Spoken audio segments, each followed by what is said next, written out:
monk them.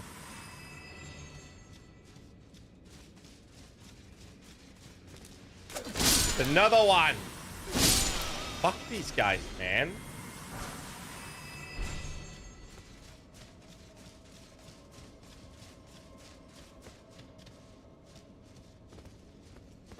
Jump down there.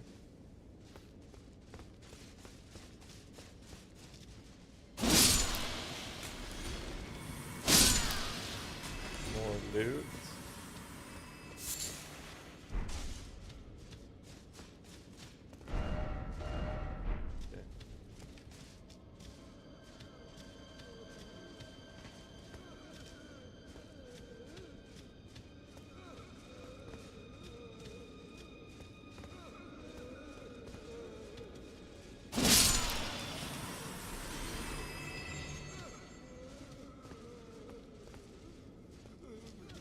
Can't check every fucking corner now.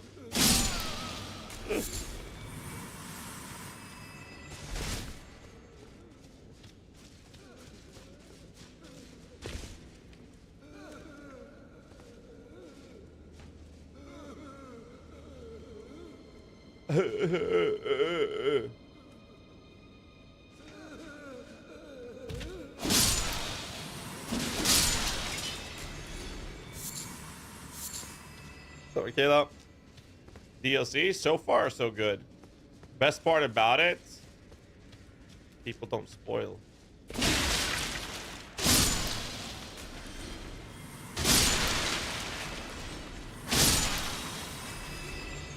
Because they don't know yet.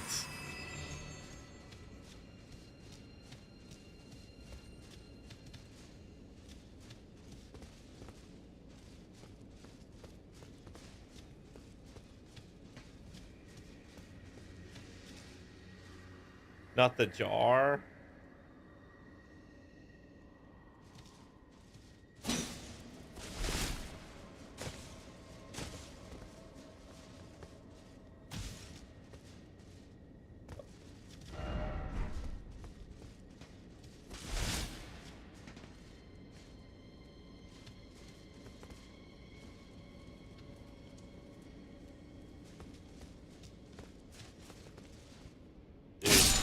That gotta stop.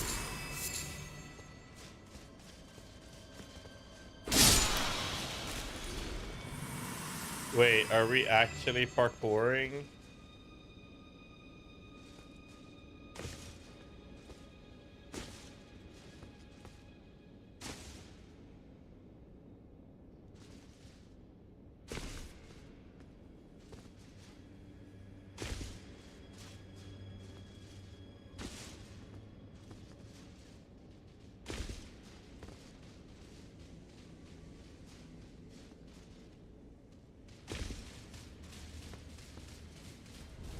Oh.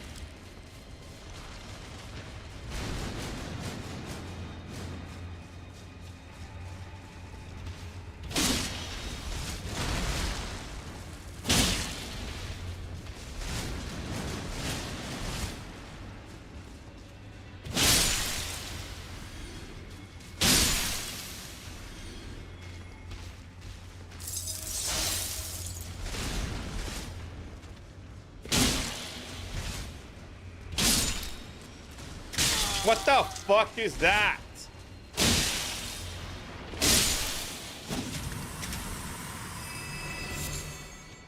Okay.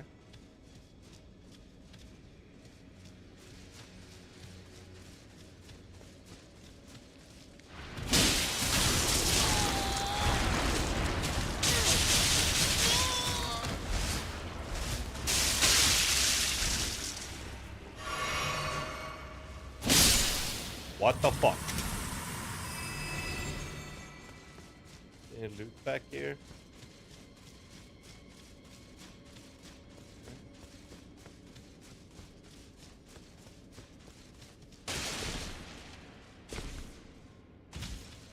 Uh-huh. House ahead.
Oh.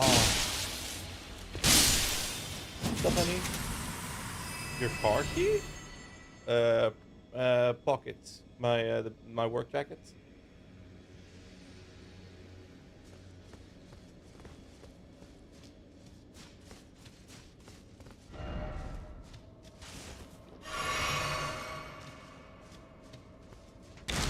No! I thought I was gonna die.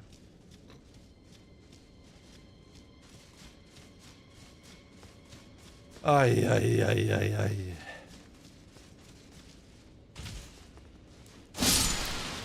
Oh, is this secret passage?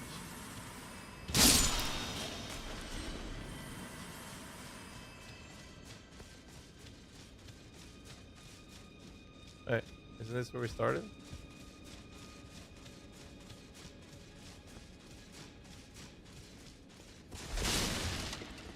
I'm lost. Ooh!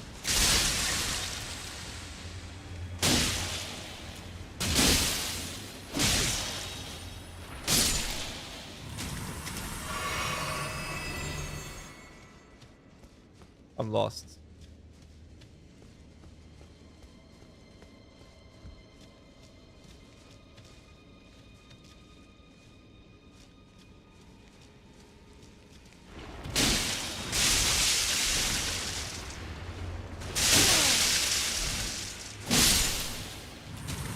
God, they're eating out my potions.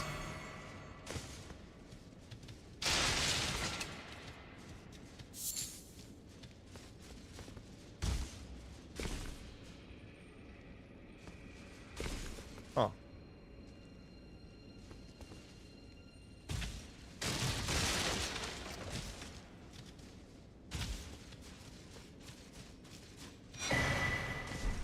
I am getting that loot.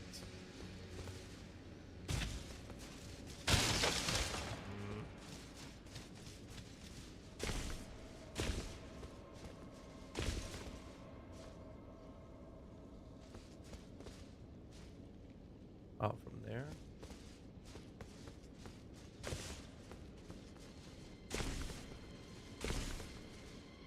Come on.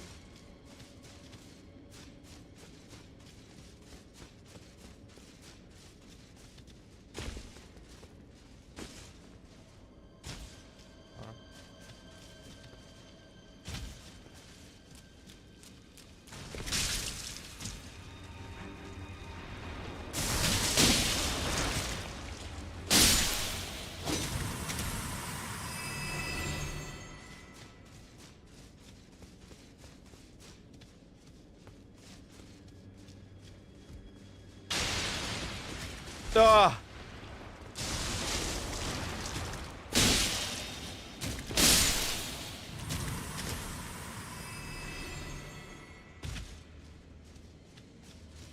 Mm-hmm.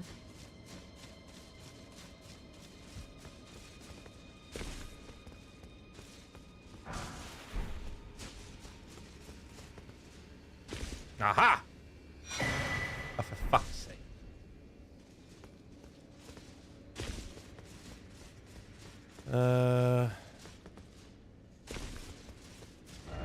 I'm gonna be completely honest with you boys. I have no idea where I'm going.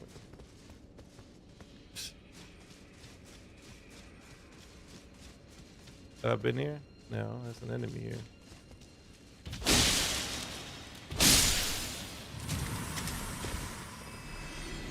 Have I been here?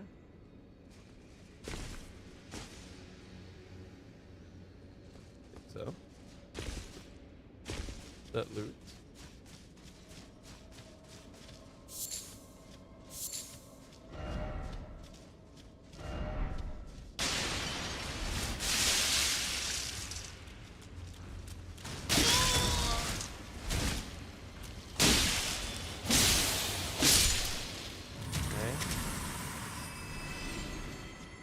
Still a dead end though. I'm guessing I have to continue here though.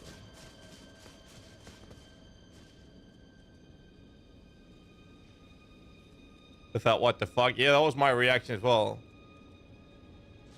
Yeah, this is my this was my plan all along. Confuse the chat with where I am, so you guys can't backseat me. I have no idea where I'm going. There's a passage. Oh, loot. Well, I haven't been here. There's more loot down there, so I'm guessing let's jump down here then. Easy. No enemies.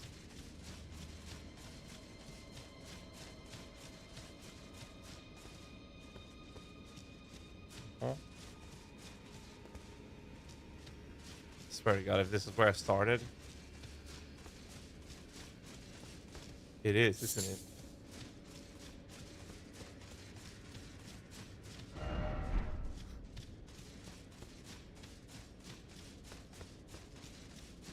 Is that a cave? Ah! You got it.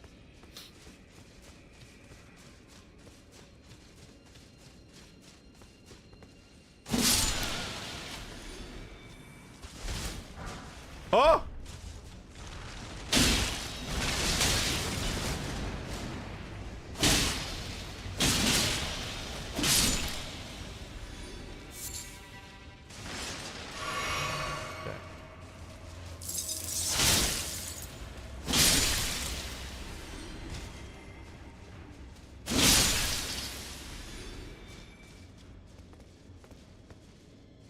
There. How about this pot? Where's the loot behind? Right. That looks like a movable pot.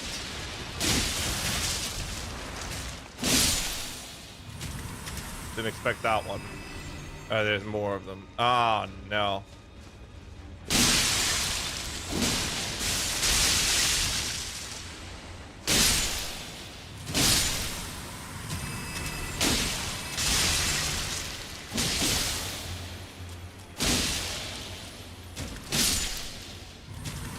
Without a damage taken, by the way. You can now refer to me as a professional gamer god.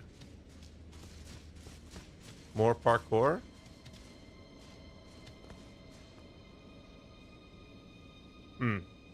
I wonder. Might I die if I jump down there? It looks like a little ledge there. Watch how that guy does it. Huh? It's an elevator?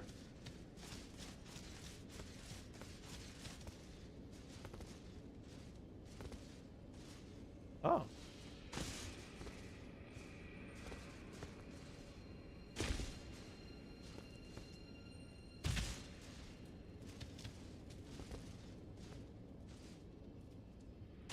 That's a boss room.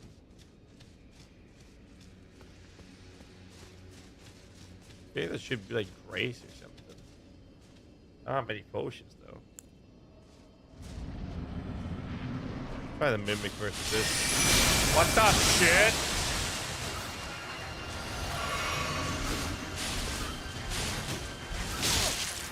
Dude.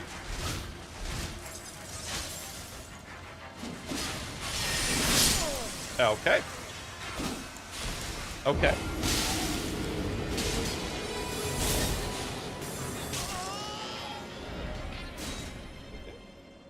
Sure. I mean, sure.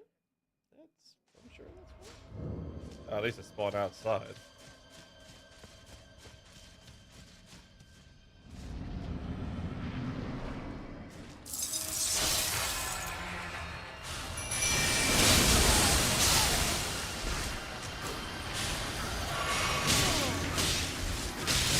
Okay.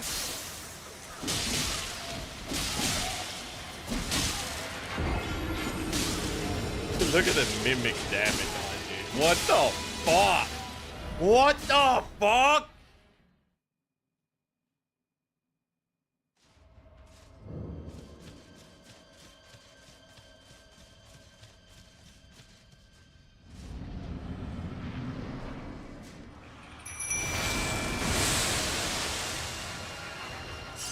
I lost my runes.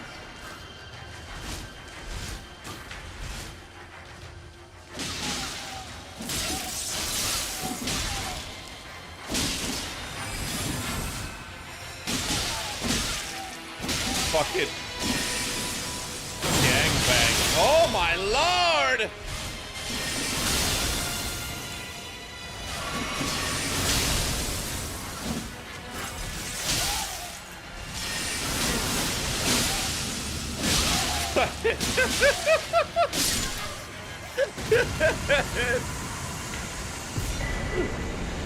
Demi-human swordman Josh.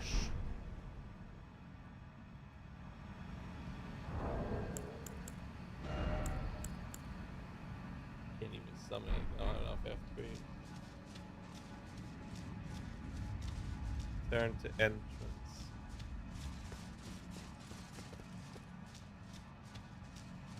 Oh yeah, the mimic is fucking insane. Whew. Oh. Let me say it.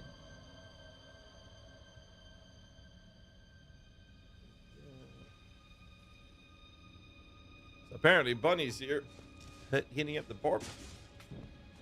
He's a boost. Oh, so that was the entire cave. Oh, okay. That was it. Interesting. Moving on then. The mimic just fucking slaughtered it though. Okay.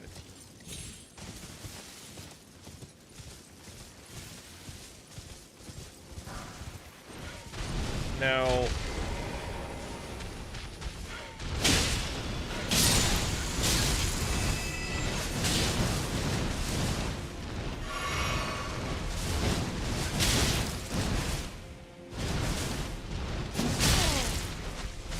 Yeah, that's very funny.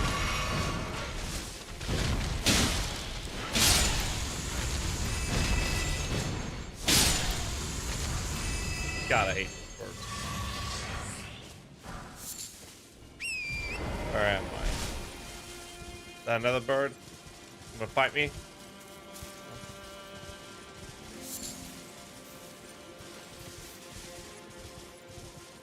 I mean, I think I'll use it on minor bosses and whatnot, but like if I find something really cool, really challenging, then I won't use it. And I don't want to use it versus the big cutscene bosses either. That feels like cheating. But I haven't checked the river yet. But we kind of checked everything else, so I guess we have to go in now.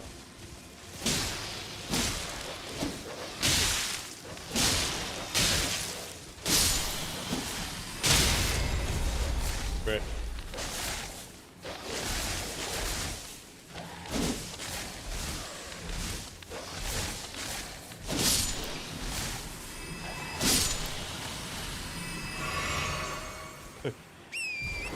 The better options. 7 has perfect gas status build. Yeah, so I've been told that the mimic applies the status for me, which makes him really strong. And I mean, I can see that. It's a little house.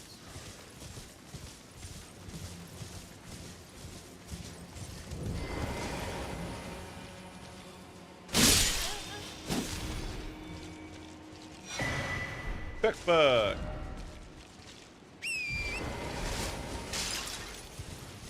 Anything else around here? Okay, so I checked everything. Now I got more over here. I'm just assuming there's something in the river.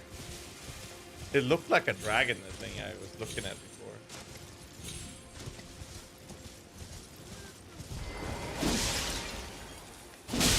No. Oh, look at that. Like I said, professional gamer god.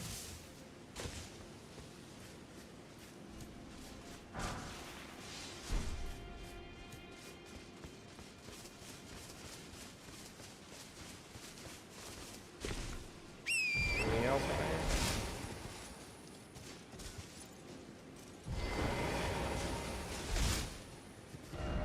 House. Seriously, people stop playing to put those messages down.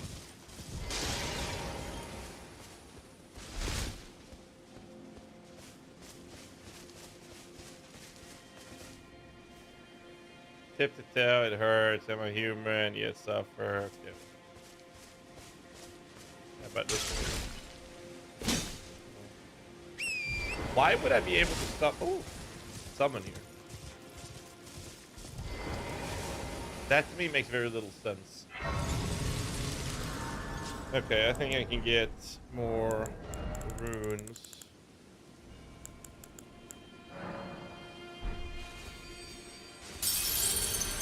I do have to go back to the finger at some point, right?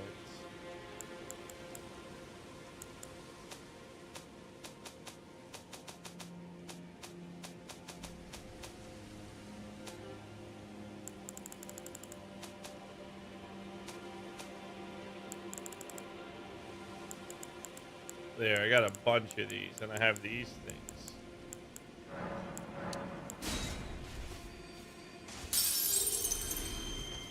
Is that enough?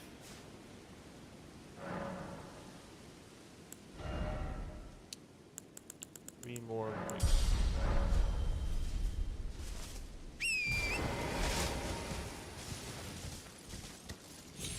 Is there a cap of how much you can get in terms of stats?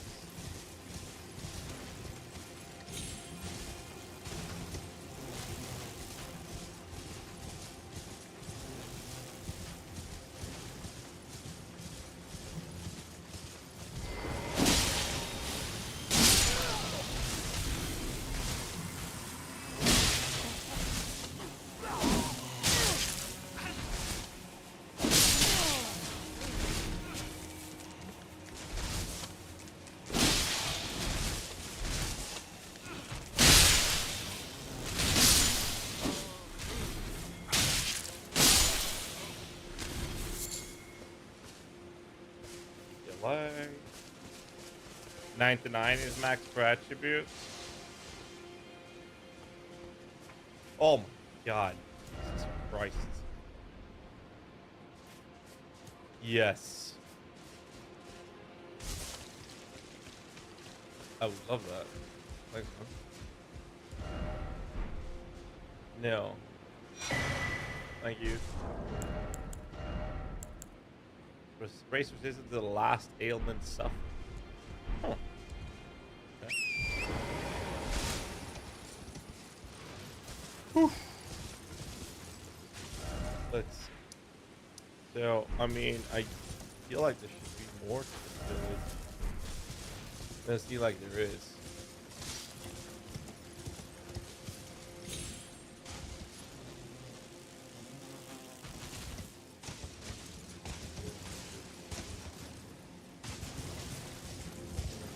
Fuck off.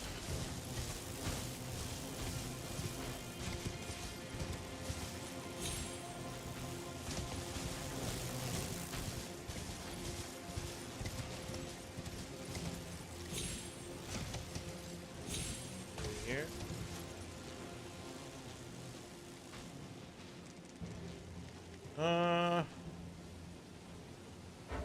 Okay. Taking the river then. Refill our HP whilst we're at it.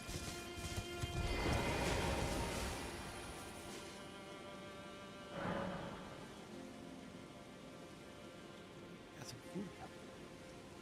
Shadow Realm Blessing. Don't have that. Great runes. Okay. So I only have the river left to check. In before, there's nothing in there. It's just super anticlimactic. But that looked like a dragon. But now that I look closer, it looks like just a fucking tree. Okay. Anything in here? Can't target it. No, it is a dragon, but it's dead. Whoa! Okay, it's a bird. There is a... Okay, that was right.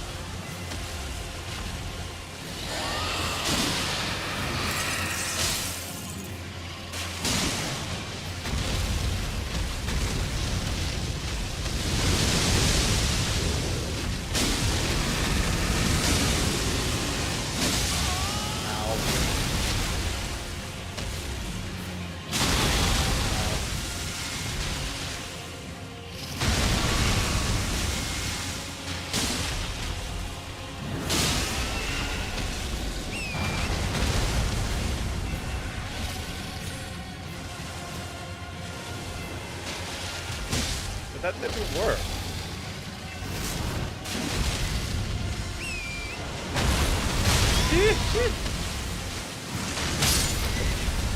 Oh, what?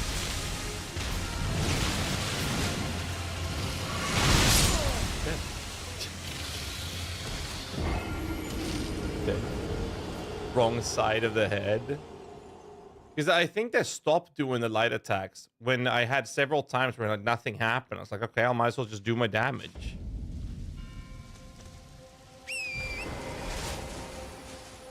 I was kind of right about it being a dragon, though. Well, maybe not, but.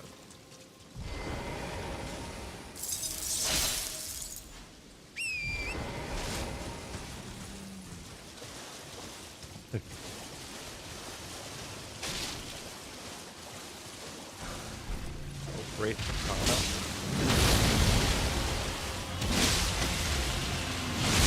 Oh, I recognize.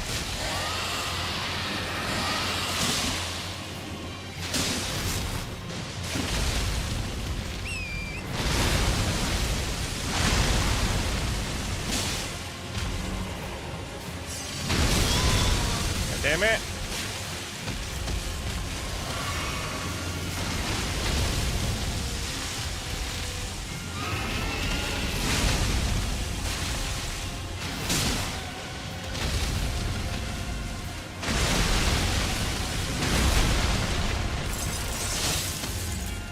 No, I'm gonna hit now.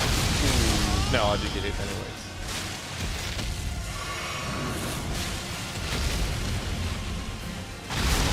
No more. Now attack. Don't do it.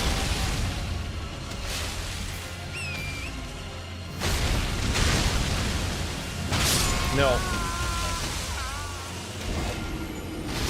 Fuck.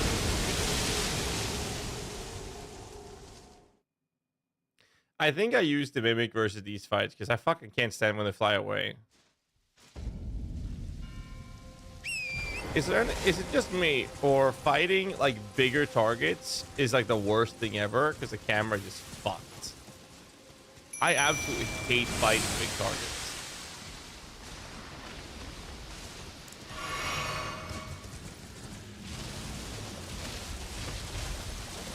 Yeah.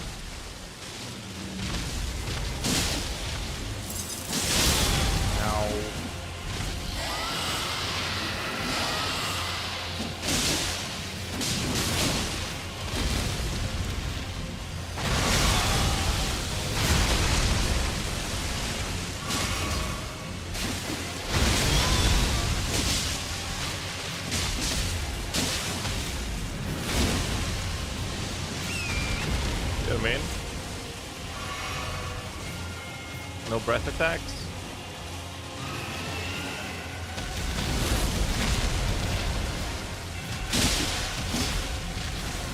Nope. Oh, I don't.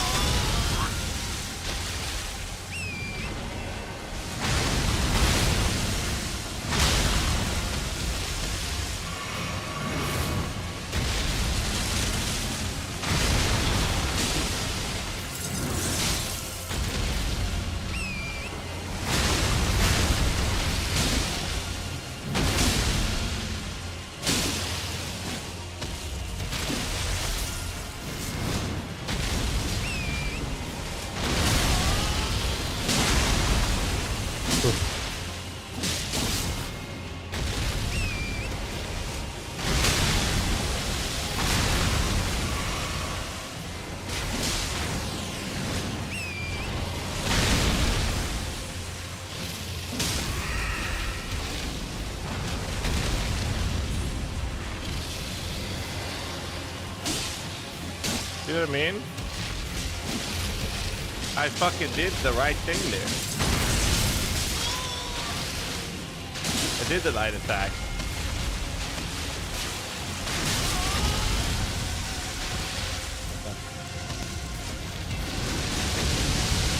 Oh.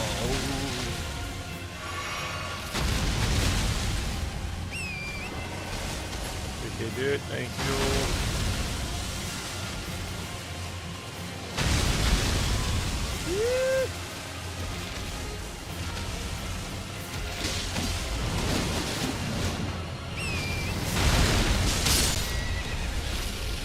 Thanks.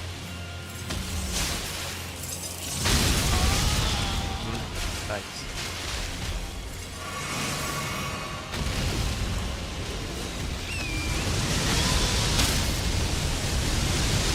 Bye.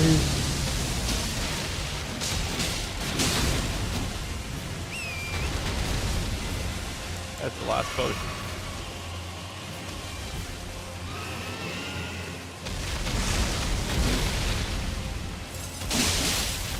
I don't know why the repost thingy doesn't work.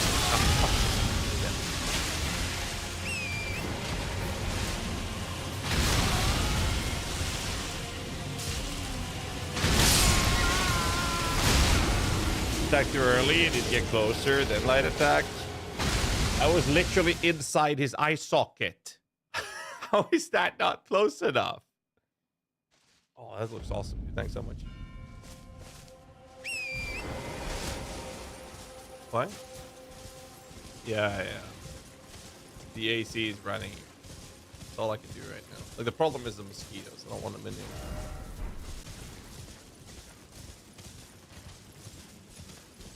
I got eaten alive yesterday. But yeah, you can leave it open. That's all. I've been literally hooked up, closed into this room to avoid the fucking mosquitoes.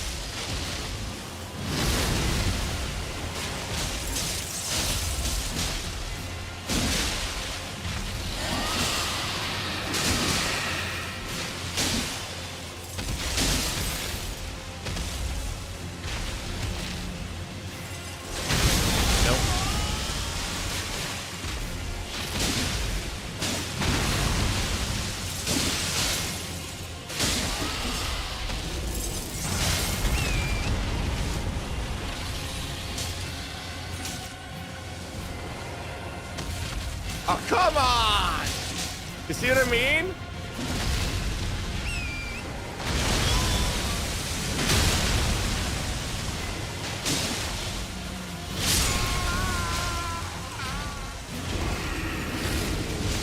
There's no point in trying. First thing I did was jump up on the horse, try to get to the head for the riposte, but no, he just stands up before you even get there.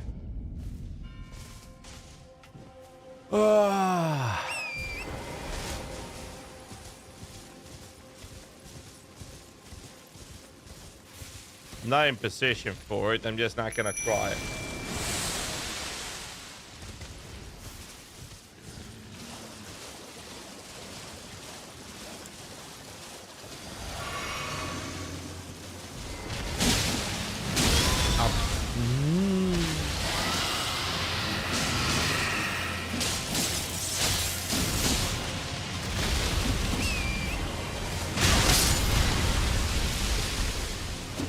Okay, my horsey's dead.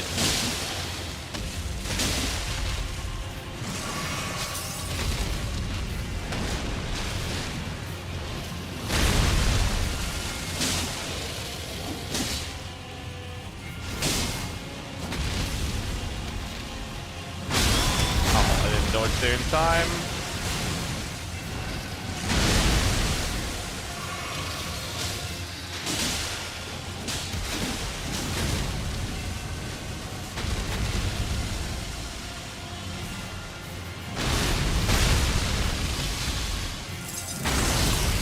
Hit me, apparently didn't.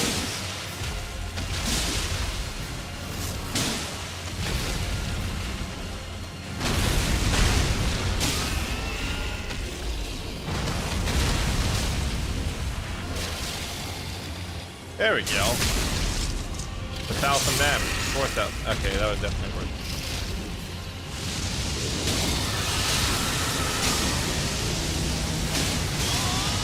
Oh, he does that flame on top of him as well.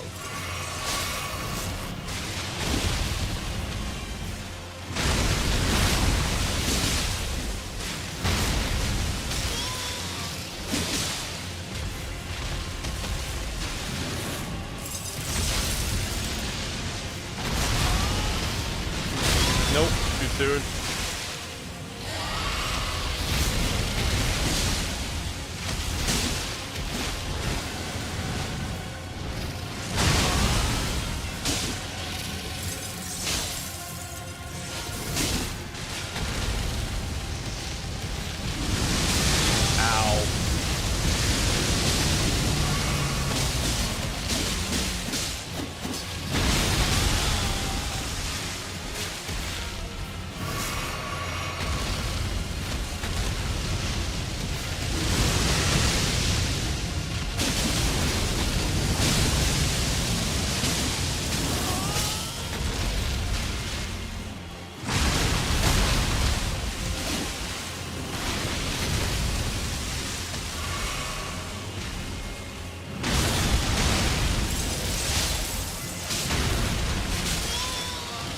Bruh. Don't greed. Last potion.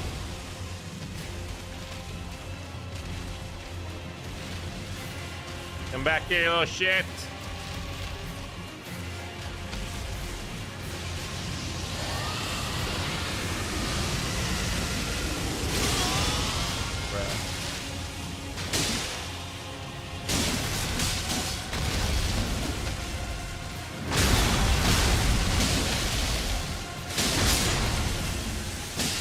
Oh, and my baby died at the same time.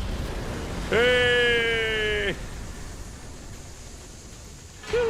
Dragon Heart, somber. No, I need the. Fuck, man.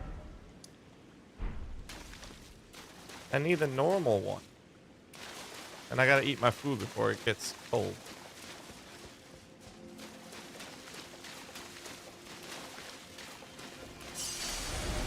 Alright, let's do this. And let's do this. Let's find like a highlight video we can watch real quick so I can eat my food before it gets cold.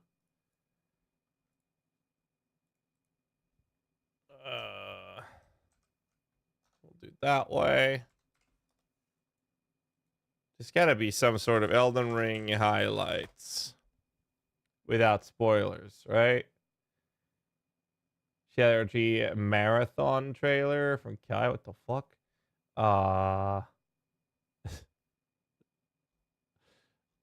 There's gotta be something. Epic moment in 2 years ago.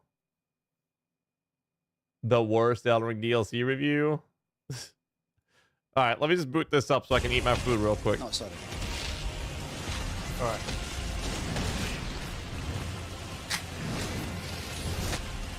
Oh!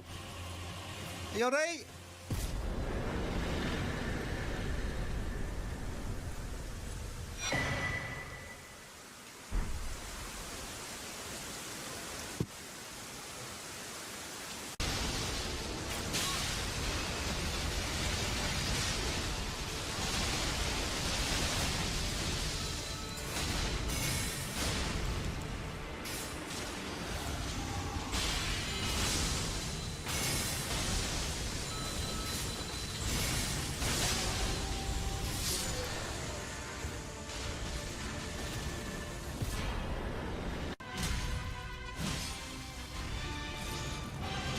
That fight was so cool.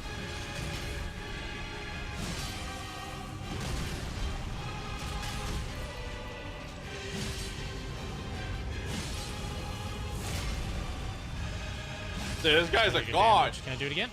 Yes. But I have no stamina, which kind of sucks.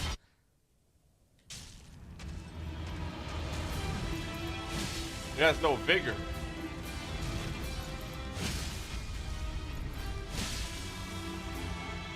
Oh shit.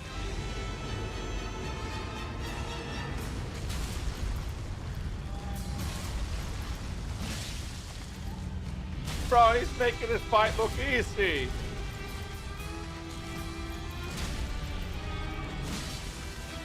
Oh my god! Ah! Yes! What the fuck?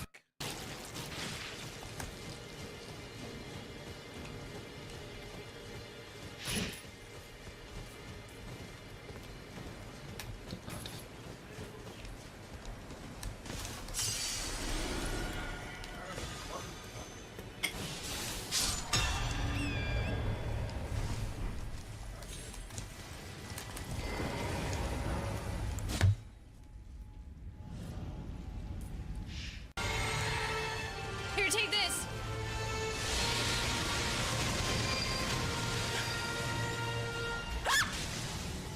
Oh.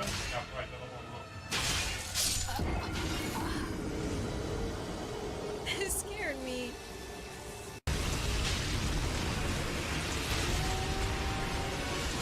Punch him! Charge! Charge! He's gonna die.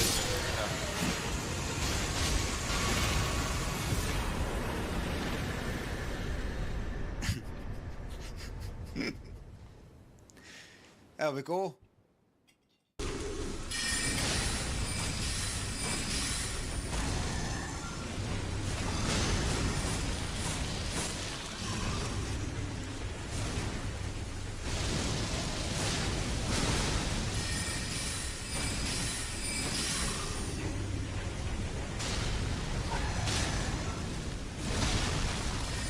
Hopefully it's don't settle.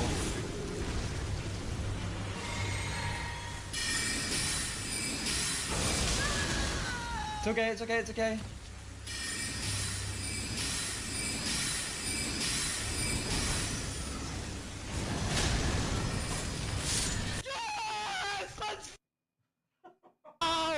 Let's go! Let's go!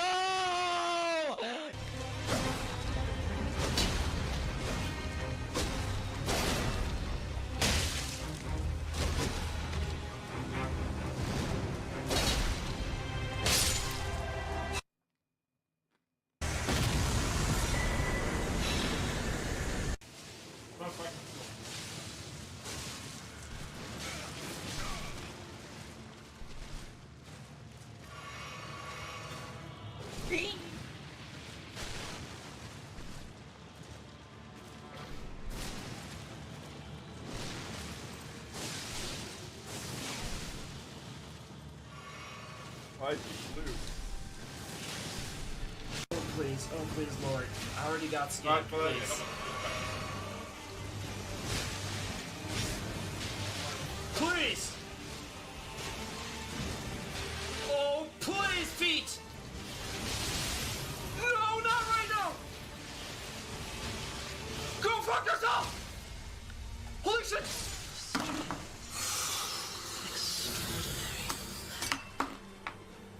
The mark of a true. No, I'm not done. Fuck. Need one more. I'm almost done with the food. Need one more video.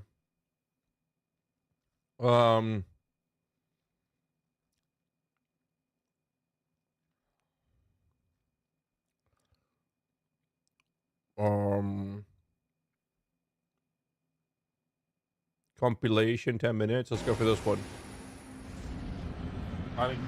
This is why I love Zeus's humor. I'm not being funny. This is serious. We're gonna get this guy right now.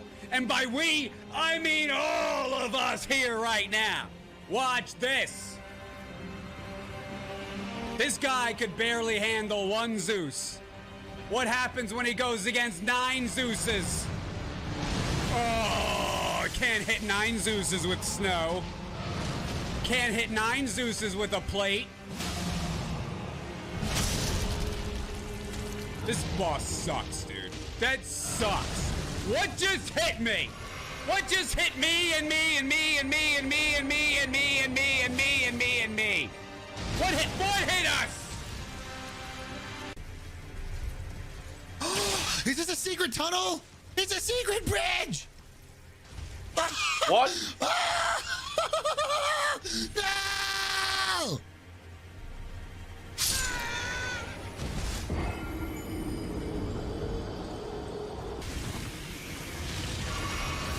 Literally ein Hit!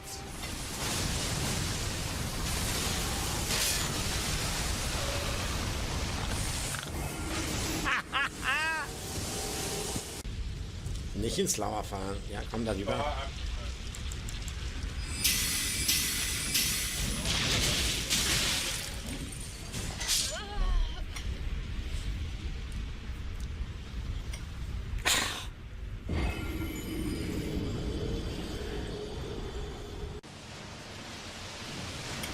I need to not get hit once. I can do it though.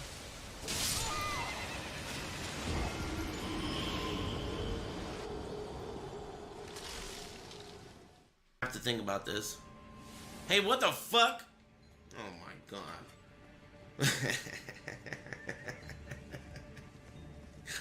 There's a ladder here. And I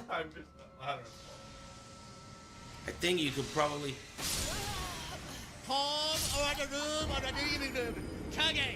ATP suspect. Oh, what is that? Is that jellyfish? That is not jellyfish. That looks like okay, that looks like electricity. That's dangerous. It looks dangerous. Oh my god! Oh my god! Oh my god! Whoa! Whoa! Whoa! Whoa! Whoa! Whoa! Oh! I didn't even act. I just went to go look at it.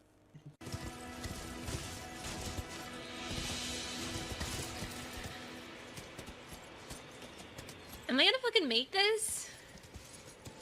Oh my god.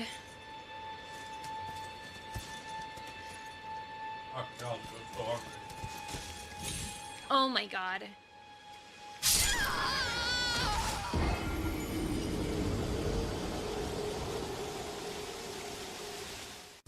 That's a long ass sword, And bro. I have never known defeat. Oh no. What? Ah! Oh, that's one.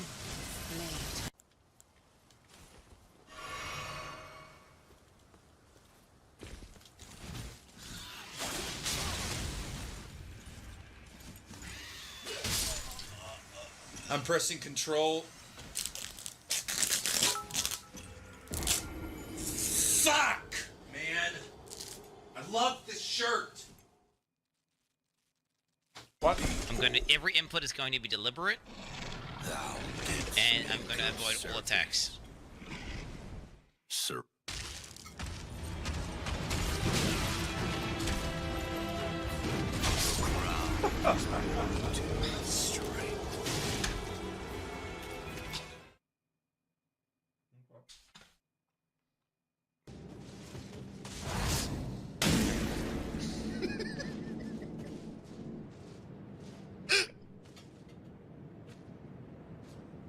Oh fuck.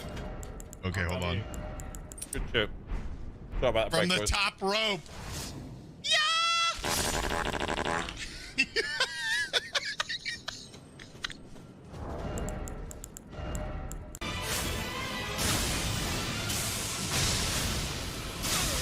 What is happening? How am I supposed to dodge that? Alright. How am I supposed to dodge that? This was the video we just watched. Alright.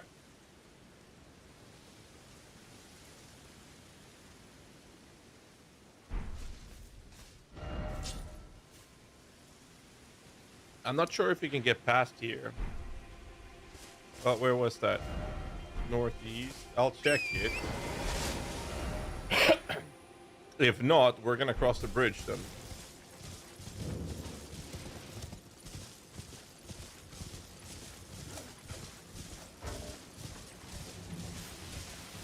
There's another house. I think I've been here already.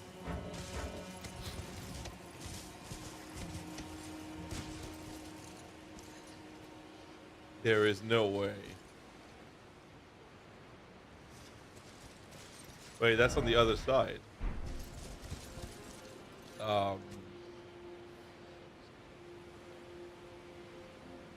Okay, so there is some parkour to get down there. Anything on this side?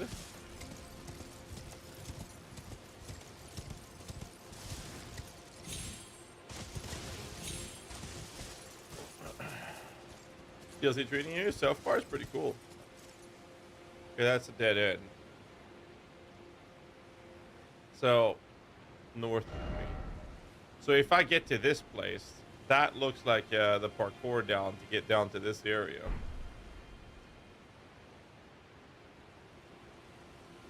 Enemy down there. Alright, so we're done. We're gonna cross the bridge then. Unless there's something in this little corner, southeast.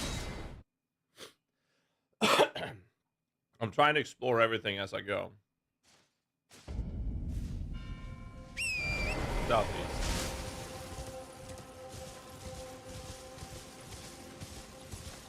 Yeah, I know, but I can't use summons all the time, so I'm not using that anymore on my own. Come on, man. You've been watching quite a few sessions so far. I did say that because I'm not able to have minions out all the time. There was no point in trying to play a summoner, so I went caster. Oh yeah. No, I know what you're saying. It's I got a couple of those things. It's these things, right? I tried a few of them and they all suck dick. Wait, spells. Actual spells to summons?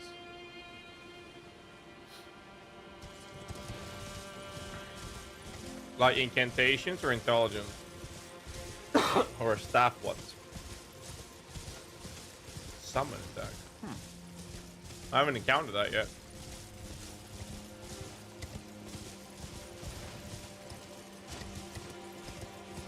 Alright, I'm pretty sure I've explored everything that I can. I couldn't find a way to get up on this mountain, so I guess you can.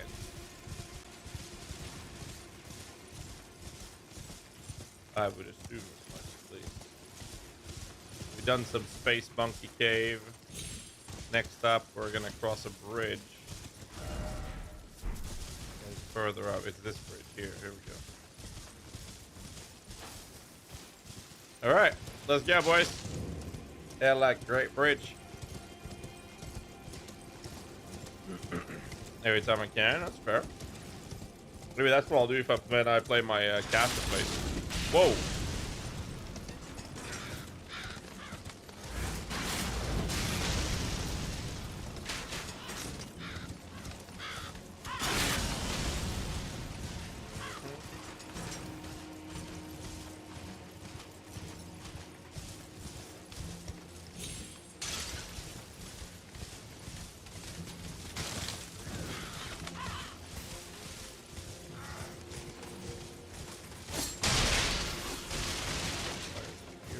I mean, there's gotta be some sort of, right? Realistically. There's a race over there. That one.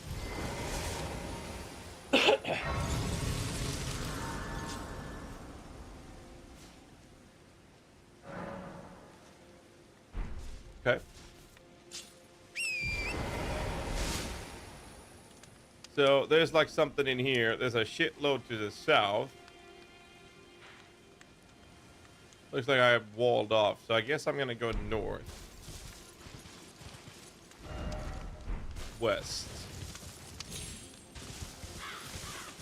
I don't want to take like the obvious routes forward.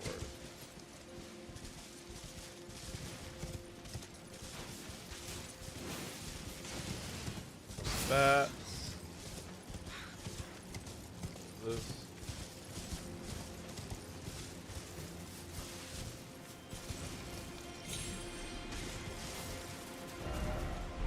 Huh.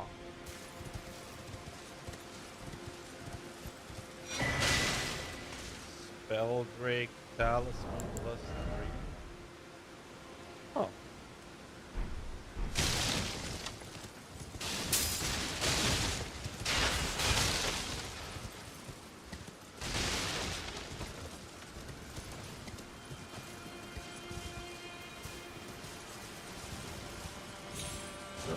Interesting. Then now to get there, I'm just exploring, man.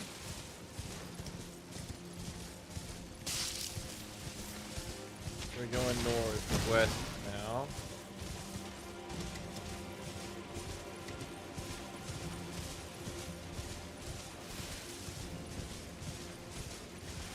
As expected, I can't get. Never mind, I can't get past the wall. No, the wall's on my right. Sorry. Okay, so those are explosive barrels. So I guess we check out this corner.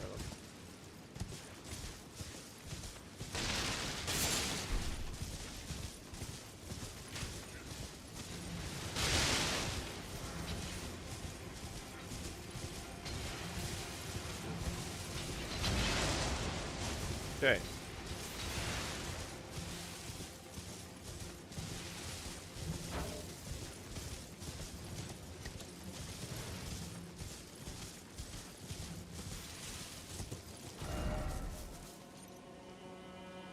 Okay, there's a map on my right, there's a map on my left.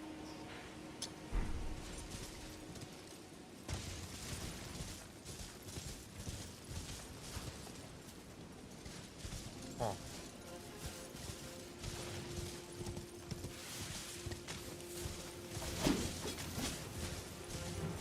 What is this?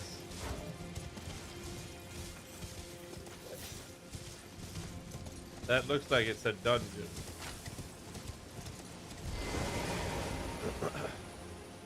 grace inside. If it's a dungeon, it should be grace, right? Fog Rift Catacombs.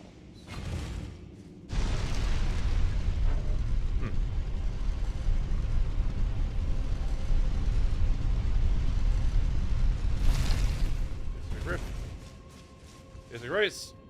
Keep going. Alright, so Fog Rift Catacombs. We can do it now, or we can come back for it. But I saw this. Of course, it is nothing. No!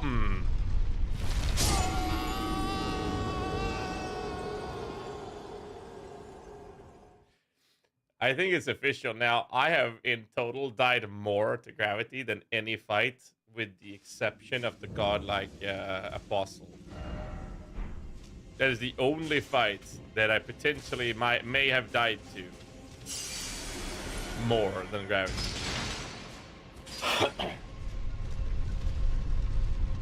Classic. All right. Well, some snooze. And then we go.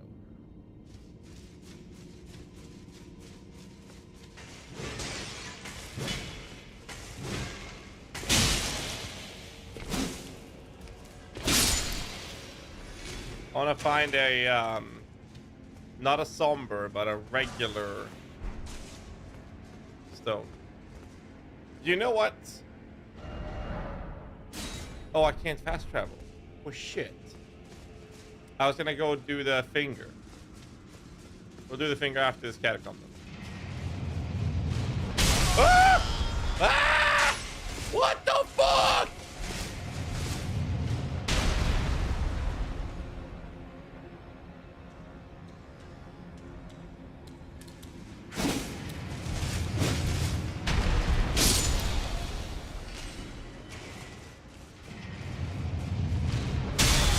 Are you serious?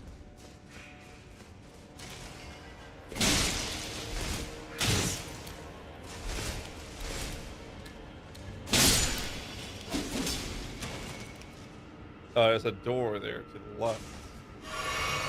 Not sure if I should go there though.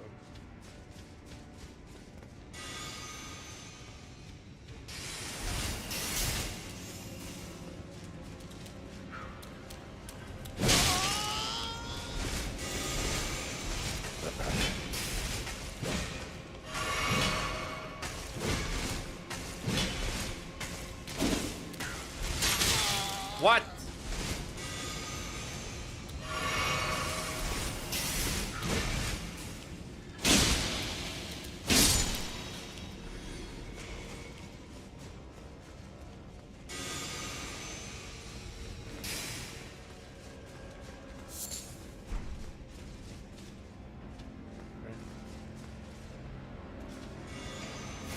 Oh!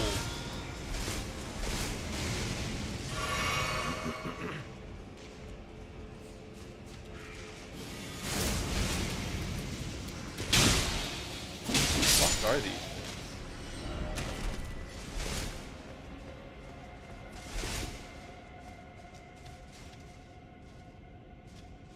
There's spikes there on that.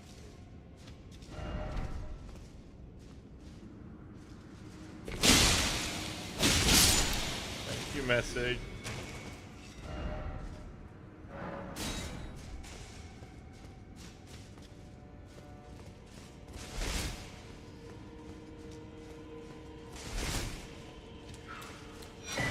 Yippa!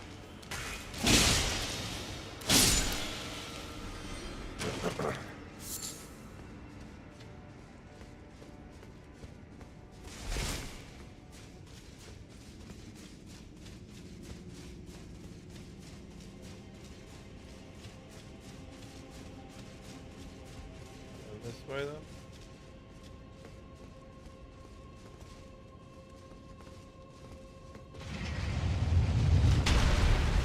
No, ooh, no. I saw what I needed to do.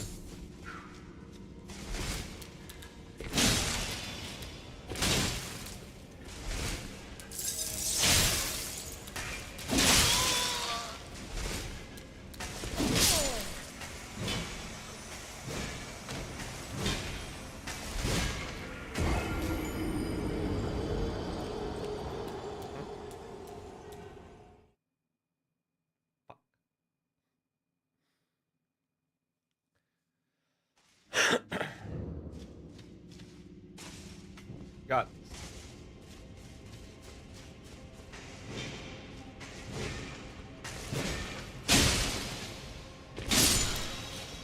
I talked about this before, like one of the worst problems with this is that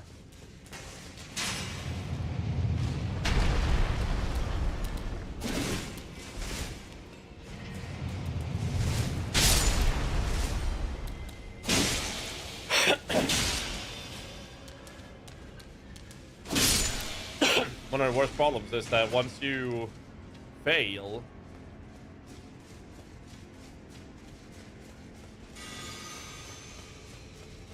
it's very easy to well, once you kill it once, you make it look so easy.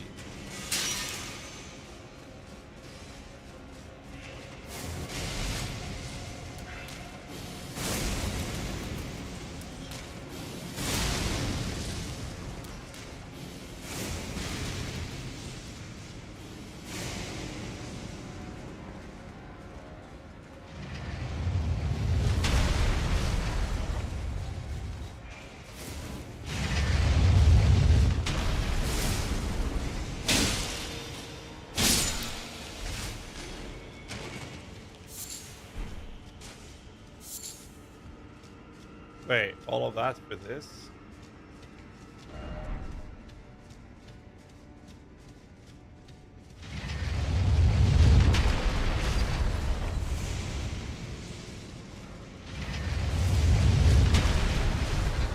That's what?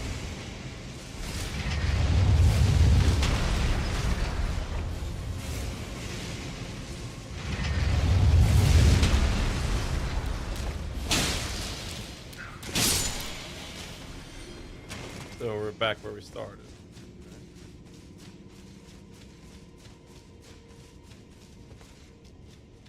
There's nothing in there but flour. That's back to him. Okay.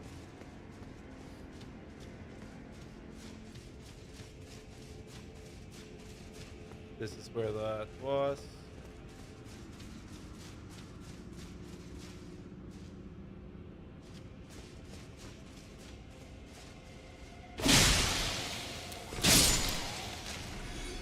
Kill these two guys here first. Alright, now I cleared everything so I can focus. That wasn't a secret door. I think I checked these already. Okay. So my best guess is that it's up there somewhere then.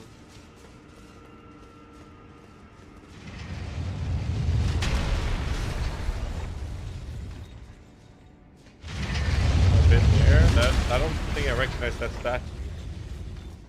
It's an enemy.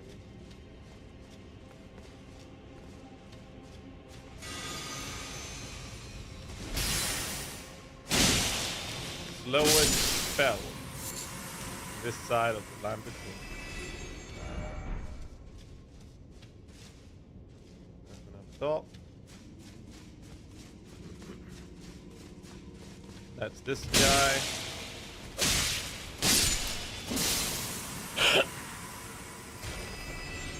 Now I'm up top. There's something red up here.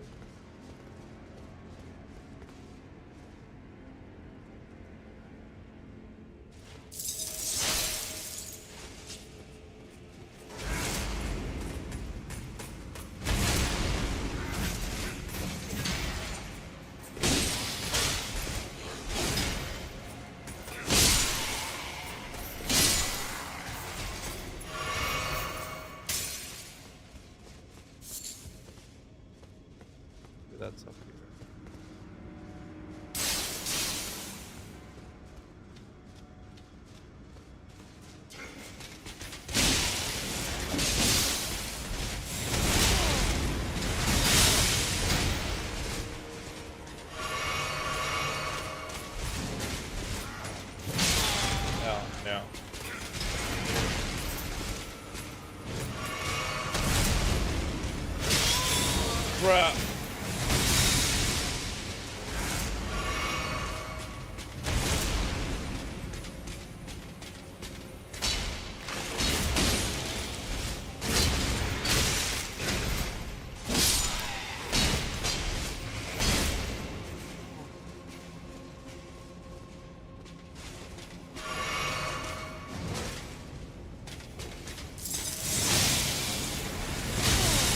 No.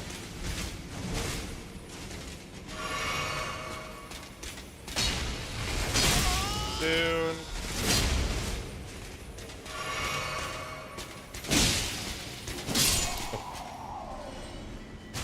Ugh.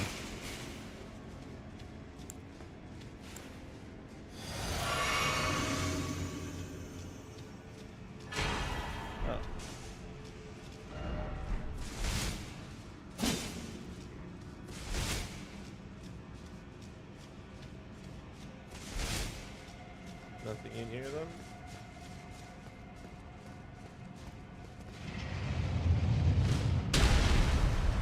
Okay, so I can jump on it from that side. Just gonna double check. Where did my runes go? Maybe I should pick them up.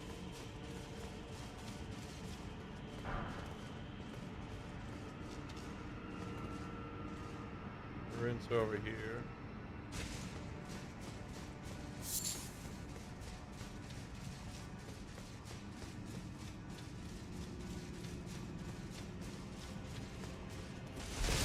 Or beneath me.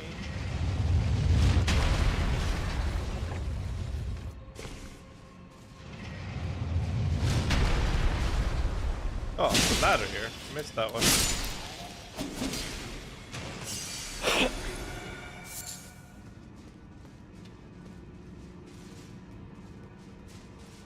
I would have been running around aimlessly trying to find it. 3 potions to go.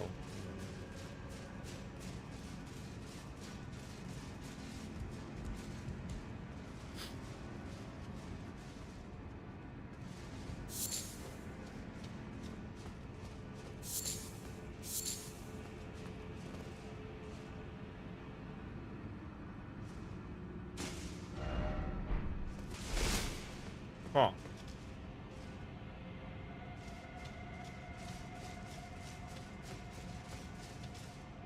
I've already been here.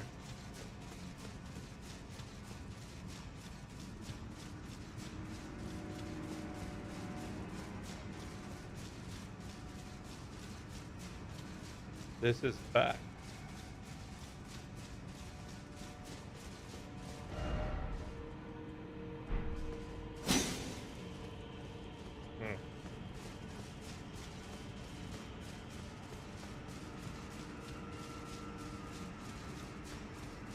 Been there.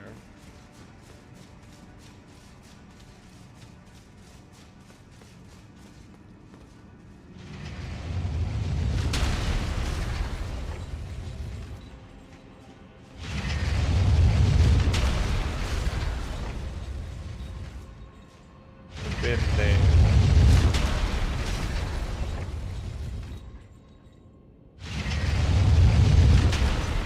There's nothing there.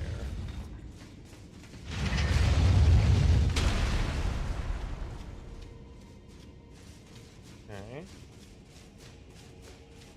Miss any passages here?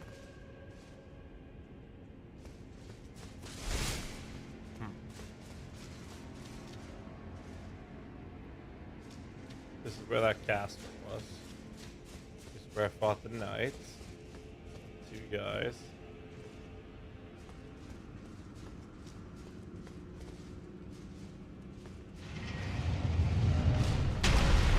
I've already gone up there, but maybe this is a different one?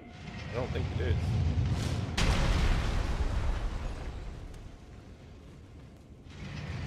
No, this is a different one. So I am going up there. Okay, we are going up there.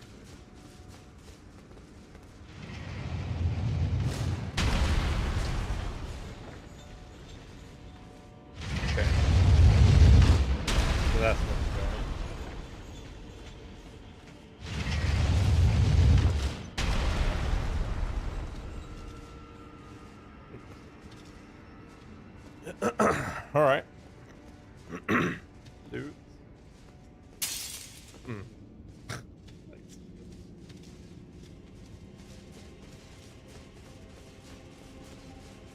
Enemies.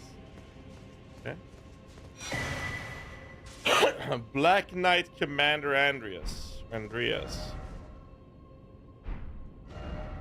This has 1,000 upvotes already.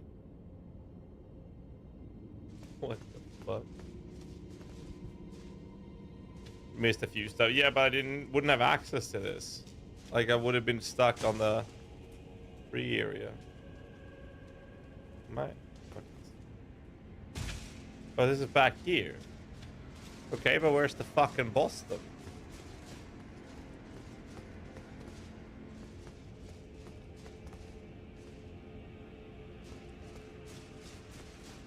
Anything else I missed from this guy?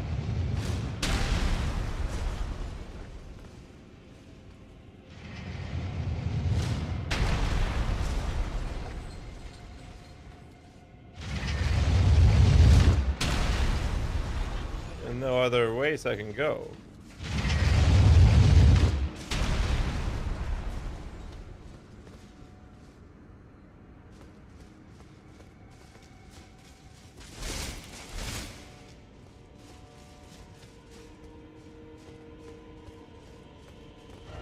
I still can't fast travel, so there's still got to be a boss I haven't done yet.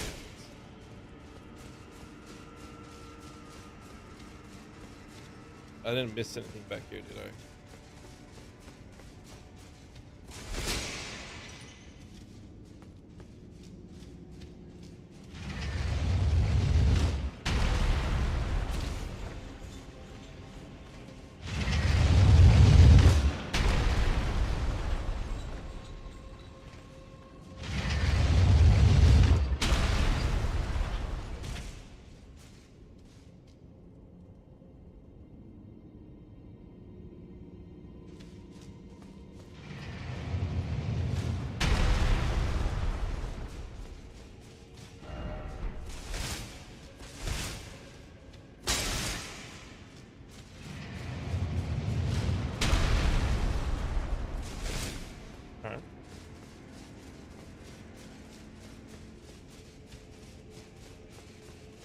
Okay, so that's where the caster was.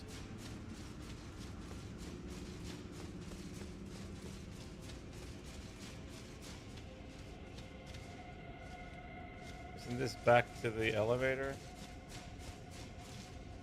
No. I've been there, there was nothing. There was a fire shooter up there. Here's the other elevator. And I've been everywhere here as well.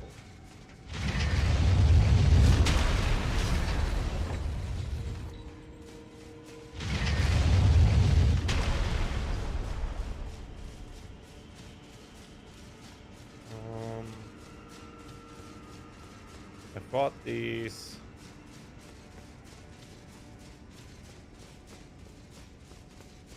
There's nothing in here, right? Except for that. Double check this really just in case. Nothing there. And I tried jumping down there, there was nothing.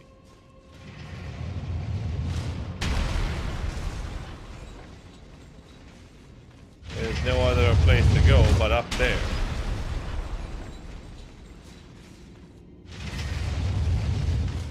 And this was a dead end, was it not?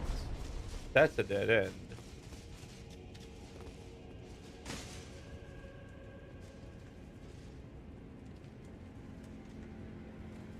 And this is just back down.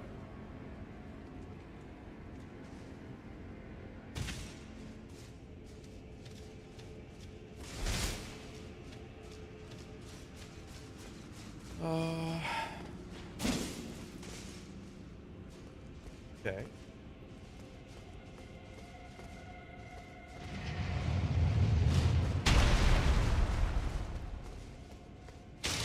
I actually don't know where I'm going. Unless that's a hidden path, but I doubt it.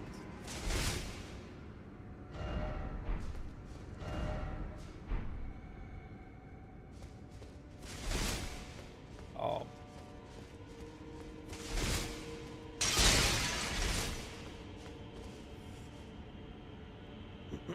Okay. I'm lost.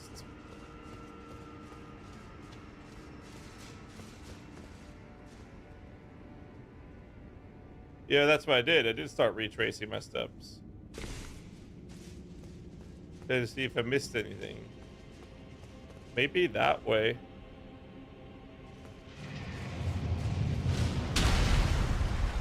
I don't think I remember this passage.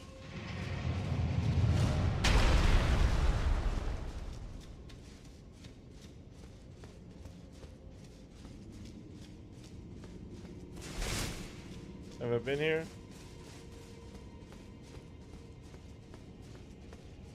No, that's great. Okay, so that was that way. Good. All right, we progressed. Wait, I have enough to level up. Let's go. Level up. Nice.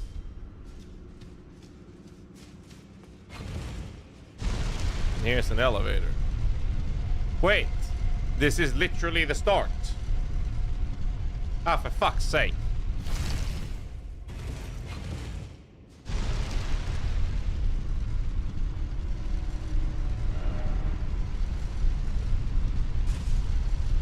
And now I respawn everything.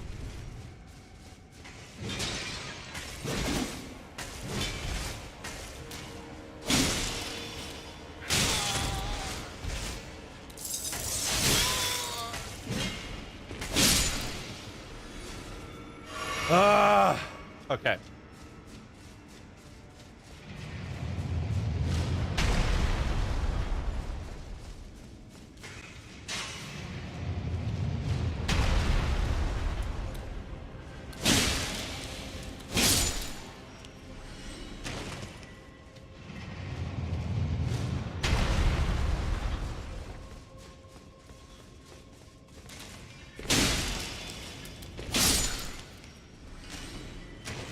Okay.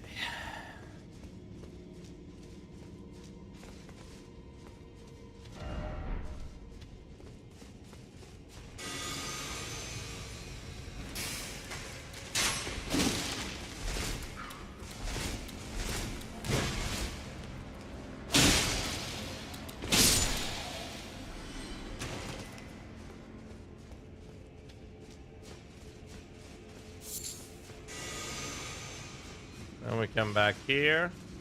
The fire dude.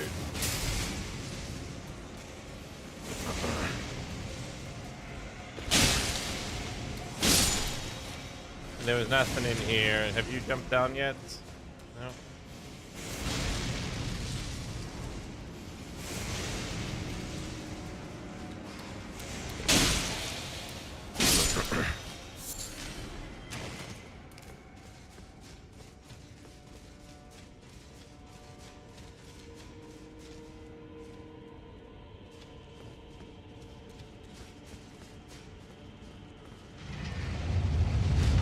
Why is there loot there?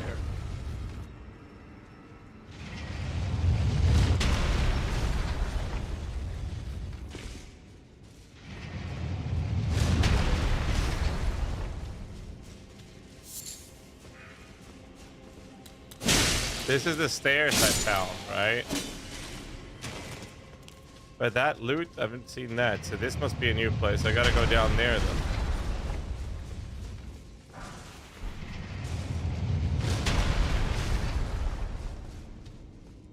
There's an elevator.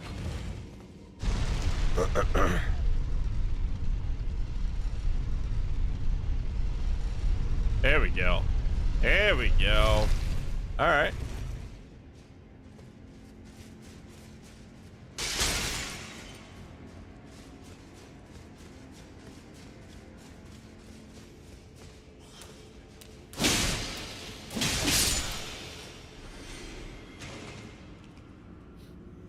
Caster over there.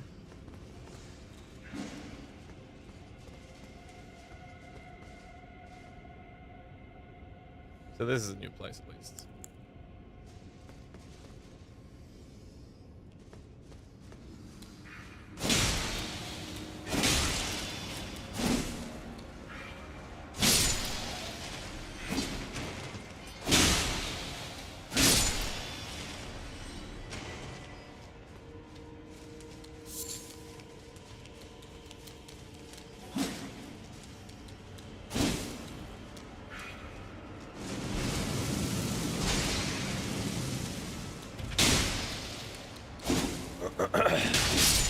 go.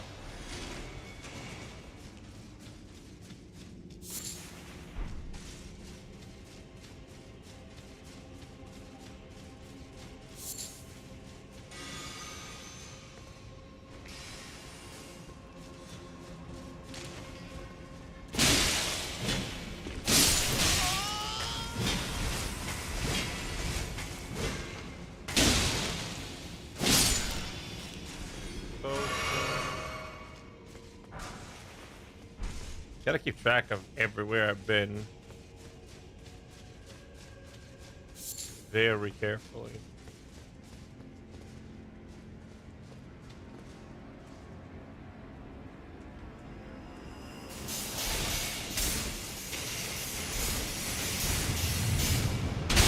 Ha ha! Ha ha! Okay. Oh, that hit me there. Okay, dude. Oh!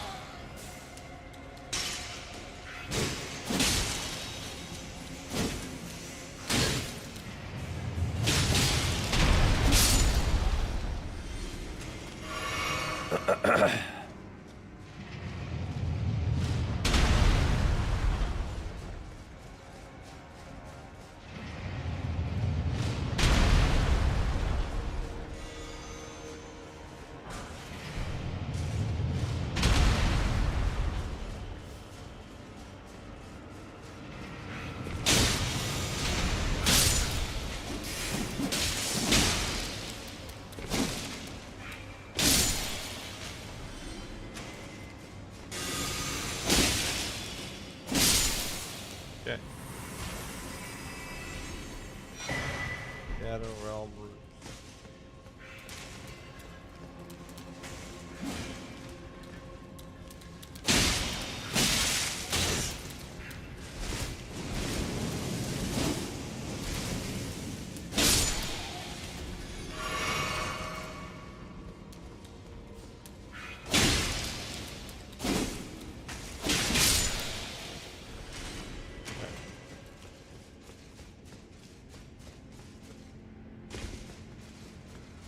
But there was like a hole.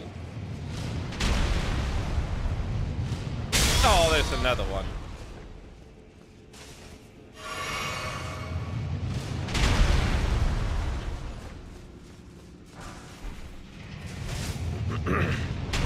Here's another elevator. Okay. Carry around rainbow stars to mark your ways. I do not.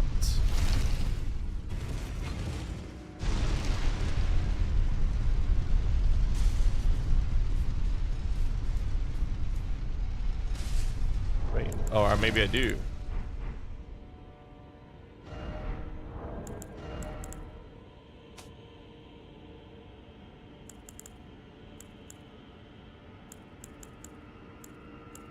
Eh.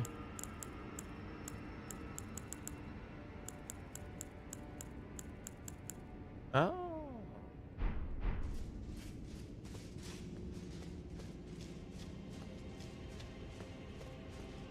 Well, we found the boss though. Nice.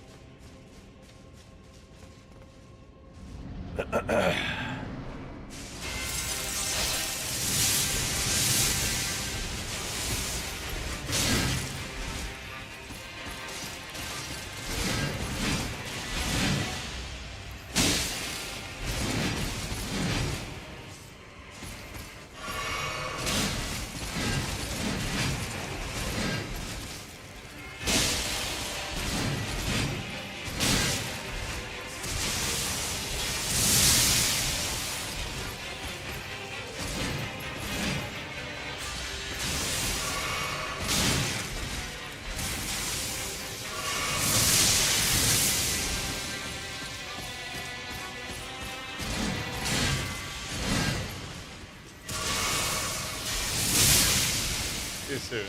Okay.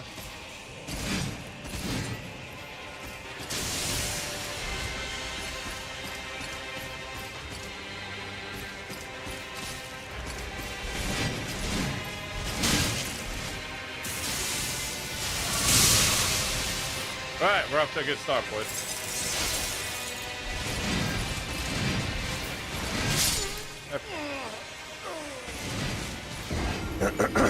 Death Knights.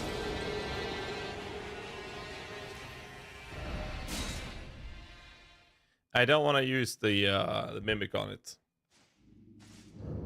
I think I can do it without.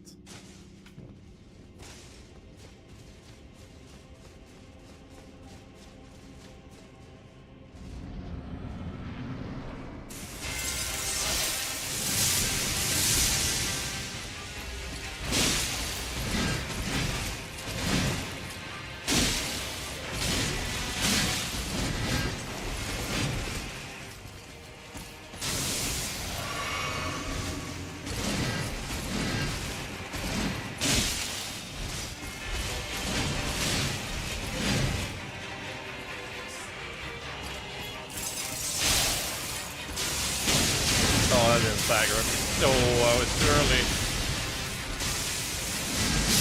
Okay.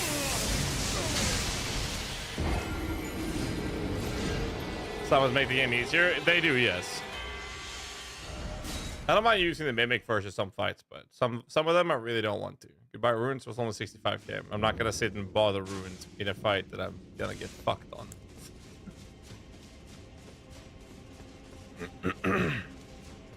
That's the plan.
No.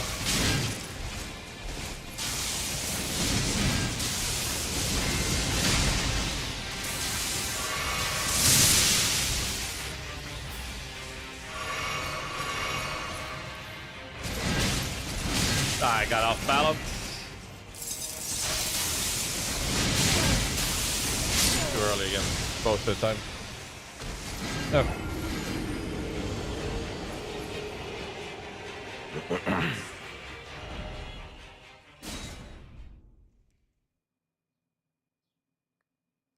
There's a lot of things I can do with a special flask, and I haven't found that many of them.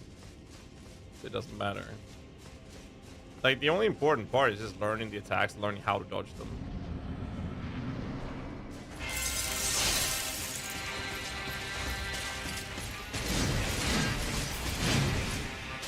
Yeah, I can punish that.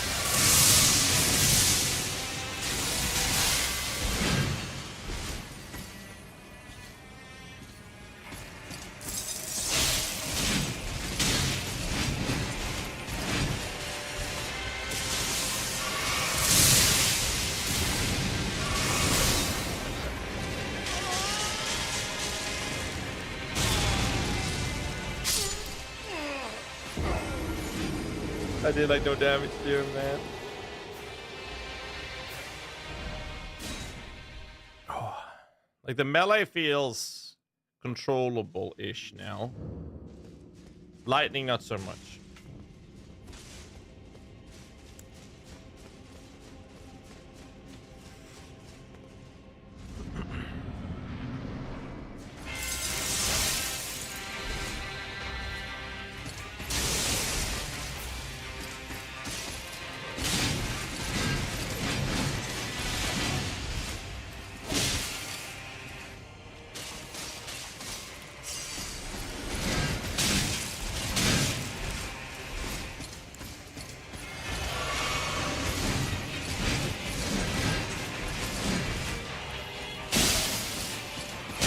Nope. Got off balance.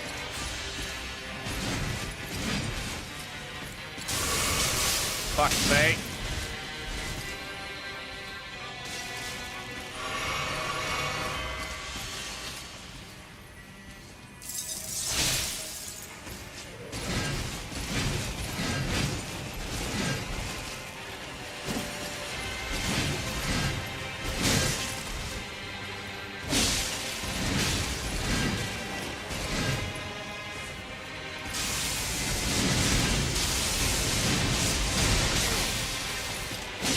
No, I read it.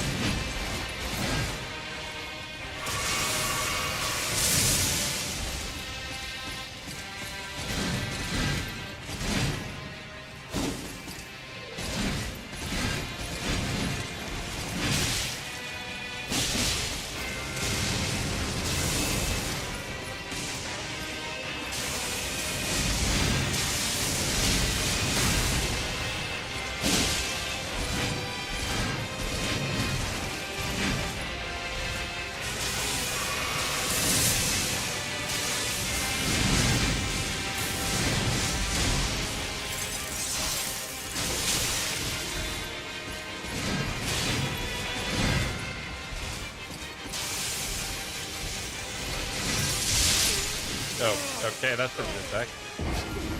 I was prepared for the leap thingy.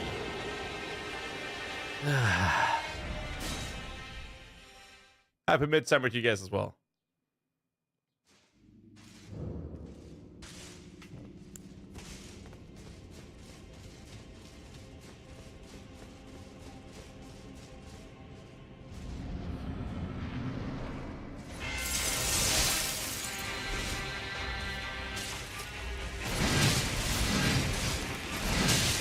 Early on that one.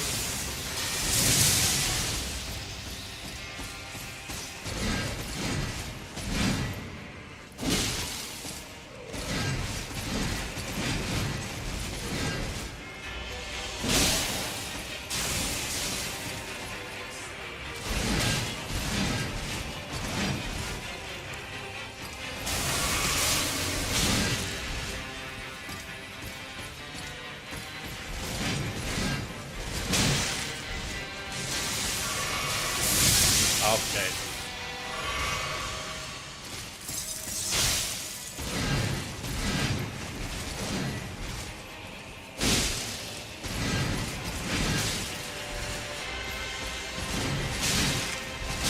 Early.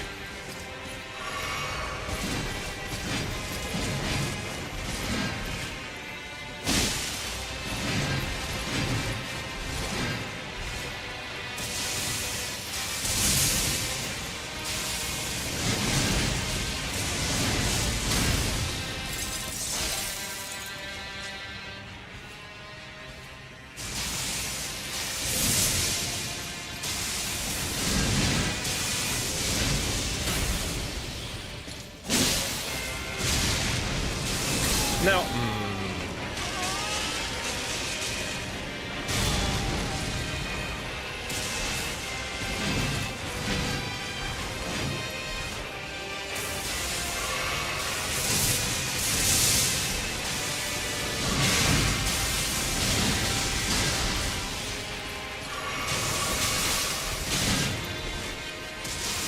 When the fuck did he get full HP?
Nah, it's supposed to slow them down. I'm not sure if it works on bosses though.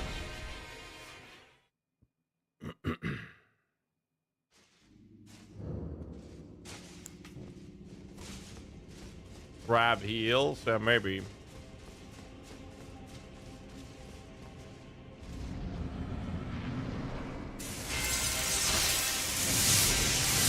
Oh, come on.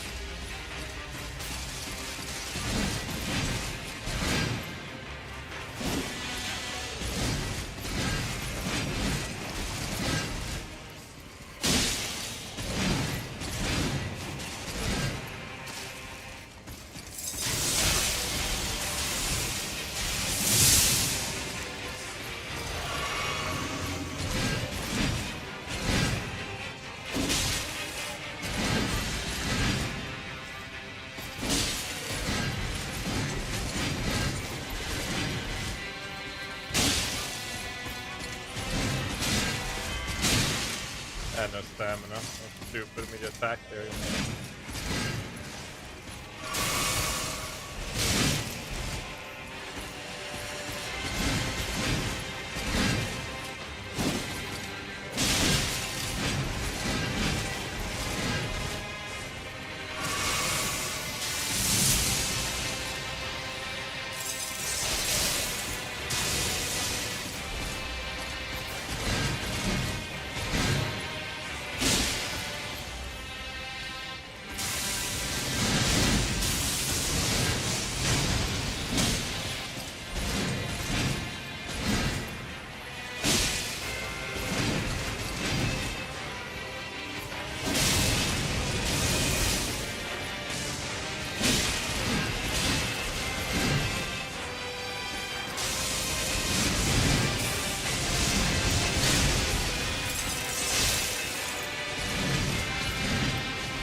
That's a new attack I have not seen yet.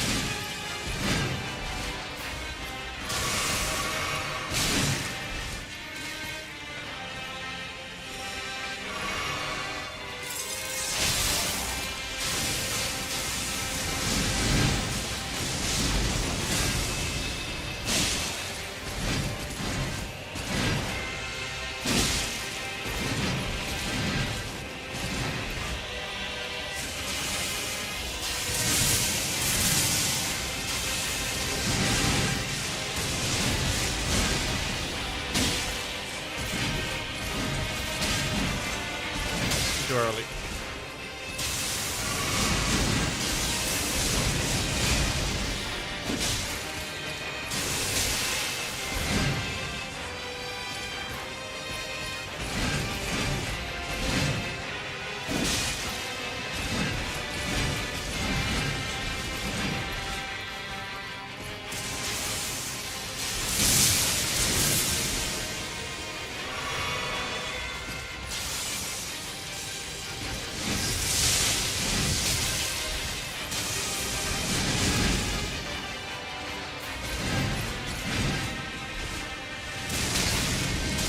No! No! Okay, that healed him. Fuck! Fuck! Okay. Oh.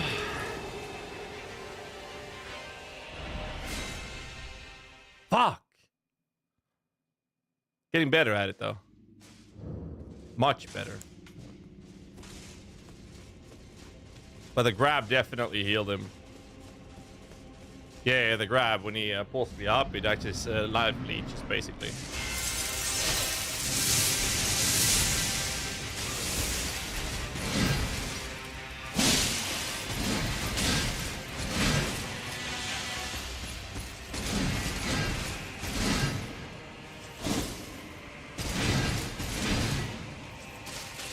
I get punished with a light attack there, actually.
I dodged too soon again. Fuck me. I'm dead. Alright, at least I got the flow now. Oh.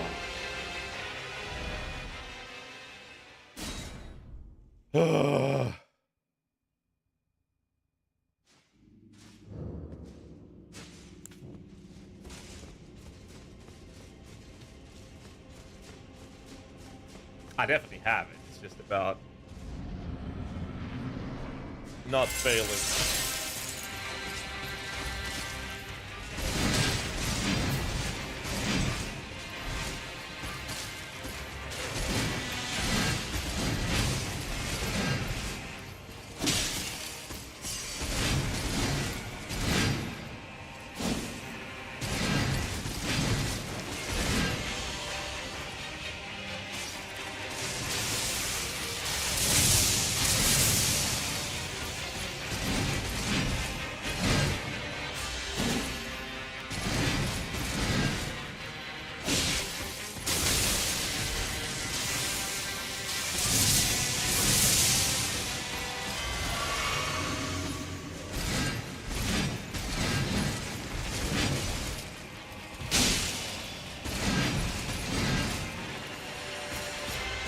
Punish there.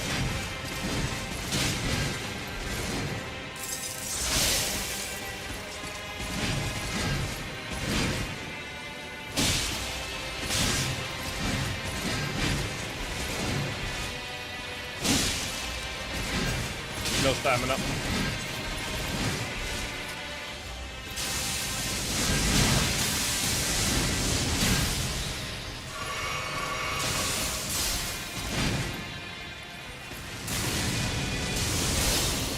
Did it too soon again, man.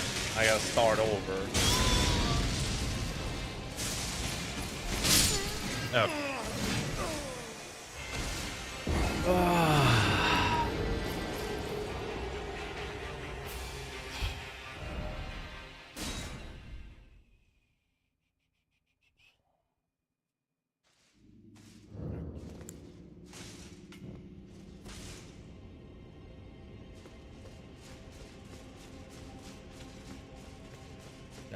If I'm using too many potions before the grab and I use low HP, then I use the grab, I'm gonna get fucked.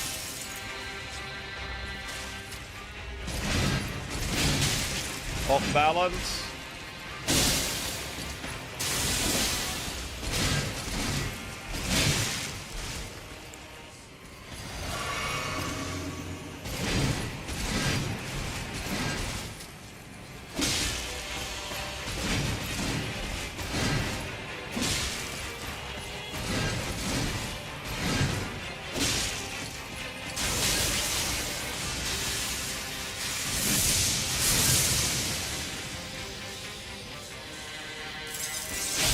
Nope.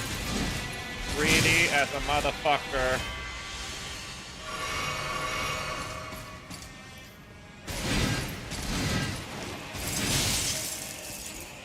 I greedied again.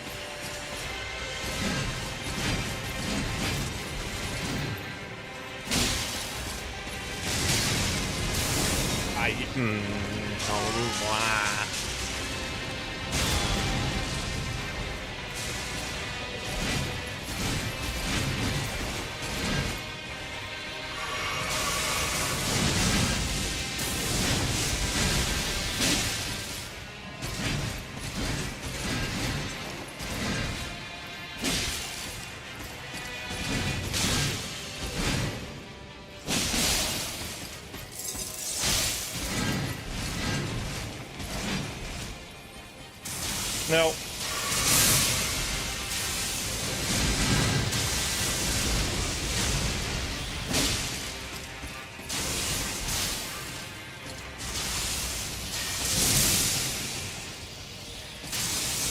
No, that is so stupid.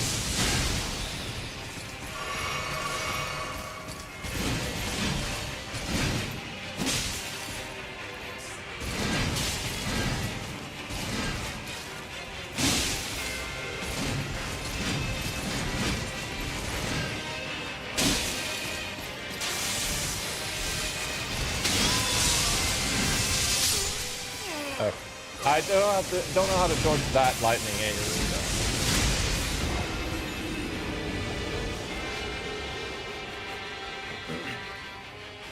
I just cannot fail the grab. I can take a hit here and there, but I cannot fail the grab. Fail the grab, it's just gonna prolong the fight too long and open up for room for more mistakes.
got this now. There we go. Look at this. Ha ha! Oh. Holy shit. Okay. Crimson Amber Medallion.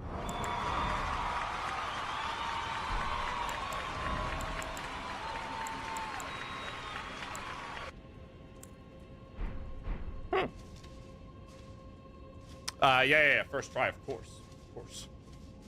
What do you take me for? Some noob? Hello?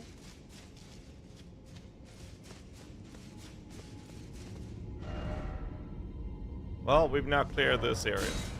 Nice. You just gotta learn where the openings are. Today is the first day I'm starting to use the light attacks. I think I should have done that from the very beginning. Just learn how to use the light attacks more. I'm going southeast. Get a map.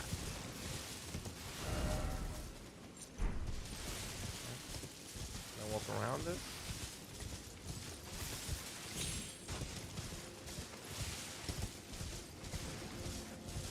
Can I go up here then? Dead end. And now I'm coming back. Okay. Now the marker's over there.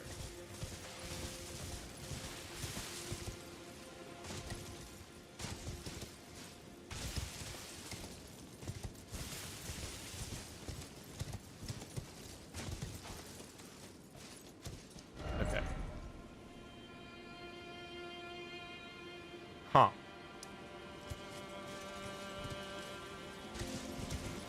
I mean,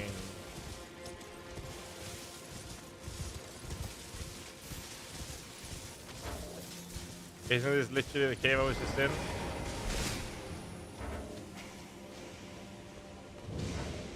It was.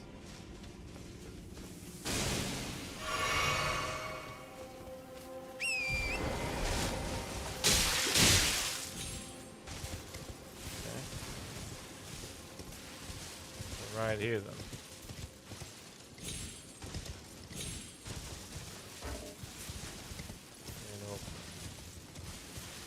Now it's east. I feel like I'm running around it. The fuck am I? Okay. Well, that's back to that area. Okay. But if I walk up here and then jump down on it, then non-DLC weapons, bro. I like my sight.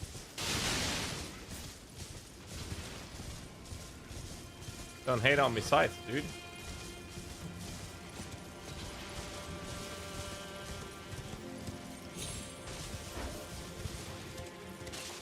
Okay, now I'm here. Whoopah. Okay, so I can't get up there though.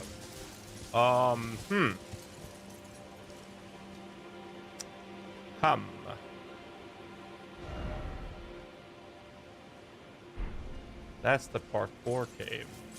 Or hill. I can't get around. Okay, let's try to go for the right one then. See how that goes.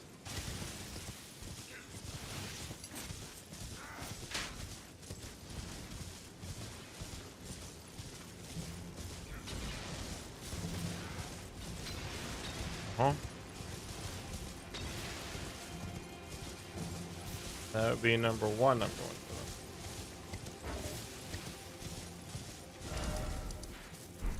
Follow this to the right then, I guess. YOLO.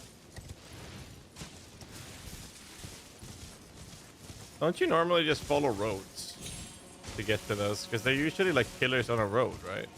Maybe I should do that. Just maybe. There's something blue here. No, that's the cave. Run past the cave, hug the right wall till I get the fucking map so I can see where the hell I'm going.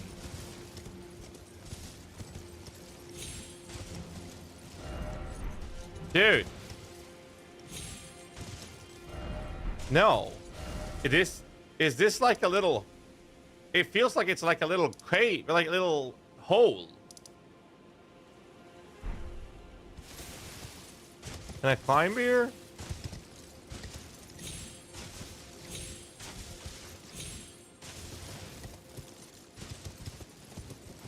That's back to the start. What if I... No.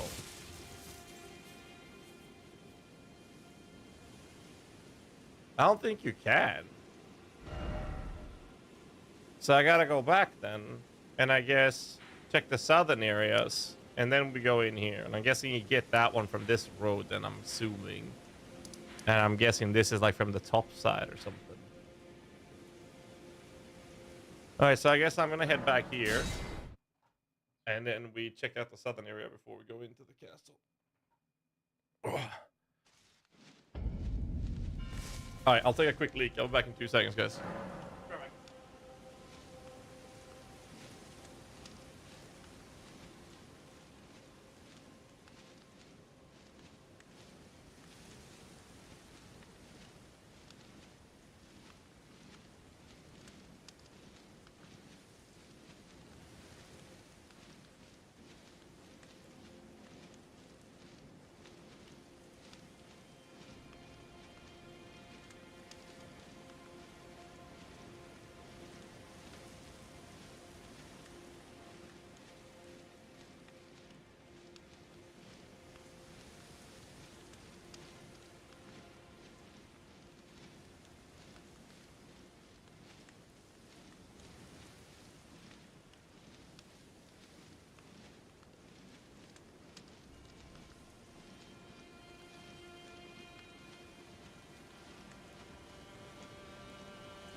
Back.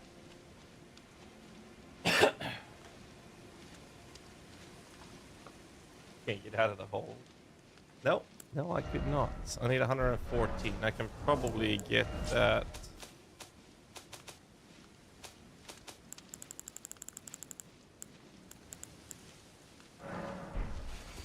I'm doing this. Good shit. One more vigor. All right, so I'm gonna explore the southern areas then.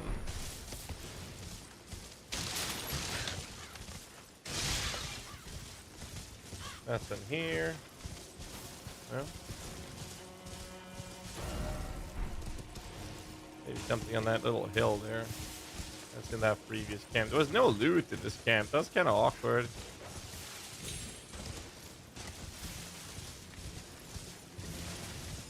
There's a chest. I'll take it back.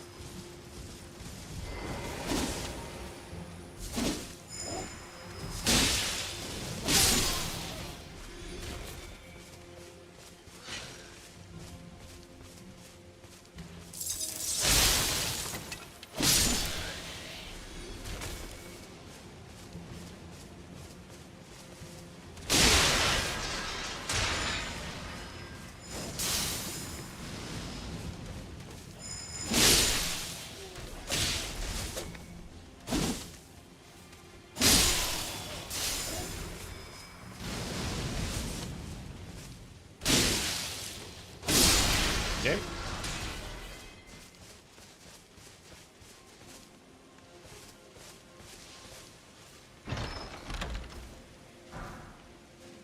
Come on. Isn't that giving me something of value?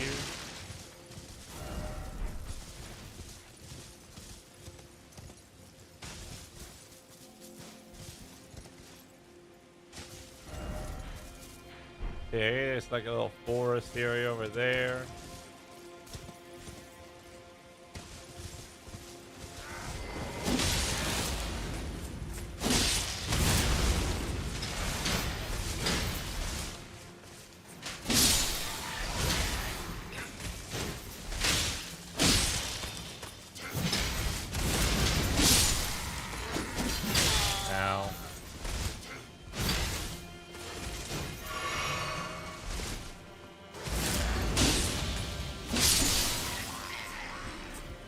Loot. Crossbow. Okay.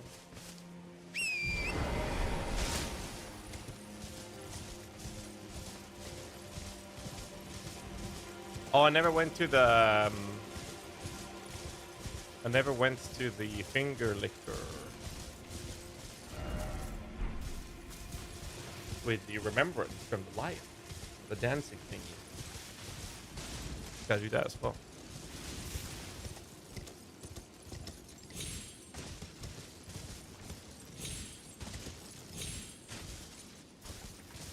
There we go.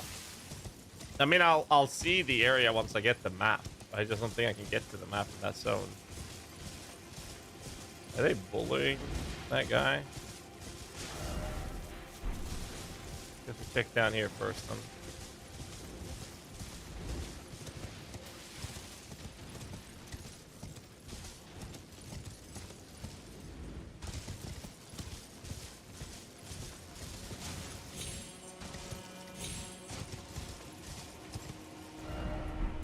Fuck am I?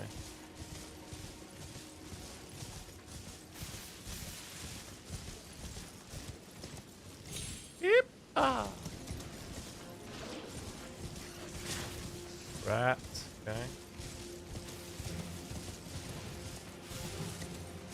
There's loot. That's grease. If there was anything else down there. Oh, come on, Mike. Anything in here I need to know? No, just the flower. There's a bigger flower over there.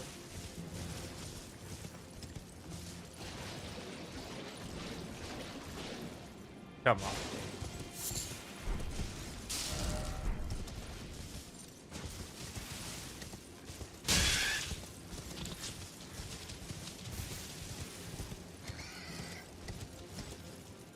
Dude, game.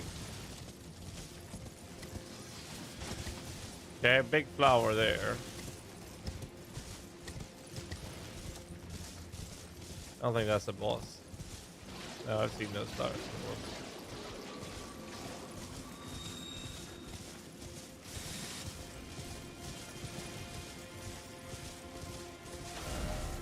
Now I'm outside the map again. Here's a jumping spot. Huh.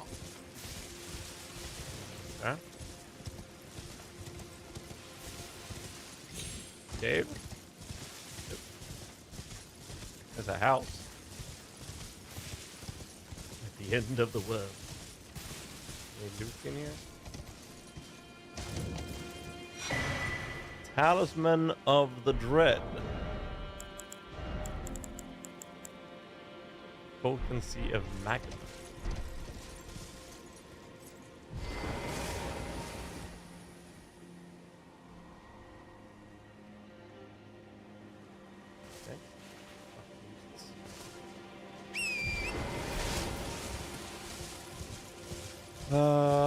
Anything up there then?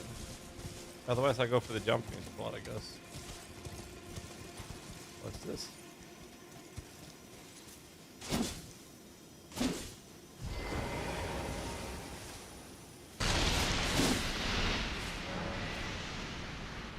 Oh! Oh, it wasn't active till I hit that. Oh! Oh!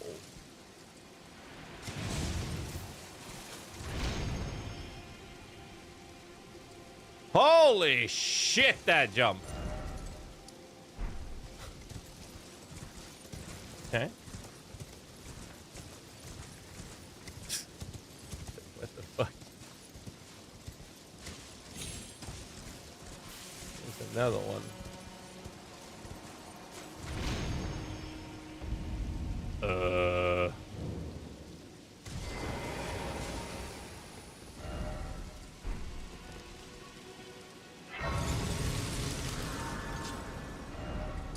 I'm supposed to go to this little fort. Now I'm in a goddamn fort. Sorry, I thought it was a castle. No mountain.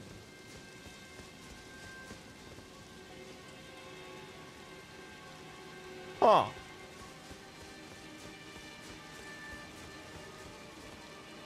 But I don't want to start here.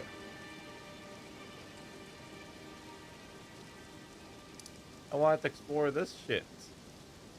I went all the way down there. So I guess we'll start over. We'll check that fort later.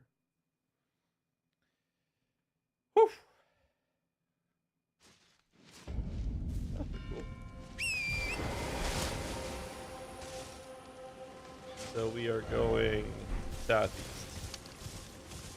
Oh, more exploration, boys.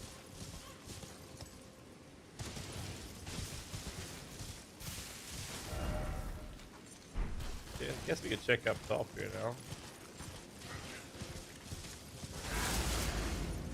Find anything?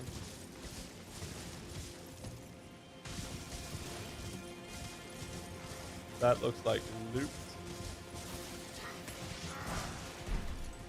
What's up, Bunny? Thanks for food, man.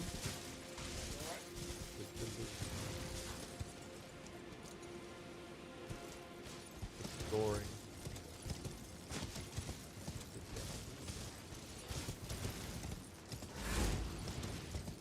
That was Millennia? I haven't fought Millennia yet. I'm doing the DLC first.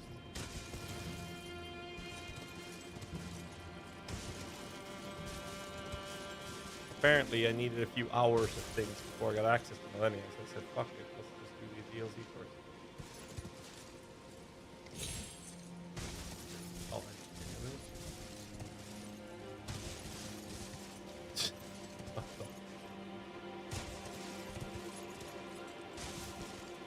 Yoink.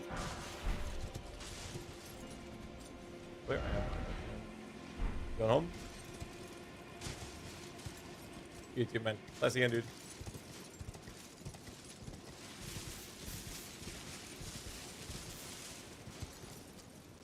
And then, yeah.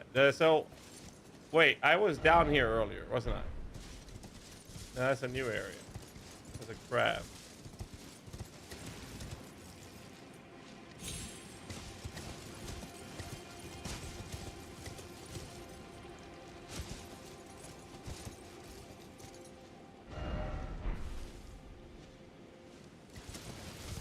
Back here.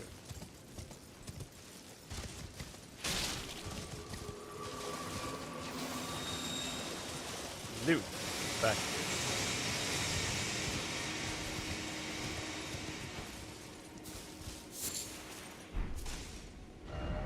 Now I'm underneath this place. Okay.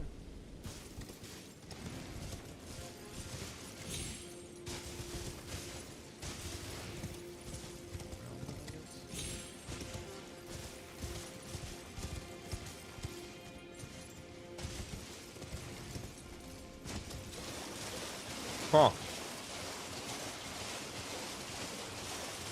What's that loot? Dear Spirit Eye. And Grace.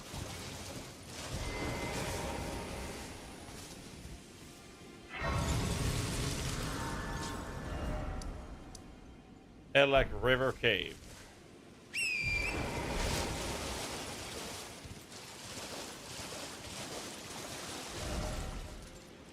Now I'm below the bridge. Oh, that's where the jumping spot is. Holy shit, man. This place is massive.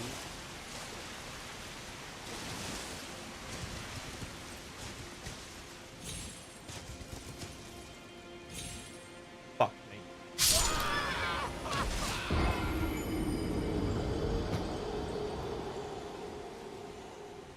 Fine. 46 deaths so far. I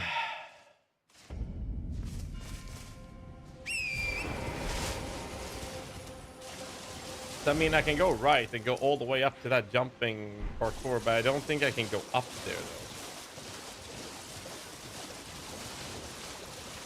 though. And I'm not confident I'm supposed to do this jumping shit.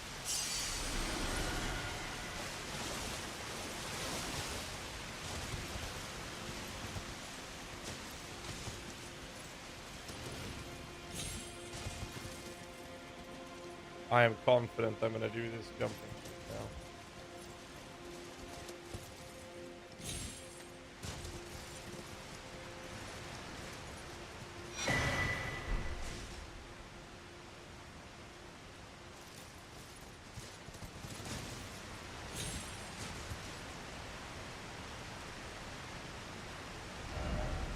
Birdie.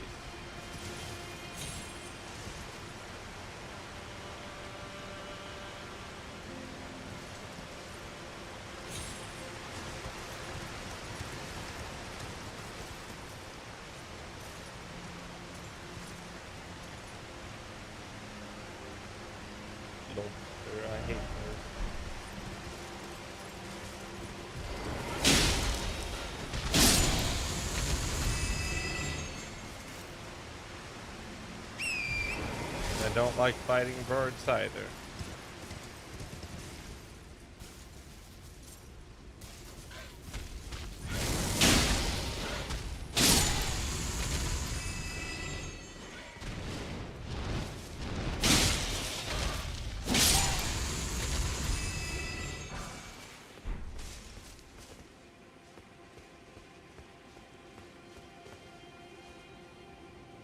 I mean, I'm guessing I'm supposed to jump down there.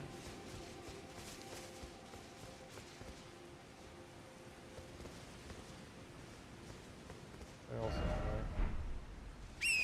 Dude, this place is so fucking big. It's insane.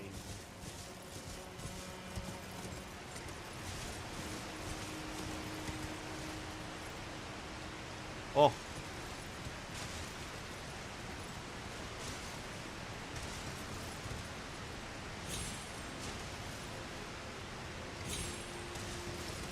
Nice.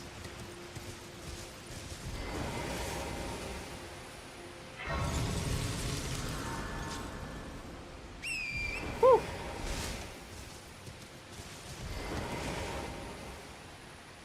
As once told, the coffee could convey past opinion to cruise, the developed garden of the deepest purple, slumber such paradise.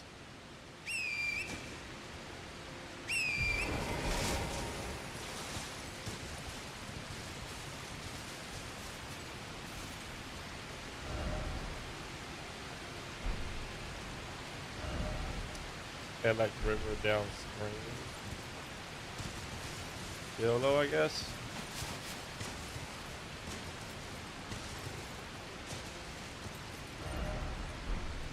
Do I come back to the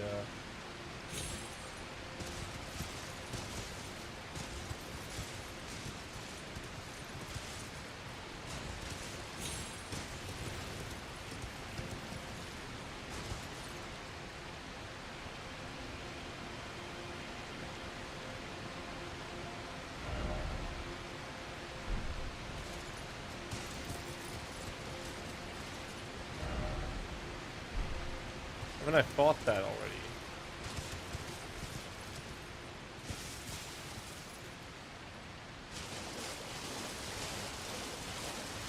Anything back here? No.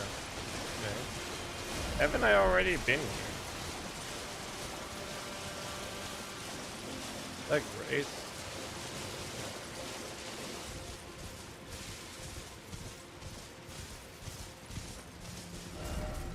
I'm outside the map here. What?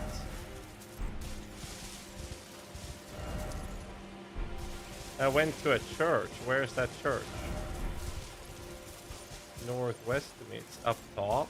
Oh, so I've been up top, but not down here. I thought, like, I think this feels like the starting zone.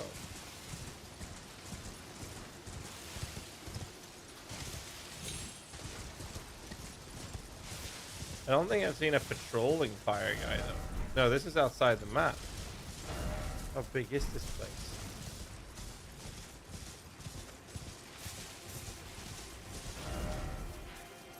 No, I'm outside.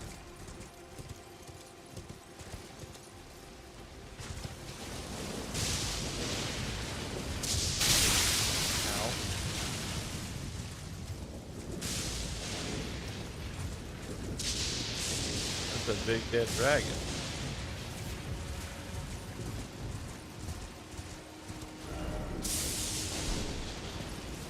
Oh.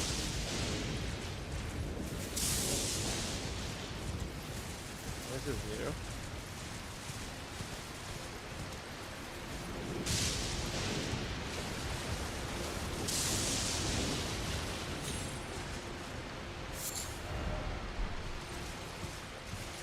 I don't have a map for it, so there's no cave or anything I missed, right?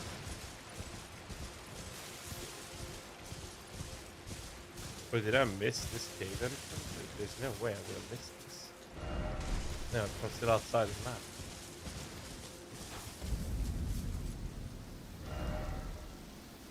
Oh, this is probably how I get to that fire guy over there. Oh. But there's no map here, or at least no map icon.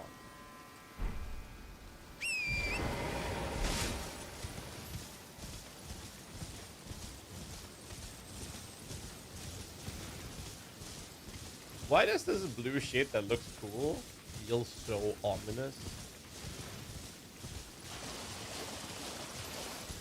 It looks good, but it feels ominous as fuck.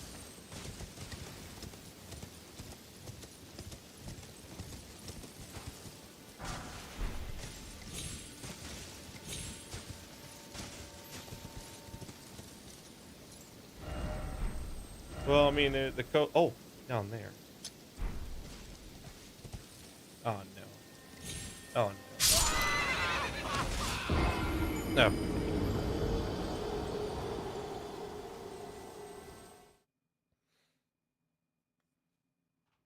Gravity.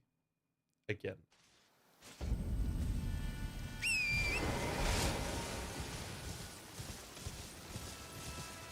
There's some minor enemies around here. I'm gonna go for the map. Yeah, I could pick up my runes. I don't think it was that much.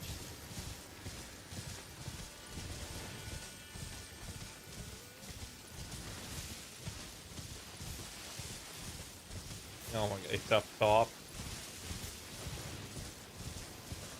Fine. More loot over there. Wait, those usually indicate a... Oh, look at that. That is west of me, right? We're gonna head back there after we got the map, though. First, I'm gonna pick up my runes. Not fall down this time.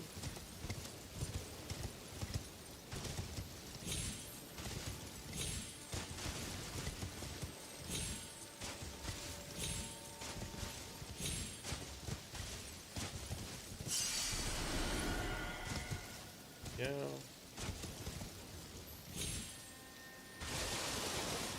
We're gonna get the map and then come back to that. There's more worms here.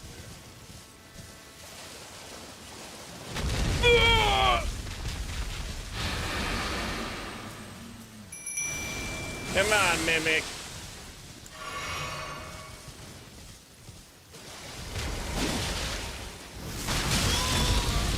I told you. Oh, it's one of these again. Ghost Flame Dragon.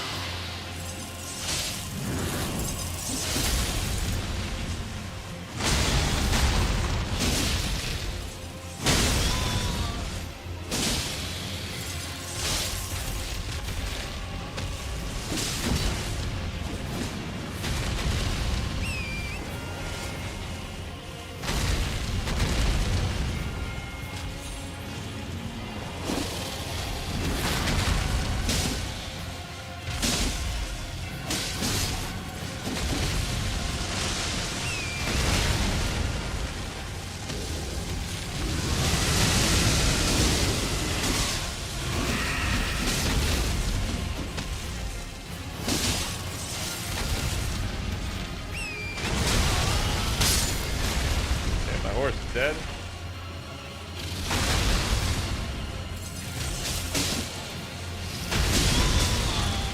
Oh my god, he does so much damage.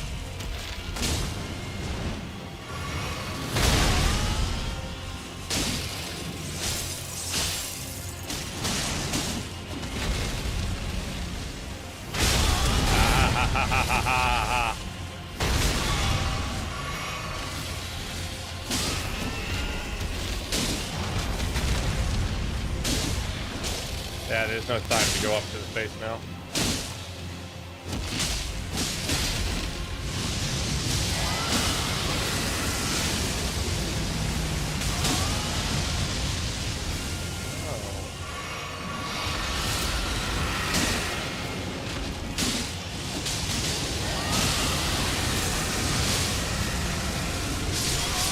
Jesus Christ.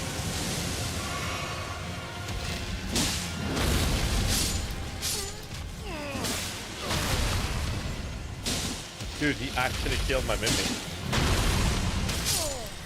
Wow. I don't think I should be here.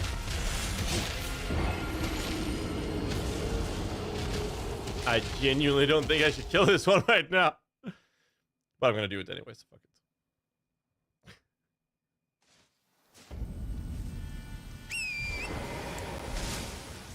Let's go.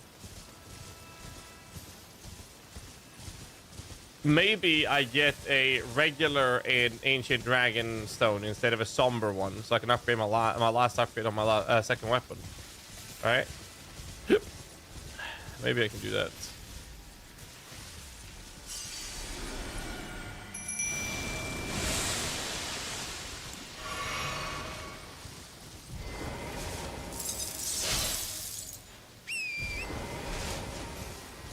Let's go.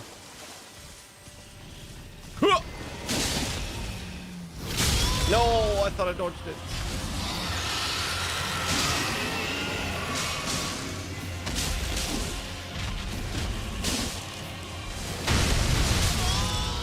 Dude, it does so much damage.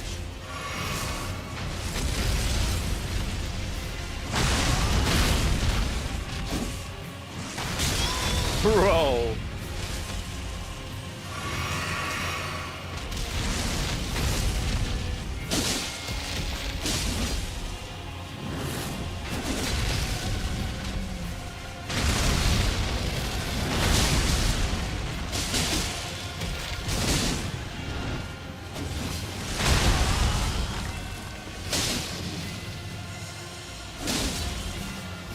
No.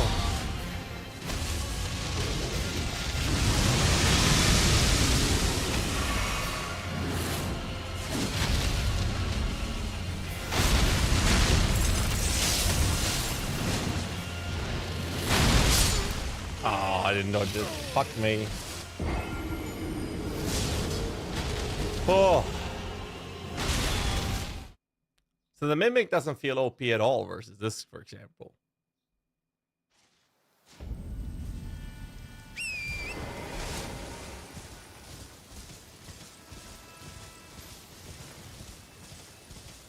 I really hope he's gonna drop that item for me.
Jesus.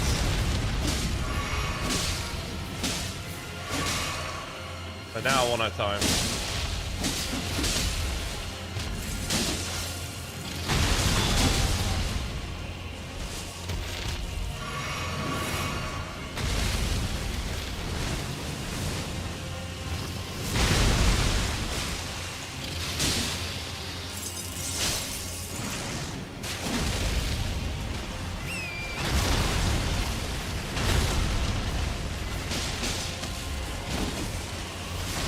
No, too soon. Jesus.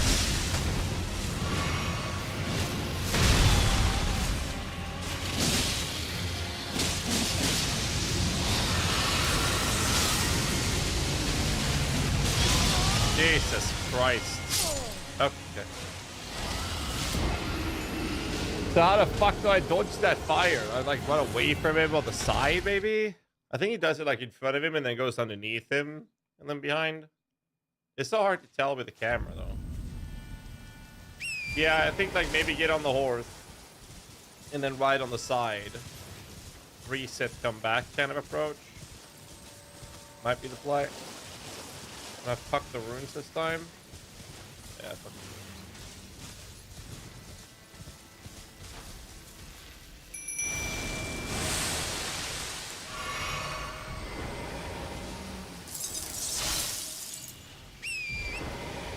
Alright, let's go. Come here, little shit.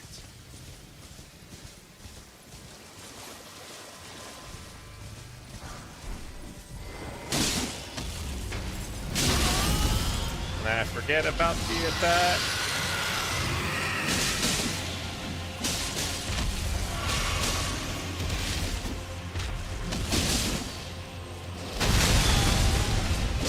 Soon.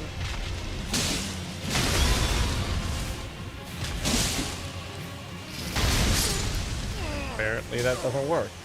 Maybe I should jump that then? As it's a slam with the melee fire. Try jumping next time.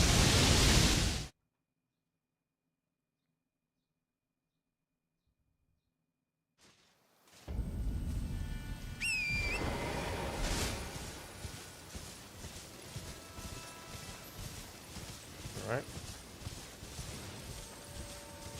Well, I have to kill it now, right?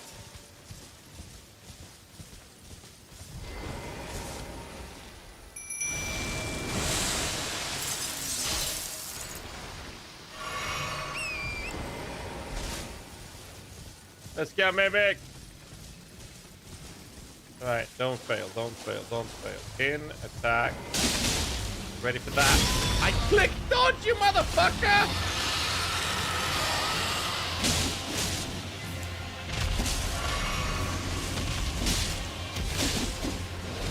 Oh, I should have jumped it. No, I saw him spin. Ocean.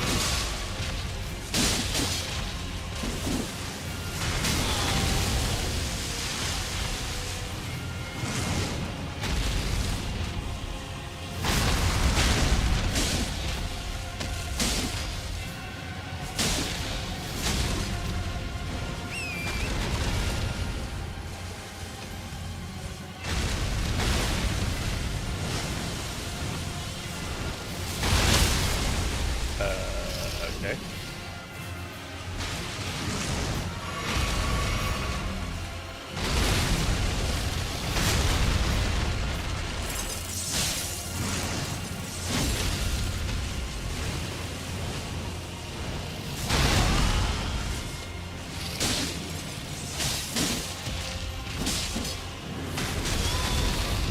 Stamina, stamina, stamina, stamina, stamina, stamina, stamina.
Stamina.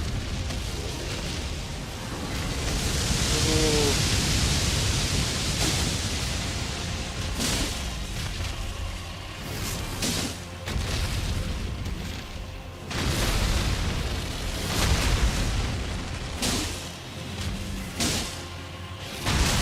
No.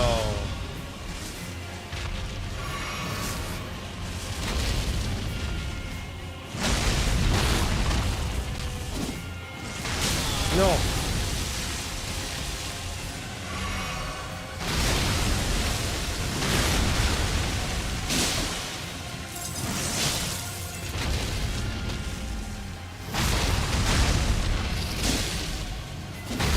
No, I should jump that. Oh, it's fine.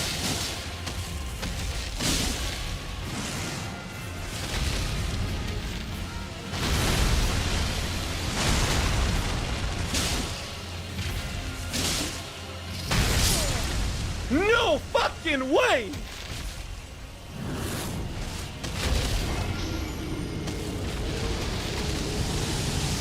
Oh, fuck me.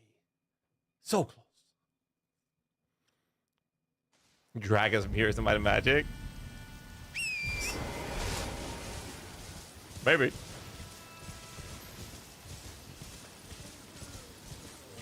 I've killed a fire golem. It wasn't a boss though.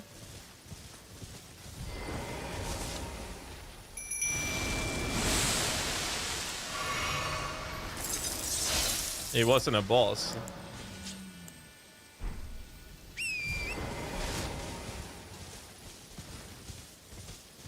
You kill the first one, the first thing you encounter in the game when you get in here. Ah, for fuck's sake, dude. No, my horse is dead, isn't he?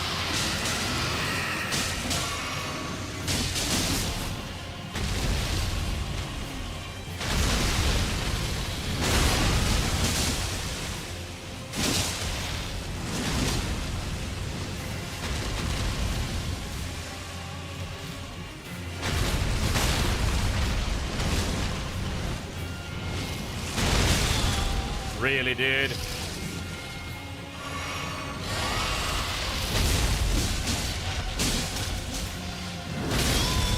Okay, I am way off now.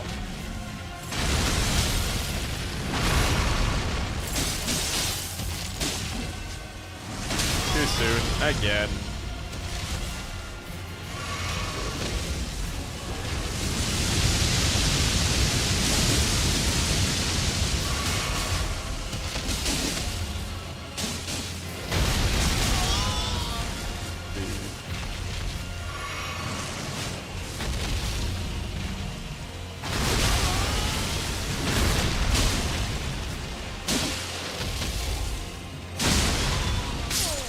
No, you can't jump it, so you have to dodge it. Okay. Or maybe there's like a specific position I can dodge or jump it in if I am close to the foot, maybe? Because I have jumped it.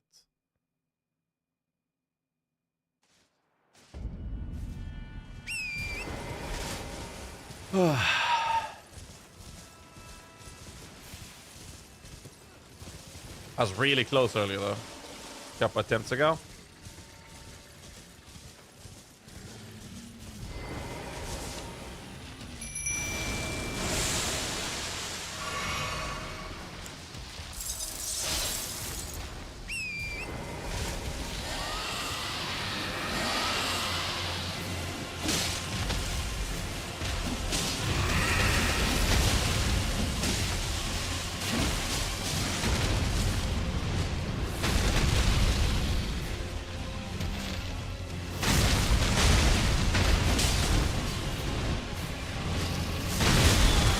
Bro, I dodged that, man.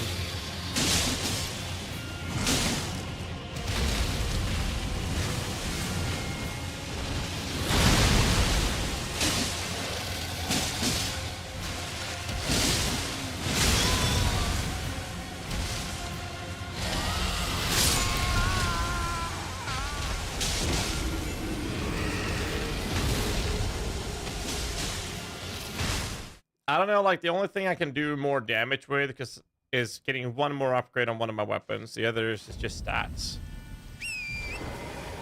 I feel like I'm kind of good on vigor. I'm gonna go 60 on vigor, and then when I'm done with that, then whatever, I guess. We'll go damage from there. I think that's the play.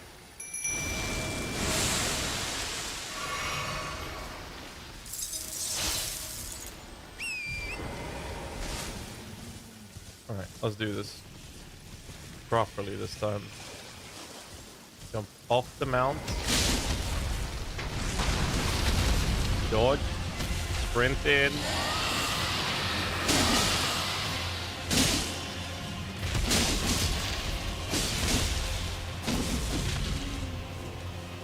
No, too soon.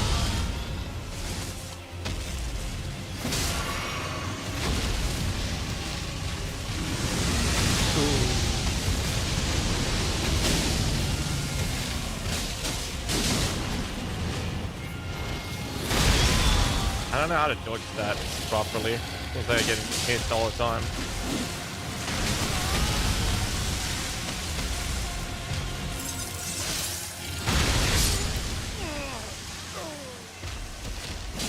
Am I supposed to run away from it? Like, I've been able to dodge it sometimes, but I don't know if I'm supposed to jump or not, because jump doesn't work. Unless maybe I can jump if I'm close to the foot.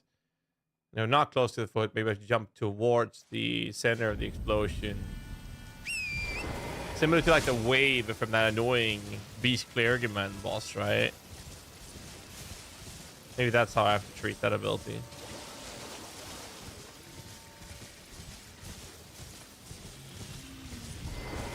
Maybe.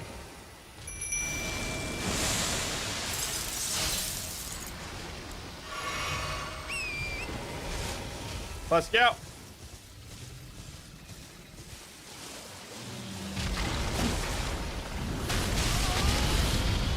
Scream at me a little bit.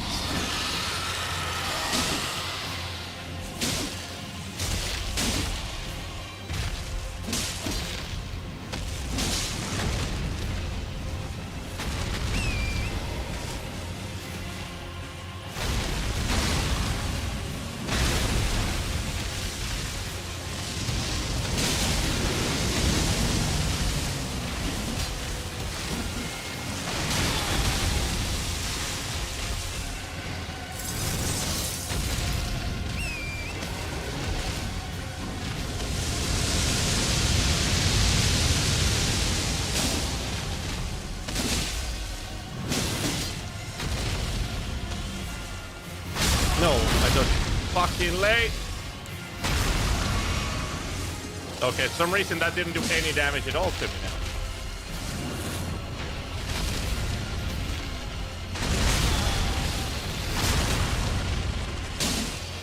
Very confusing.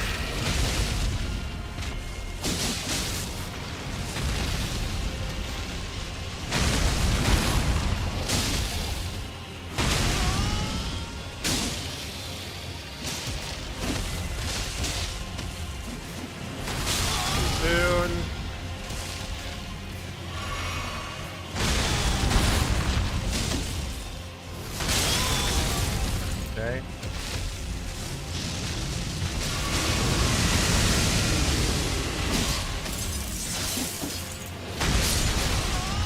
And now I dodge towards the foot.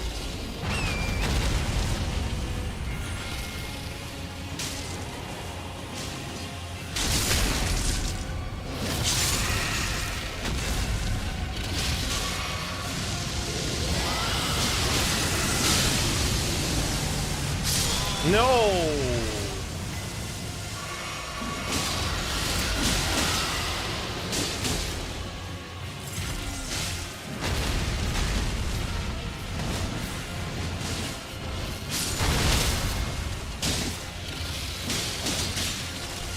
Dude, I got a bunch of ads. Dude! Where did the ads come from?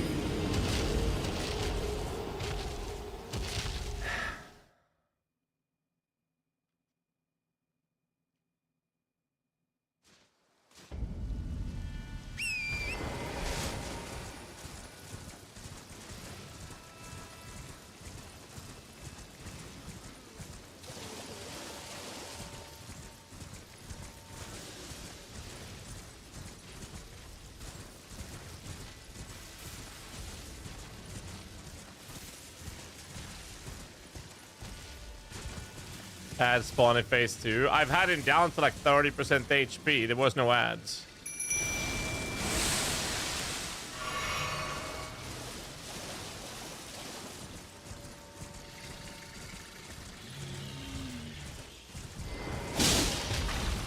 No, I should have dodged.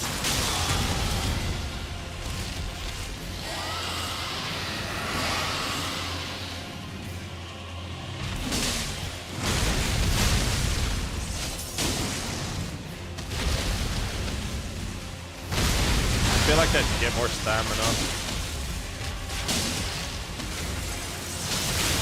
Too soon.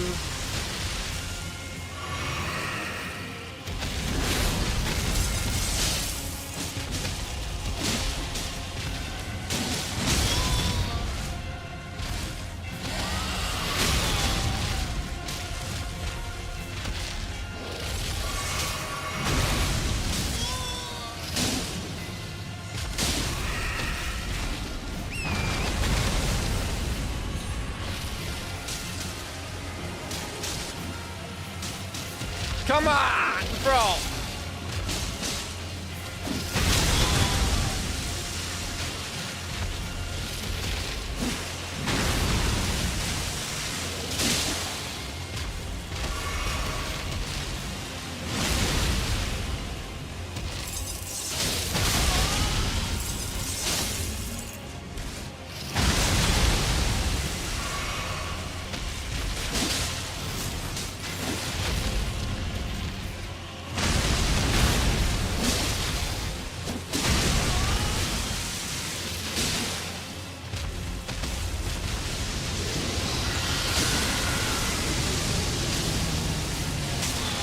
No, I still get hit by that if I run on the side.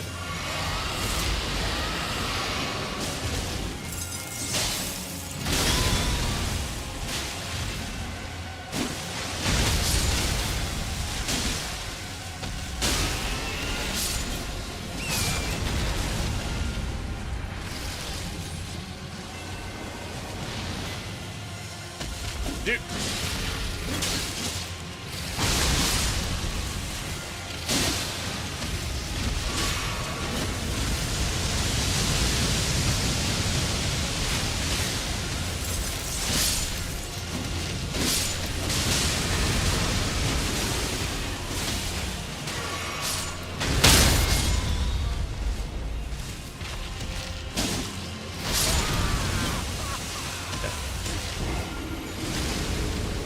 So he does spawn ads in the face too, but still.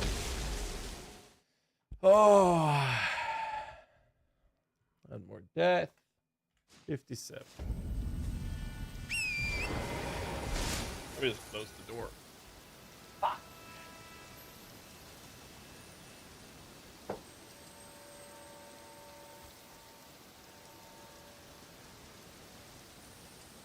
Oh. I don't know how to beat him. I actually genuinely do not know how to beat him.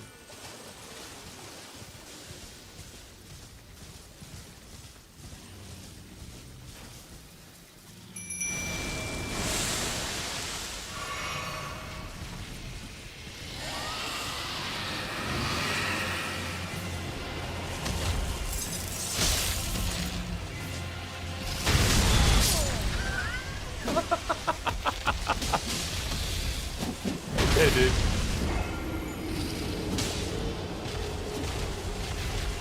I don't understand how you after 60 hours cannot repost and backstab. So I'm trying to get to the face before he leaps up into the air again for the repost. And every time I do it, I'm on the wrong side of the head. And that doesn't let me do it, and he does a light attack. I'm trying to do it every single time I get the stagger. Am I doing it wrong? Let me know. You're more than welcome to explain to me how it is I'm doing that repost wrong.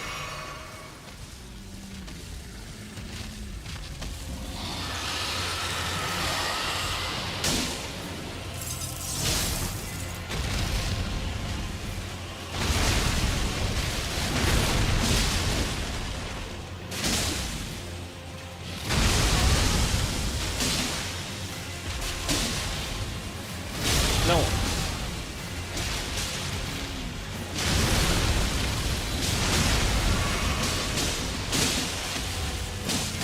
No, shit, don't say that. No.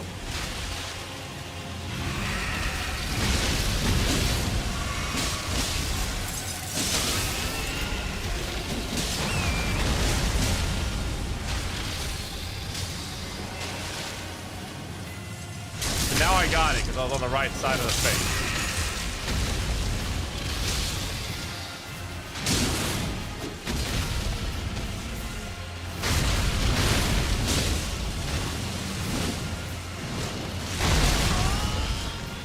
Good.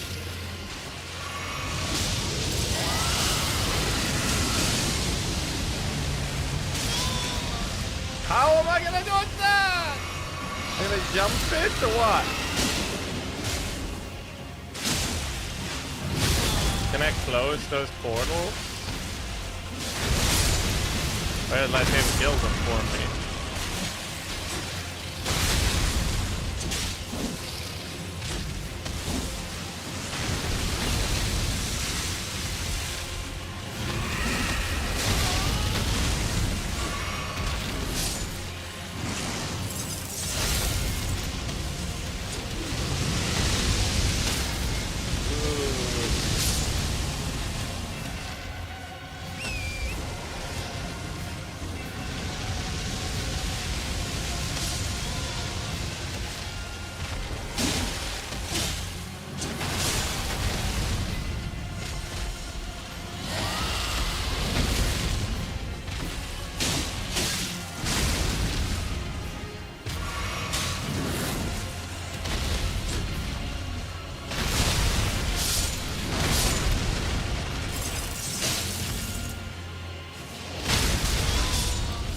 Jesus. No.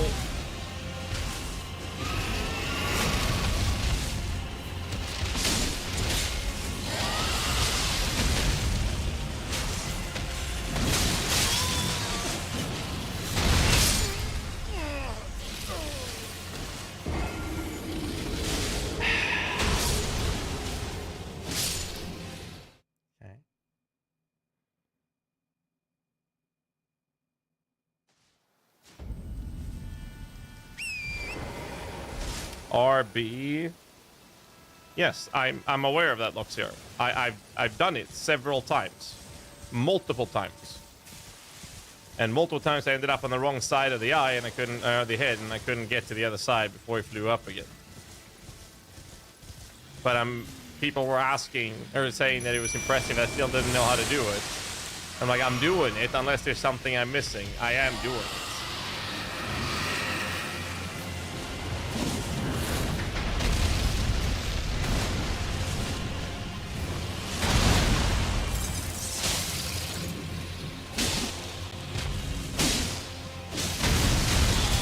Roll.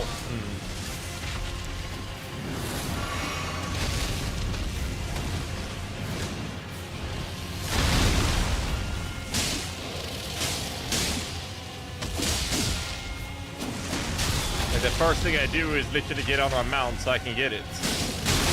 Oh wow, that's not hurt.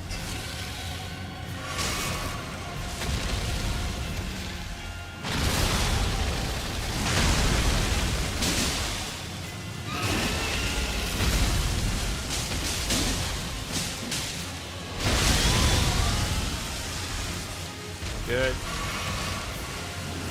Too soon.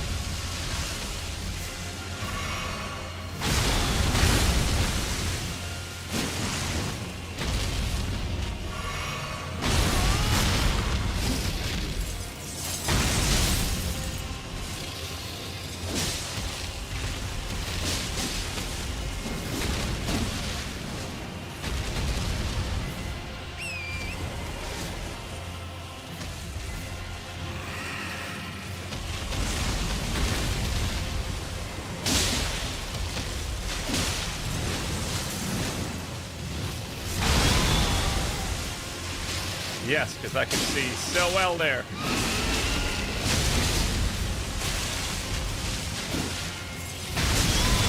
And the stamina. That's my fault.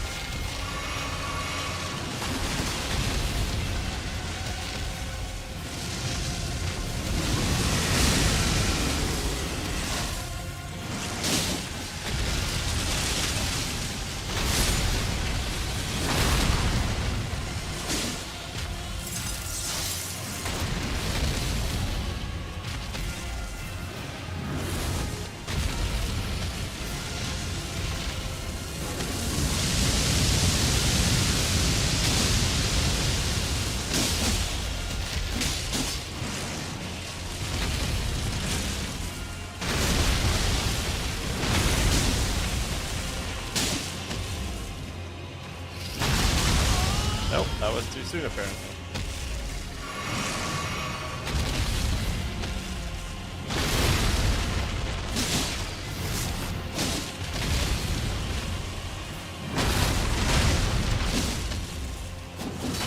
No, it's back.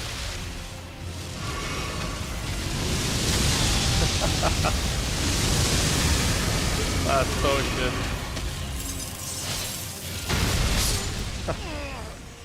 I still don't know how to dodge the fire. I like having him in this corner though, because he didn't fly up that much. What's faith there? I don't know. 7.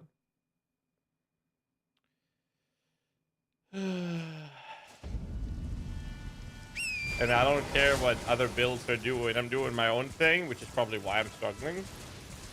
I have Mist, and I don't care what's on the other weapon because I don't use it. 2 sights and some intelligence scaling because apparently my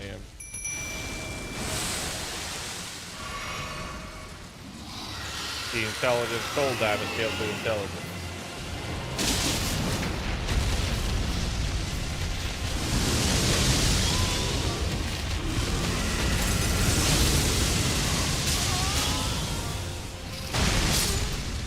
Okay.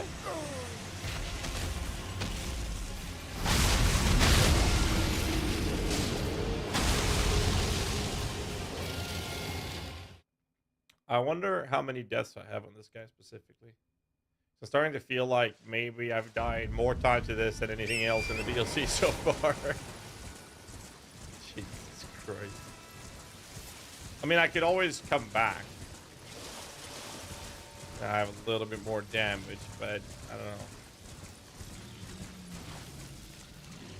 See, last I checked, I'm not a pussy. No!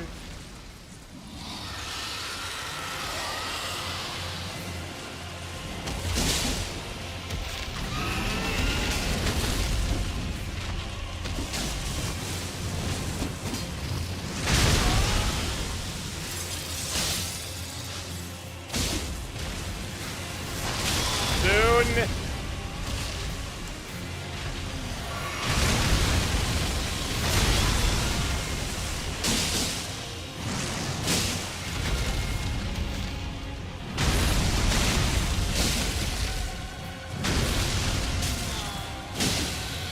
Save stamina.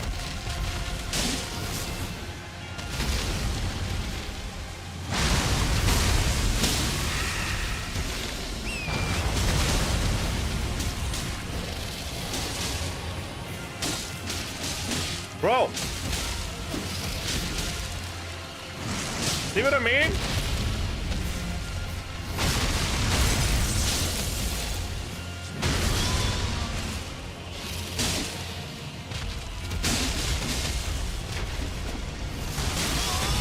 Soon again. Wow. Okay.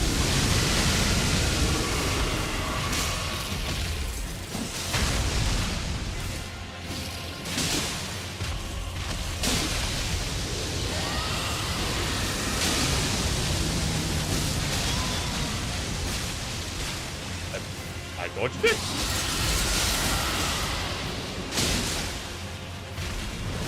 I don't know how, but I did.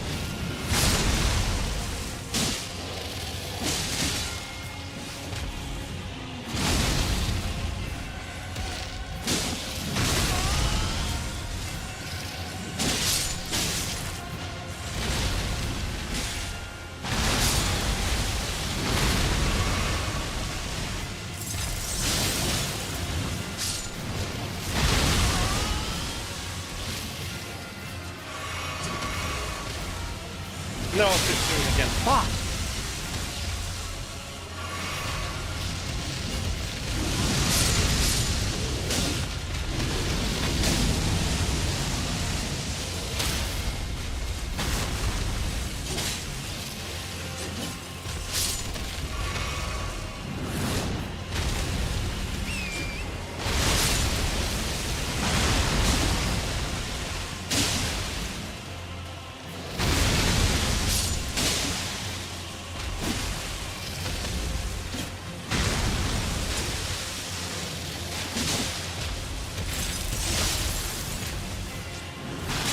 Soon again. Fuck me.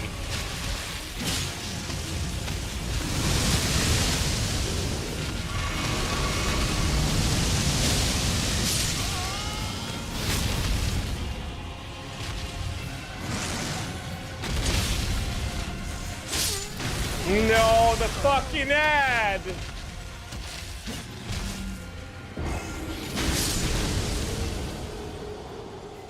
Yeah, you know, if you're close enough to Xerxes, yeah, if you're not close enough, it starts doing the normal attack. I've learned that, but it feels like I'm in the same distance every fucking time. Clearly, I'm not.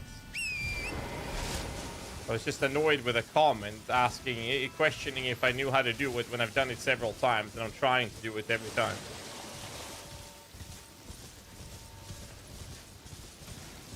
Like, if there's something I'm missing, feel free to tell me at this point. There's no backseating, no backseat rules implemented right now.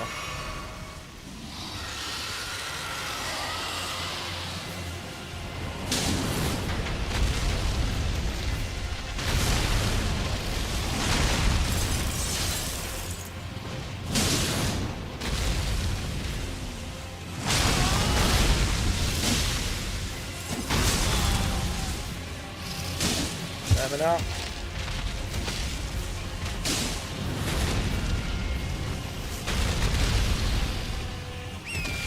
There is just no way you're gonna do that to me.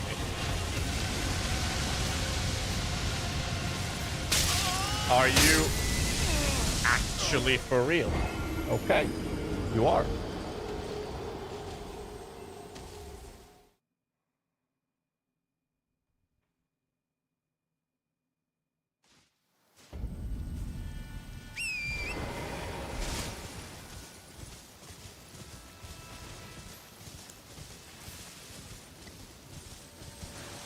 That dragon doesn't look like one, that's for damn sure.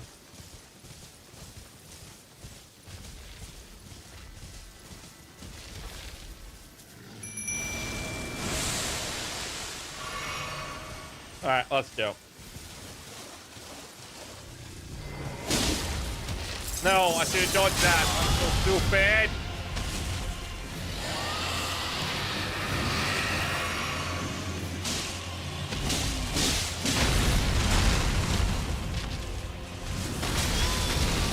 I almost failed that.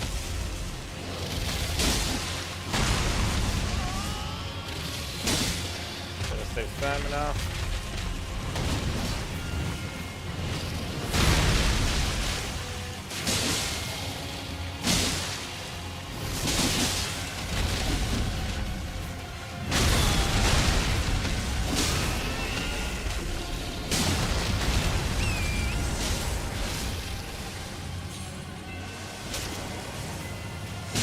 Come on.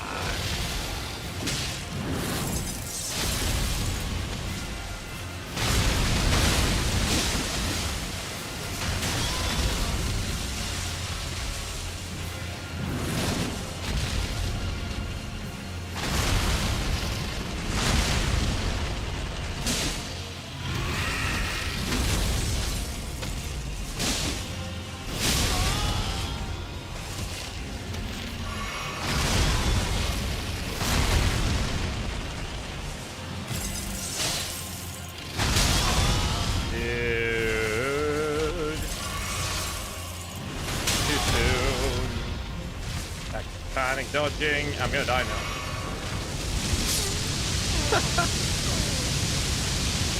Saw it coming from a mile away.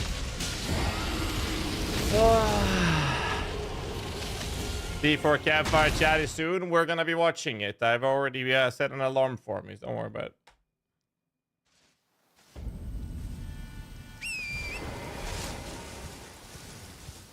We are gonna watch it.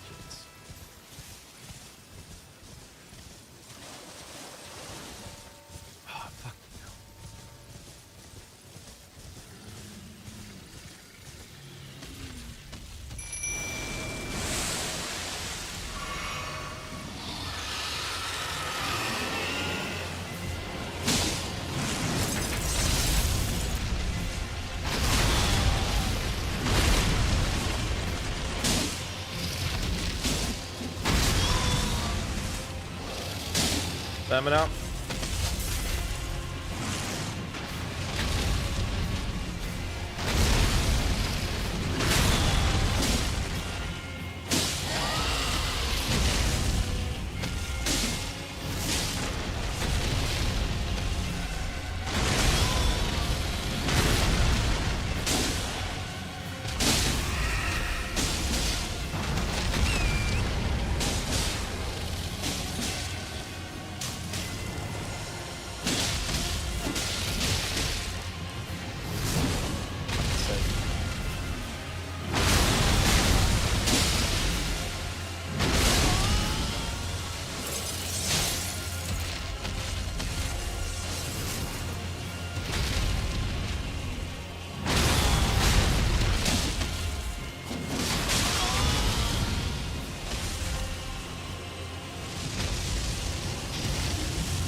No.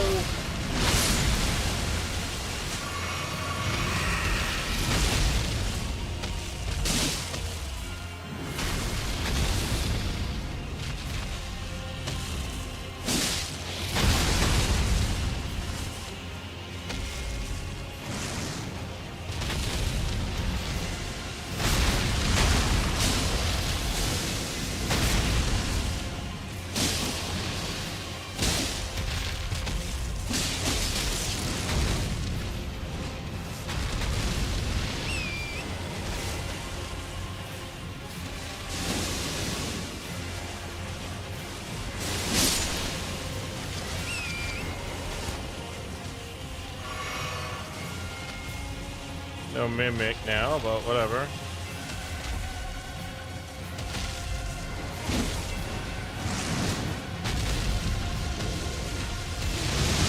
No.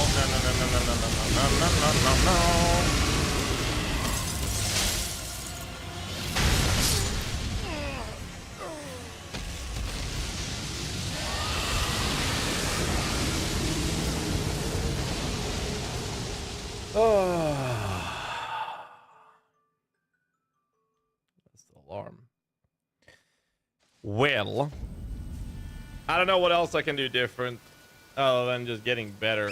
I don't feel like I am capable right now, at least, of spotting how I'm supposed to dodge what. Because some attacks is like, come fucking help me die kind of approach.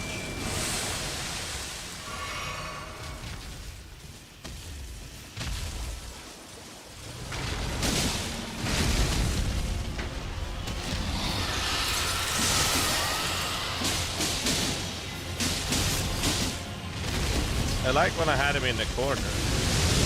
Oh, come on! I wasn't fast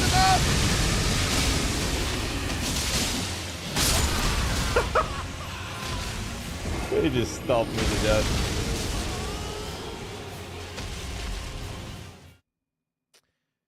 Okay, so does anyone know if I am too low level generally for this fight? Because I don't feel like I should be getting higher.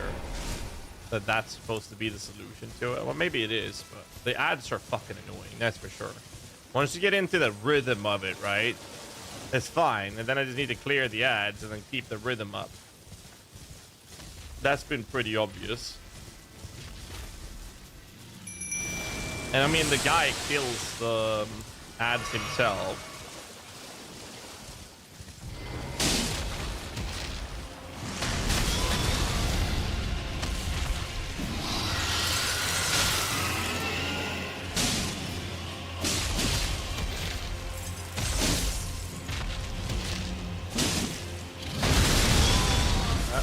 That wasn't enough.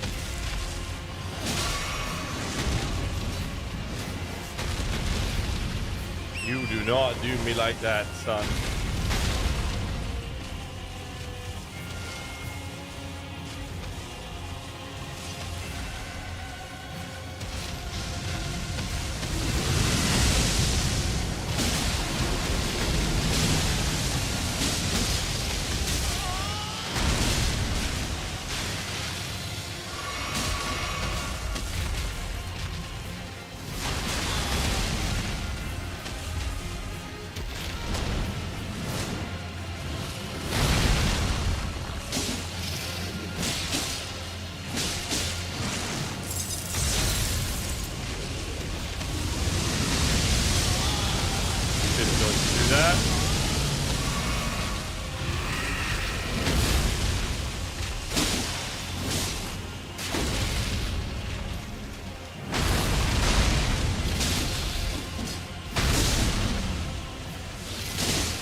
I'll never make it now.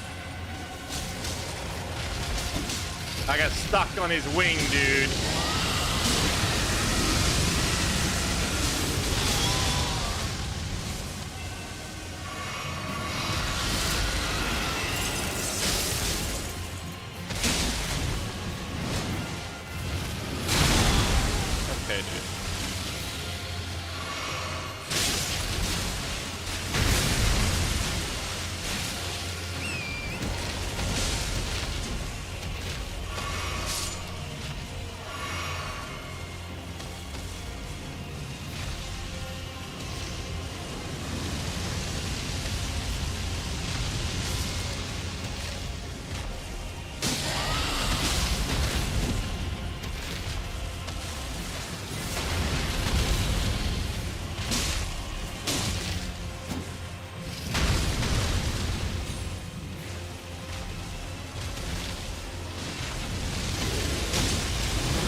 No, no, no, no, no, no, no.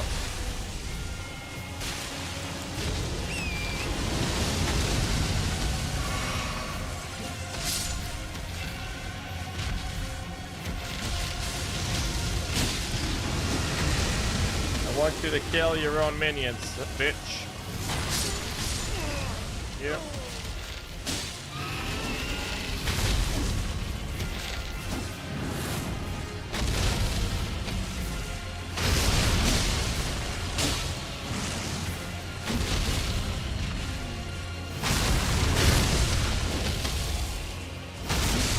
Nope. I didn't see the fire.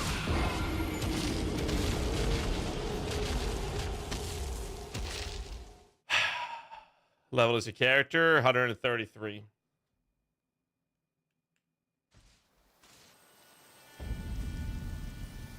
I don't know, dude. Either I'm just too bad, or I should come back here later. It's one of the two. It's frustrating. Oh. All right. So we're gonna jump over. I'm gonna watch the campfire chat. Let me just update the stream titles. Get some music going. God damn it, dude.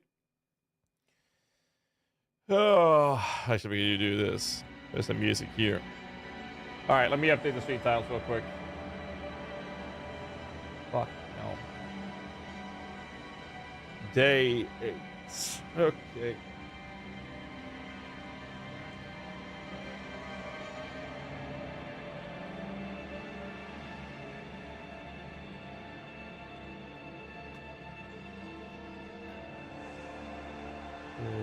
Gaming, game, Diablo 4.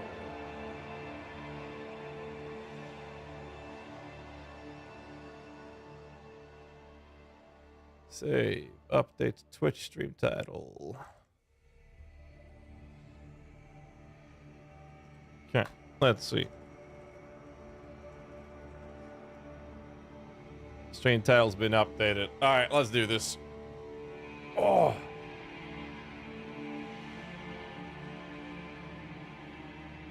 Oh, there's one more thing I gotta check actually. On YouTube Studio before I forget. So I gotta do that now. Where do I see settings? There, settings.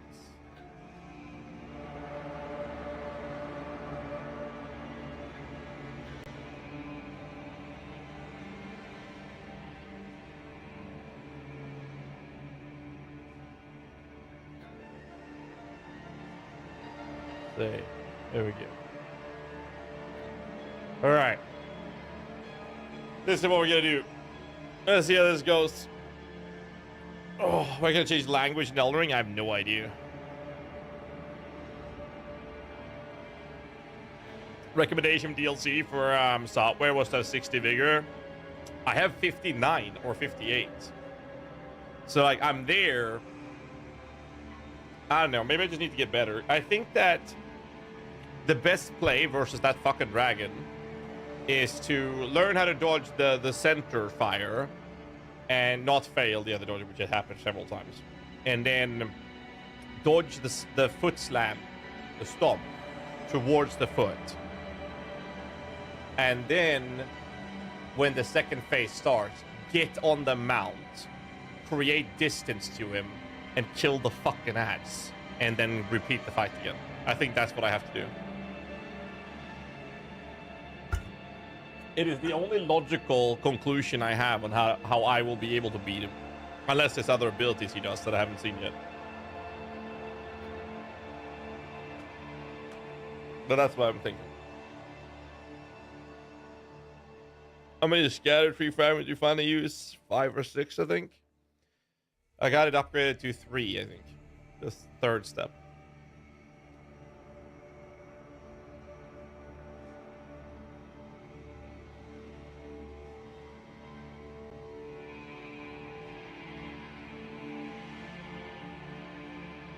There's 20. All right. I think I am way too early where I'm at, though. There's that as well. So maybe I'll take less damage and do more damage if I find more of them, right? So I guess right now, the area I'm in, I haven't explored, right? So I'm in outside the map, so to say. Like, I don't have it explored because I wanted to explore things, right? Which is why it's fun for me, because then I engage with fights that I probably should have other things for in preparation. But I was going through that guy because behind him is where the map is.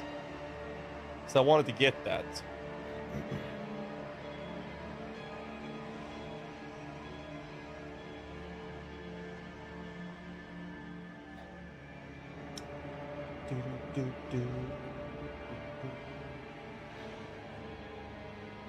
Alright, see if I got everything here. What is this?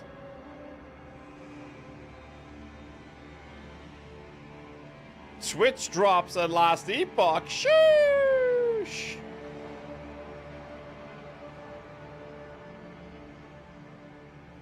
Not bad.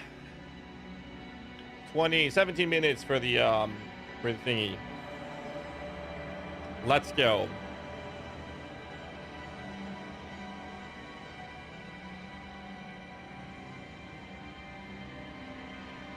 Step by step by step.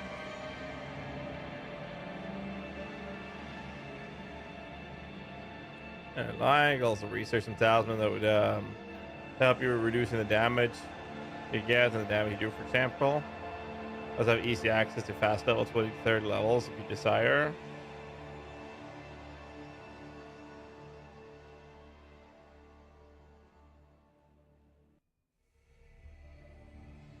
Yeah, I don't want to research like where I drop certain things. I don't want to do that. I still want to play like I'm new, right? Which I am. I just want to be in a position where I don't mind like looking things up or asking for more backseating and help when I'm playing my second playthrough than what I'm doing now. I just want to enjoy the game, go crazy at it, and just see how it feels. That's basically where I'm at.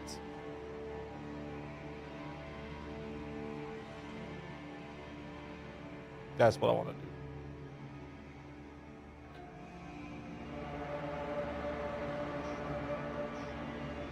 15 minutes. Time out everyone who spoils. I don't have that in my title right now, so it's all good, bud. You set a Euro difficulty with that? Yeah.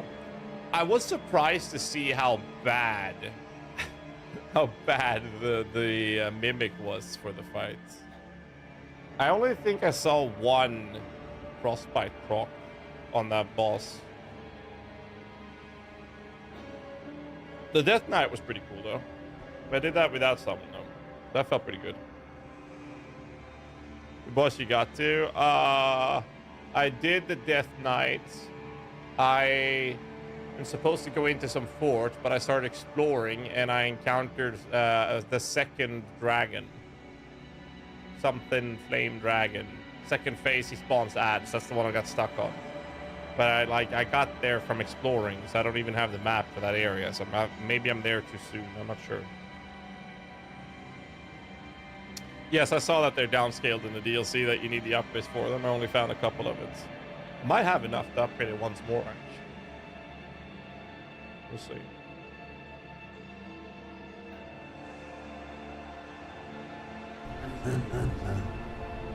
Welcome to the crew. Well, finishing blow and uninstall or another last chance? What's up, Gordon? Last season was alright. Got 2 weeks of enjoyment.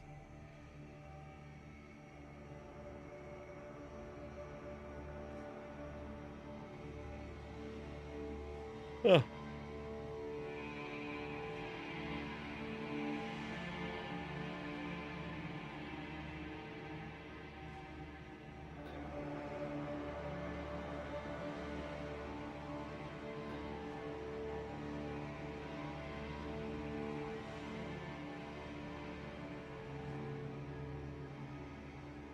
Takes out like 10 years for one of their games to become mainstream.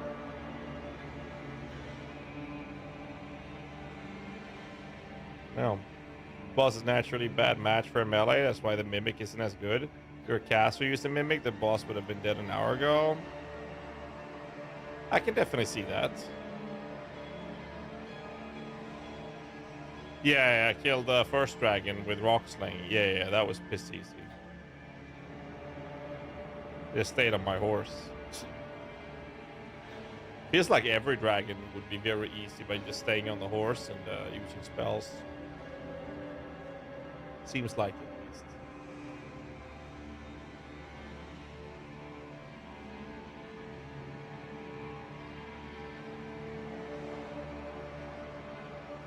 And what was going on under the hood there, running on crutches and exploits. Horse combat is boring now.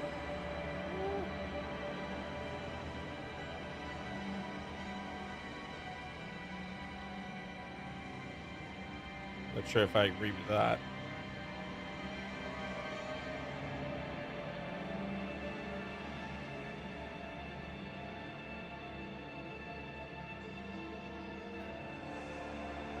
I did see some of it, but it's like, yeah. And then they fixed Holy Bolt, and then they the Holy Bolt was crashing, and it's just got worse and worse. And they fixed that, so we'll see where we're at now.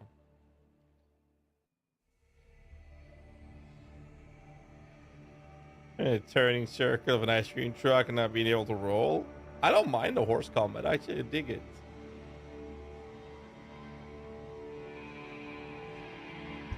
I actually dig it.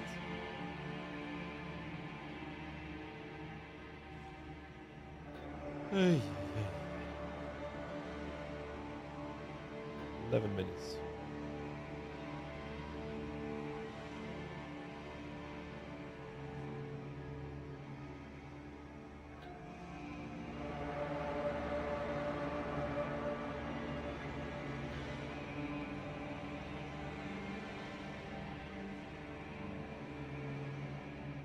Maybe. We'll see. We'll get there as we explore.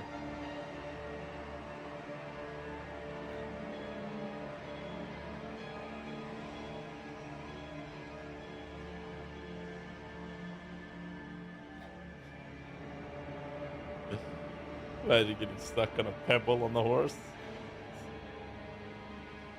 That'd be fun.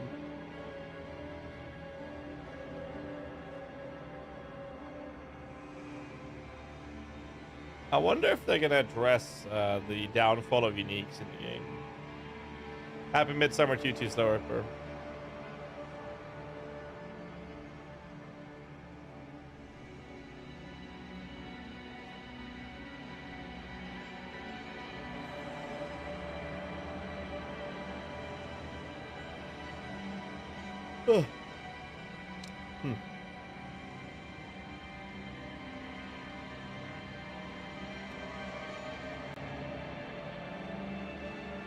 Gotten better or worse? It's gotten significantly better, but there's still a lot of work to be done.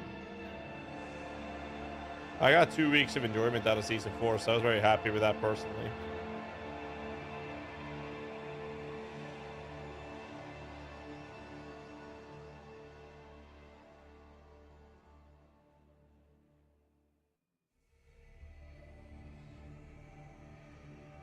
That feels good. And they made minions playable, you know.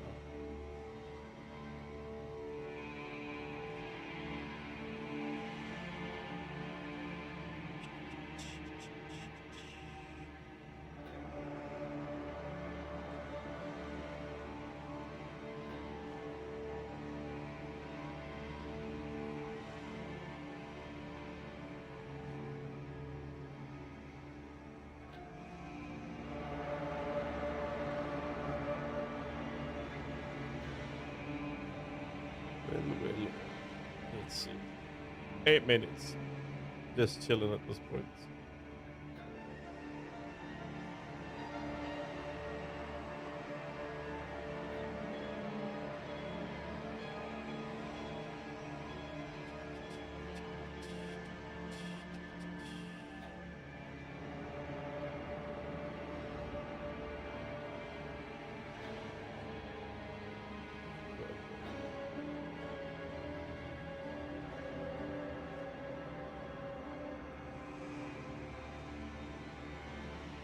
gonna decide to play D4 since PoE2 is just around the corner. I mean, the beta is coming later this year, I'm hoping, which is after the expansion to this.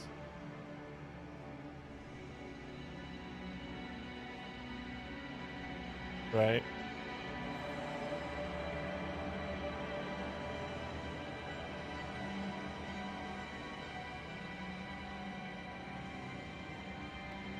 Yeah, I mean, PoE 1, PoE 2, Last Epoch, D4. Like, I'm hoping I can do, like, a rotation between those 4 games. That's kind of what I'm hoping. See how it feels.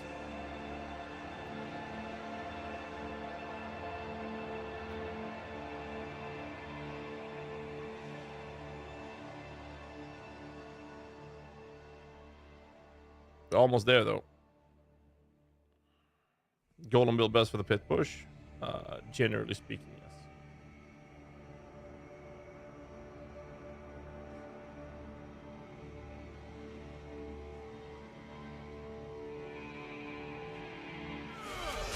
There we go.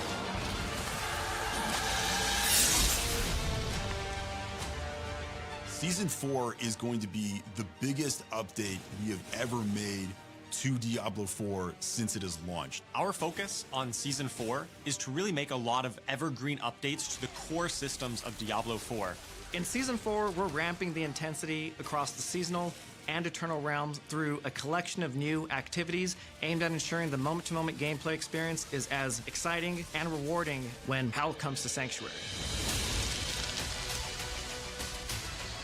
Season 4 item changes are some of the biggest changes we've made to Diablo 4 thus far. We've never done anything like this. We are fundamentally changing how you engage with items, how you upgrade them, and along the way solving a lot of things that we've seen continually from our community that we agree with are pain points of our existing item system right now.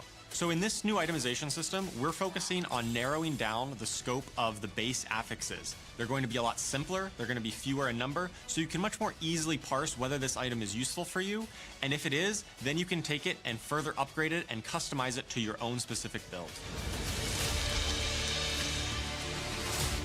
Tempering is a new system that allows you to really customize the gear that you find. In order to temper, you will need to go to the blacksmith and then choose the recipe that you wish to temper from, and then a random affix from that recipe will be attached onto your gear. Tempering recipes can be found from almost all of the content throughout Sanctuary. So you will actually be looking for tempering recipes that go directly with what you're envisioning. Maybe you're thinking, I'm going to play a Frost Sorceress. There are also going to be recipes that are more generic and maybe are just generally good for the Sorceress, but you'll be able to choose which one you think is going to be most powerful with the build you're making for your class. We're making a pretty radical change to the Codex of Power in this season, based again on the feedback that has been coming from our players. Now, every single legendary in the game will be entered into your Codex of Power so that you can continually imprint the best possible version of that legendary onto your gear. So going forward, there will no longer be carrying around all of these aspect crystals in your inventory. It's all going to be in the Codex of Power.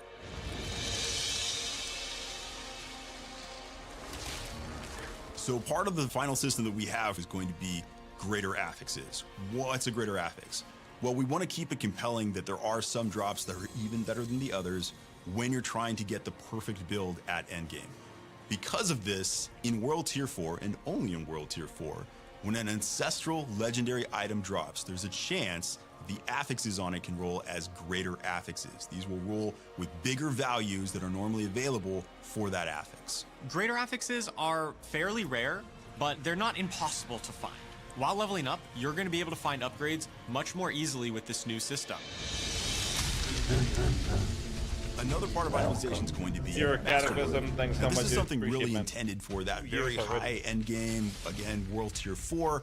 This is where a player is going to take an item, already has the affixes that they want on it, but now they go through a process of upgrading those affixes, getting even higher values on them.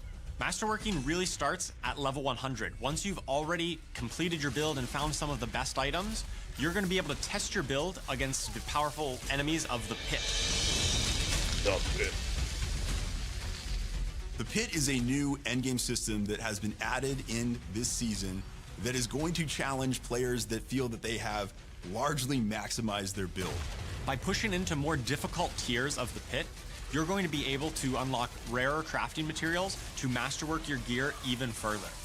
You're gonna have to play some of the hardest content in the game, but once you do, if you're successful, you can go and make those affixes even stronger.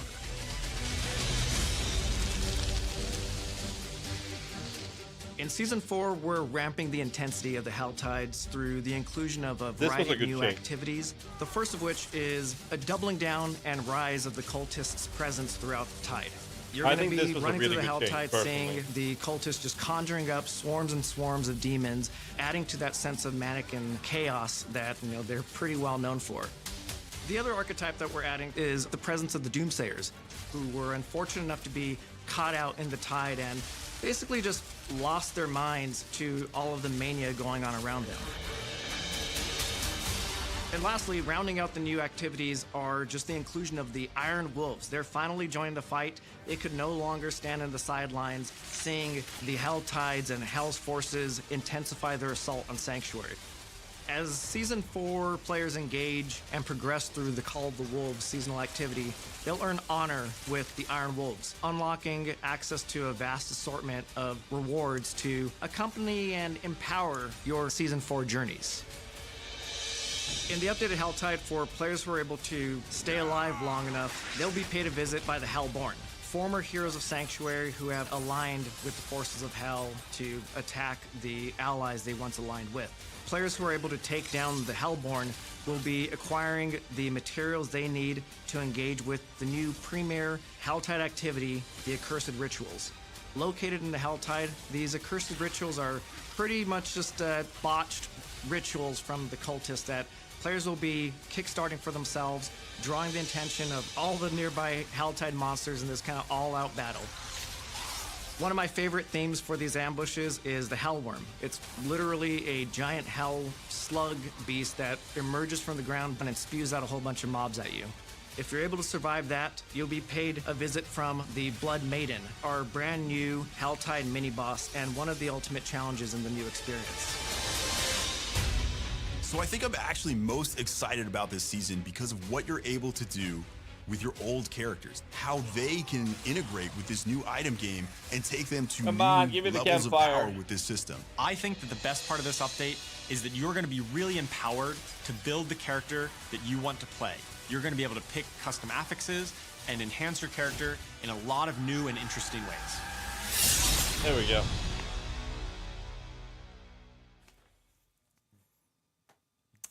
Happy Friday, Diablo community. Welcome to another Diablo 4 Campfire Chat.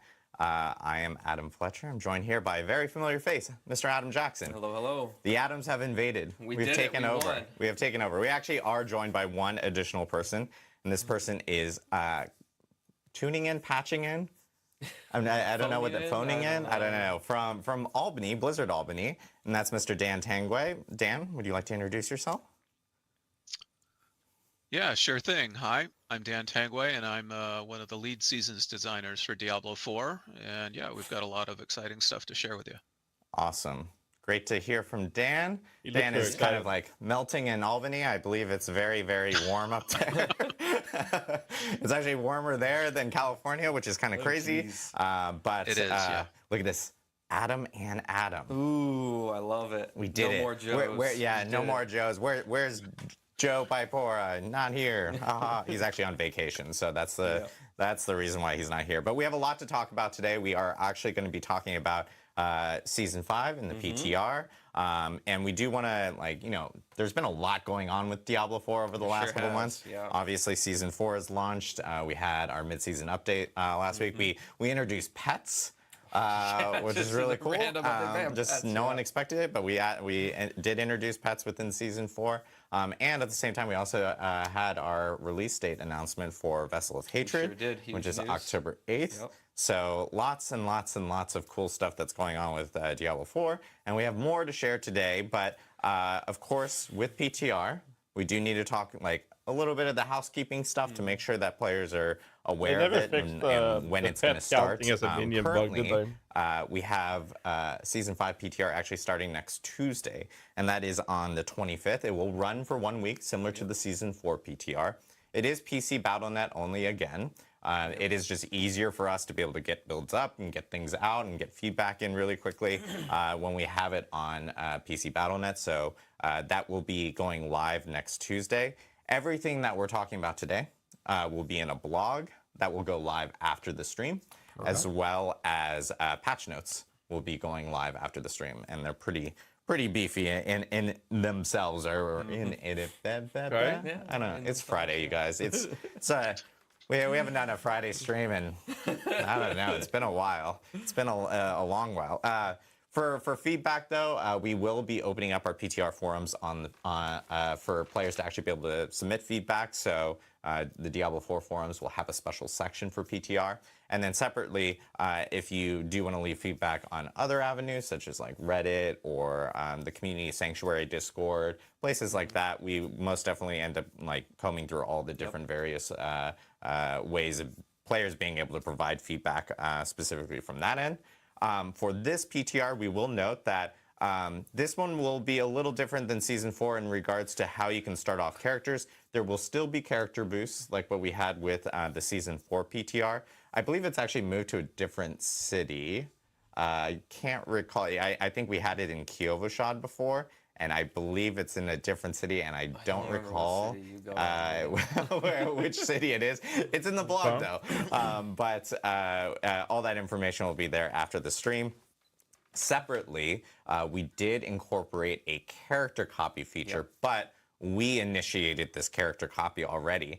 No one knows this, but as of yesterday, characters were copied from your accounts over to PTR. So it gives you a little bit of variety of being able to take over some of those characters that you've already built out. Or, you know, if you want to, you can still use the character boost. I will note, we do want players to be experiencing it in like a variety of ways, like whether using your your current characters that we're copying over, or if you're using some of the character boosts. We do recommend, or if you want to level up from level 1, too, like that's another option as well. It allows us to get feedback from all different aspects, so we do recommend you know, trying it out in different ways and providing feedback of like how things feel, how things flow within the PTR itself.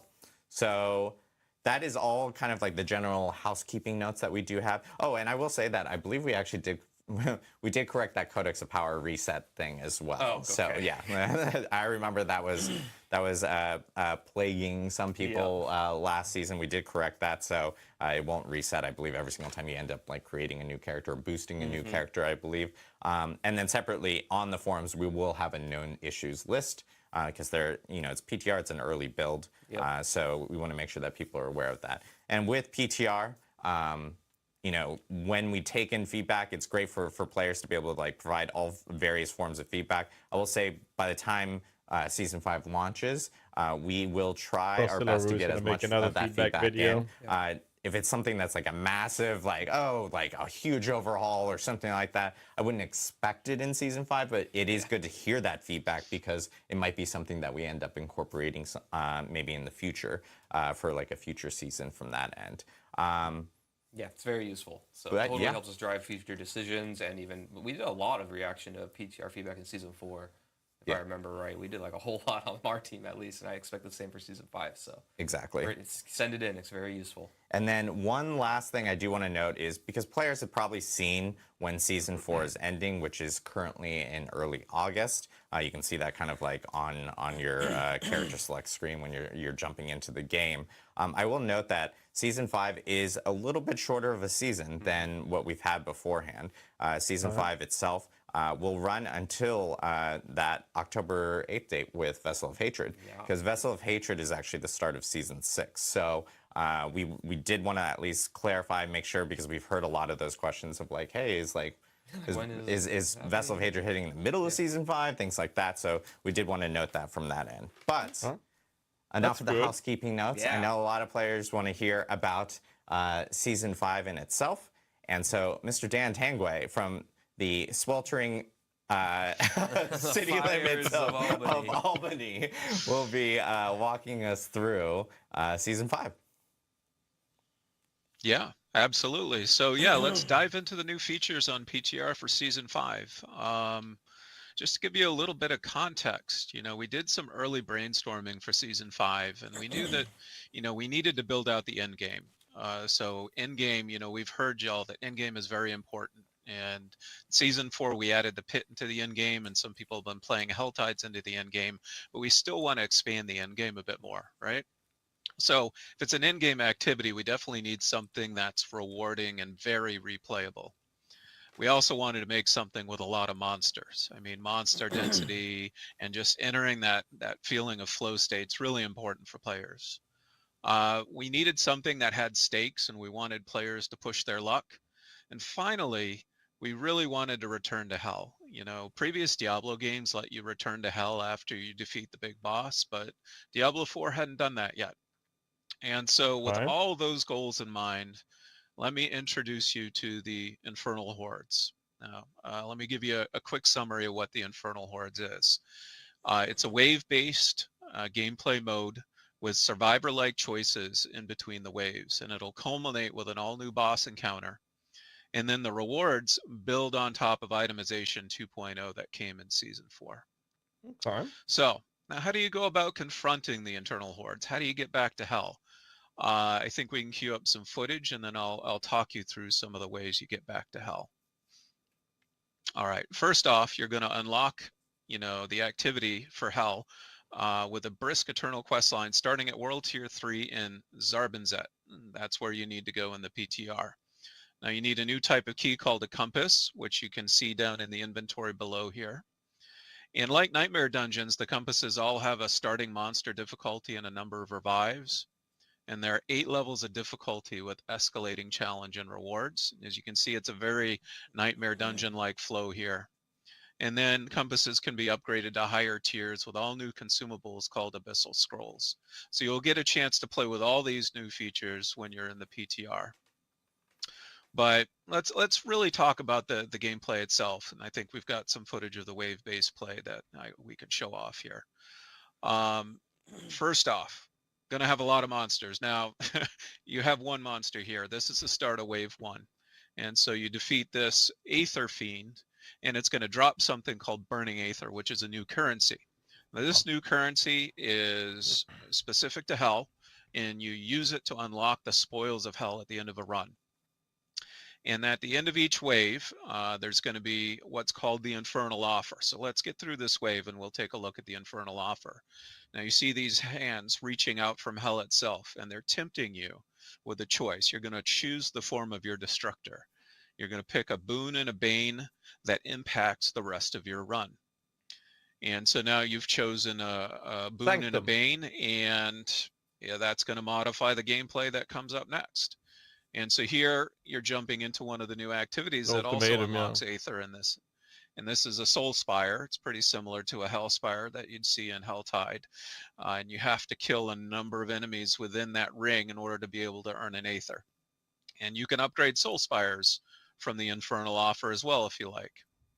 And then finally, what you need to do is complete the number of waves in order to be able to confront the boss. And so you see in this particular run, you're at 5 of 5 waves.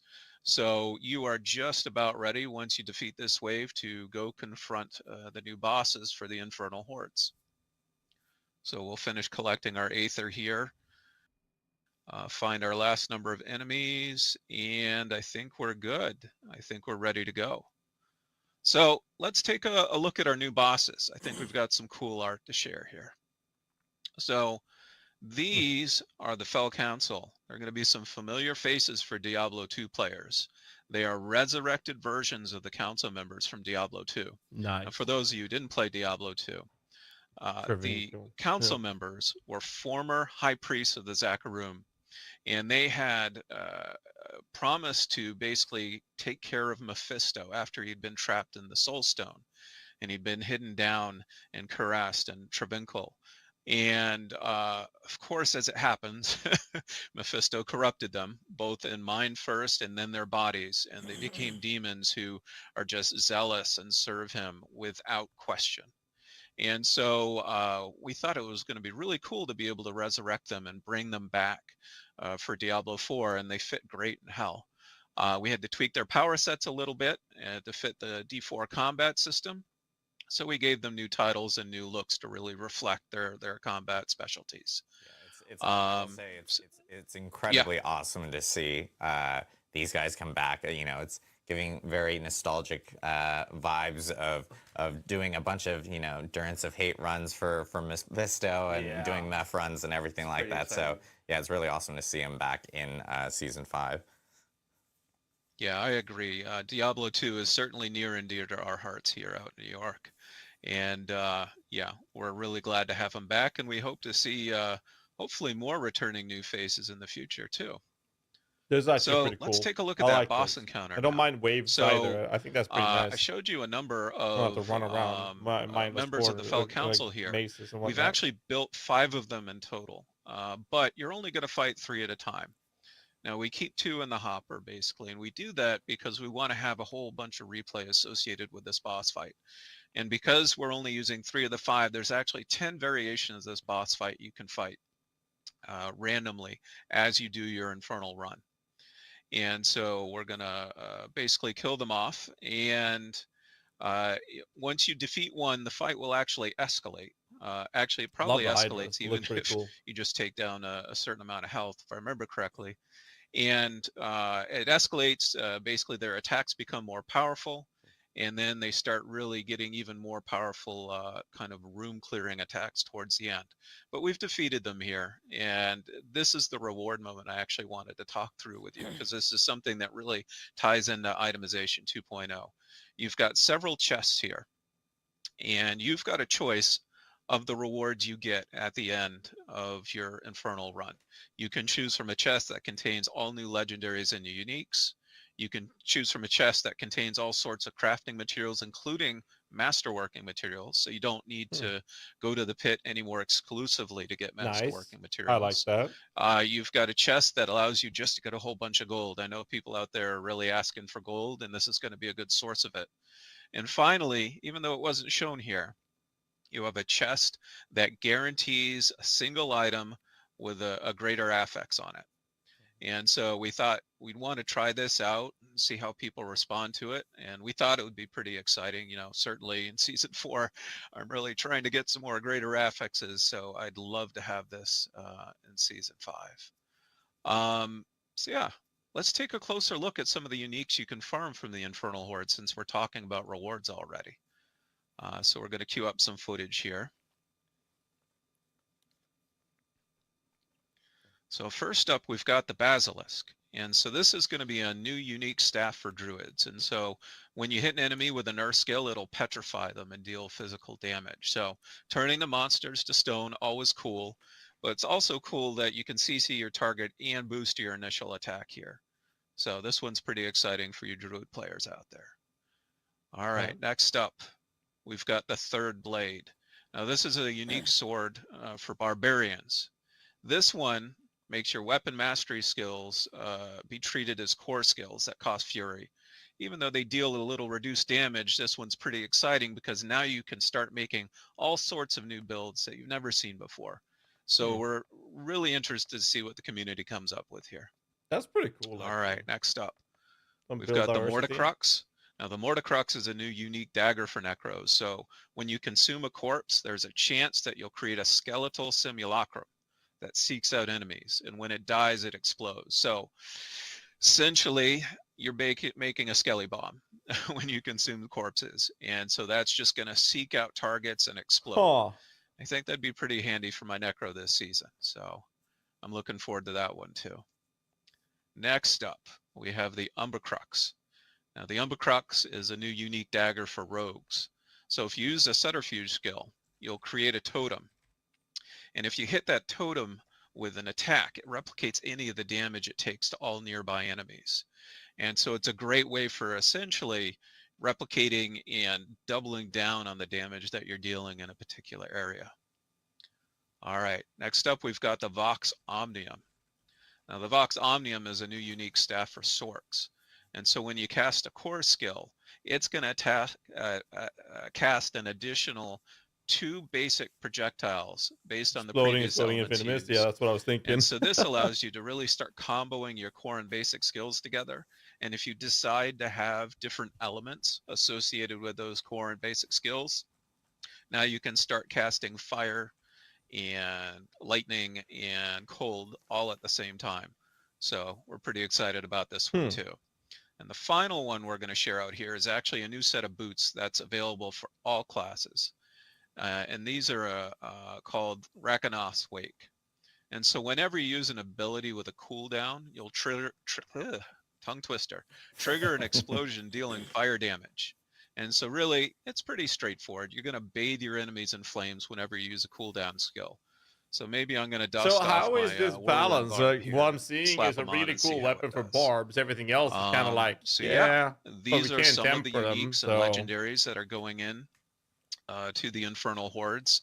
I think there are 10 uniques overall and over 20 legendaries that you can farm from the Infernal Hordes. So there's going to be a lot to chase down in there.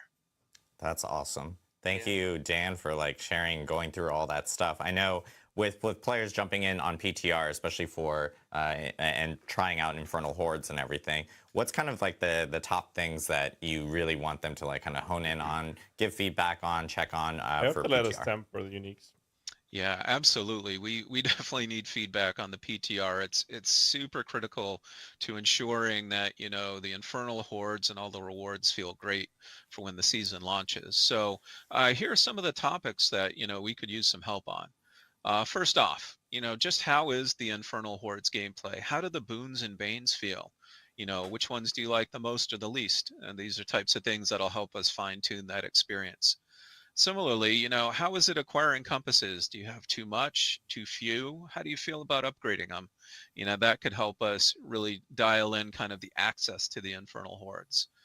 We're also interested in learning how you feel about the difficulty and the gameplay length of the different tiers. Like I said at the top, we've got 8 different tiers of difficulty. And so, you know, we have the ability to dial those in a little bit. We want to make sure that players can really replay this over and over again as they push into the end game, much like the pit. Wasn't this supposed and then to be finally, a of heavily course, how are the replayable content? rewards? You know, which do you like the most or the least?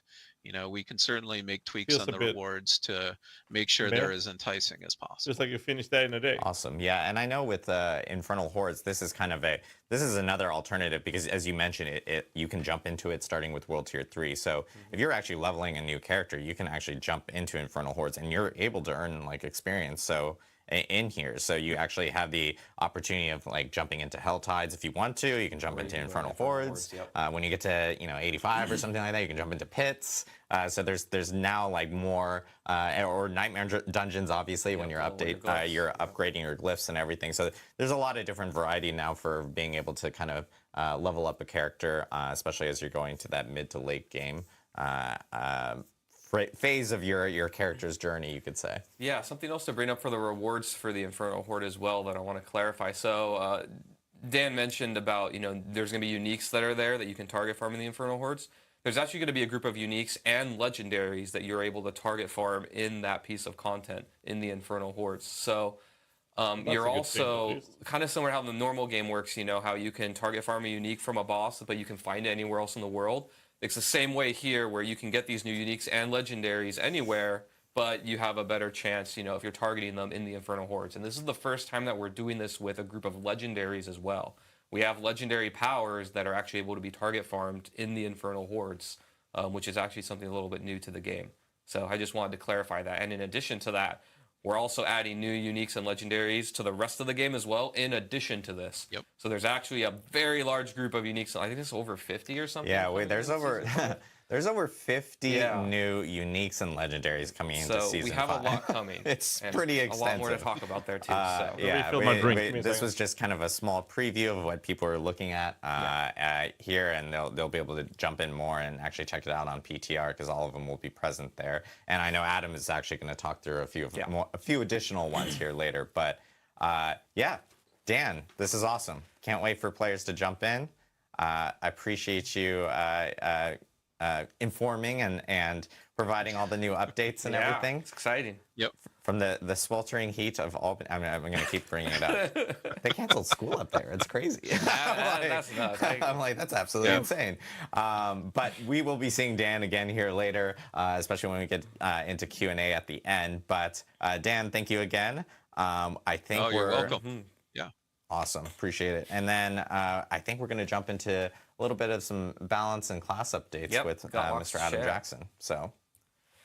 Yeah, let's get to it. We have a lot to talk about. I think we have, so the topics I'm going to be covering today, we've got unique items. We're going to be talking quite a bit about that. We've got some updates to mythic uniques that are very exciting and near and dear to my heart. And then we've got your standard class updates, a lot of stuff coming in Season 5.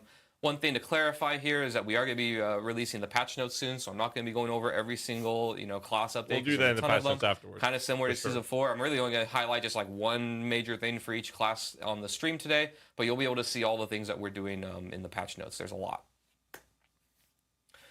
So first, uniques. We have some quality of life updates here, really targeting how you get uniques that I'm pretty pumped about to announce here today.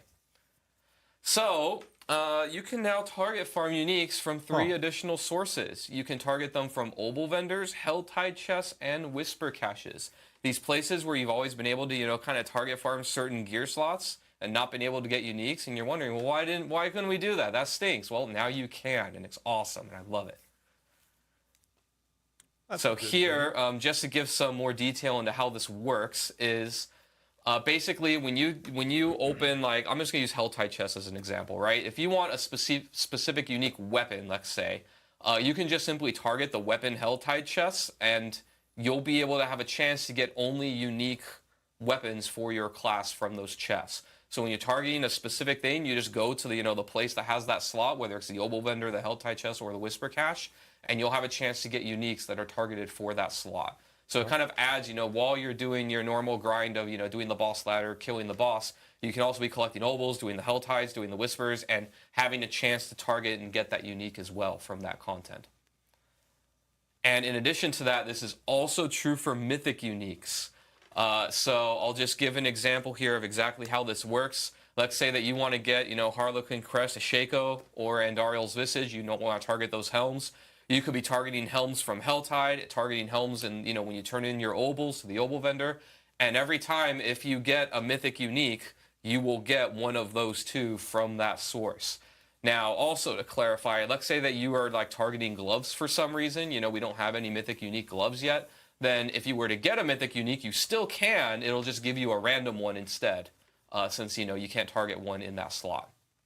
So pretty exciting way to target kind of the things that you want while you're farming for the things that you want. It's going to be amazing. So I know we've heard a lot of players going Uber like, hey, aren't really that uncommon. The end game bosses a whole lot. We're trying to... And you can actually find them just in the open world as well. We've actually seen a lot of cases, especially with this past season, where players are jumping into Helltide and they're actually finding them there. But now it's an additional options for players, which I think will be a lot better for just overall finding some of the gear that everyone really wants. Someone who for the last 3 seasons, my uniques have always come from the Beast and Ice, I am very selfishly invested in getting this into the game. So. All right, let's talk about other unique updates here. We're going to be making a whole lot of updates to our unique items, so I'm going to be covering a lot today. We've heard your feedback, and we're going to be doing some updates here. Feedback. To clarify, before I go into what the updates are, you are going to be seeing these updates to like the way that we think about and our philosophy around uniques and how they work. You're going to be seeing them in the PTR for the new uniques coming into Season 5. Between the PTR and the launch, you'll be seeing in the Season 5 launch these updates to all of the existing uniques in the game. So when Season 5 comes out, basically all the uniques will get these updates that I'm about to talk about. But in the PTR, you're only going to really see this in the new uniques coming into the game. Yeah, there. So now we can go on to the next part. All right, so the team's been talking a lot. As many of you probably know, in Season 4, when we did Optimization 2.0, we didn't really update the uniques almost at all in the game, right? We didn't do like a big pass to like cover how they exist in tempering or anything like that. So the team's been talking a lot about, what is the role of uniques in Diablo 4? Like, how are they different from legendary items? Because they're kind of similar in that they both give you, legendary power that's really strong. But how are they different, and what do we want them to be long term? And we've kind of landed on a few things here that I'm going to talk about. The first one is that, they're powerful and exciting items that kind of direct players to builds, right? So imagine you're a Fireball Sork, we've got 2 uniques for you. They really target you. You're going to feel a lot better playing with Fireball when you take them. We want you to take these things and kind of level up your build. They're moments of like very large incremental power where you feel like you're, filling in your fantasy as a class. The next one is that they're kind of pick up and play, right? They're easy to evaluate. The moment that you pick up the unique, you know whether it's a good one or a bad one. We want this to be a little bit different from legendary powers where, you pick it up and you kind of go on a journey where, you make it into something that's really good. A unique, when you pick it up whether or not it's one that you want to keep or one that you don't. And then the last one, pretty obvious, but was worth saying, they're kind of more rare chase items that players don't see very often. When you're going through the end game, you're seeing legendary powers a lot because, we have a lot of reasons to give you a lot of them. You want to upgrade your codex. They are the way that you can, get greater affixes and temper and masterwork them. So there's a reason why you want to churn and look through a lot of them. Uniques, you do want to get a good one, obviously, but not nearly as often as like a legendary power. We don't need that aspect of their design. So they are more rare, they're harder to get, but when you get it, it's kind of like a more exciting moment, like, did I get the perfect one? And then if not, you go and try and get the next one. So let's talk a little about our goals for the update that we're going to be doing here. One of the things that we come to a lot that we talk about on the team is this idea, I like this quote of like, players build their legendaries and players build around their uniques, right? Your legendary power or your legendary items are very malleable. The moment you get it, you don't know yet if it's going to be the best in slot item, but it has a chance to be. But they're also like able to fit in a lot of different ways. You can manipulate their stats via, enchanting, via tempering, and masterworking. And so there's a lot that you can do with the item once you've gotten it. Whereas uniques, they're a lot more static, right? The stats on them can't change. You can't really manipulate them very much. And sometimes they have maybe qualities to them or stats that are a little bit inconvenient, and you got to figure out like, how do I overcome this little detriment or make my build into where it's a plus instead of a detriment, right? Like it's a fixed thing that you have to build around, which is very different than a legendary. Also, ideally, we want players to run 2 to 4 uniques in their build. One of the difficult parts of this, and I think we're going to be continuing to work on with the balance and design of uniques, is that we want you to run some, but we don't want you to run all of them in your build, right? It's very easy to go one way or the other. I can very easily make you run no uniques, and I can very easily make you run like every slot is a unique by making them really, really crazy, right? We want these to fit in such a way that you're running some of them, the ones that are applicable to your build, or maybe some spicy ones here or there that you try and, like make in a special way to work with you. But not all of them. I would say right now, like on live in Season 4, players are running more like 0 to 2 in their build, so it's not as much as we want, which means that we want to update them to make them a little bit more attractive. And another one is we kind of want to move away from these generic fits-all build styles of uniques, right?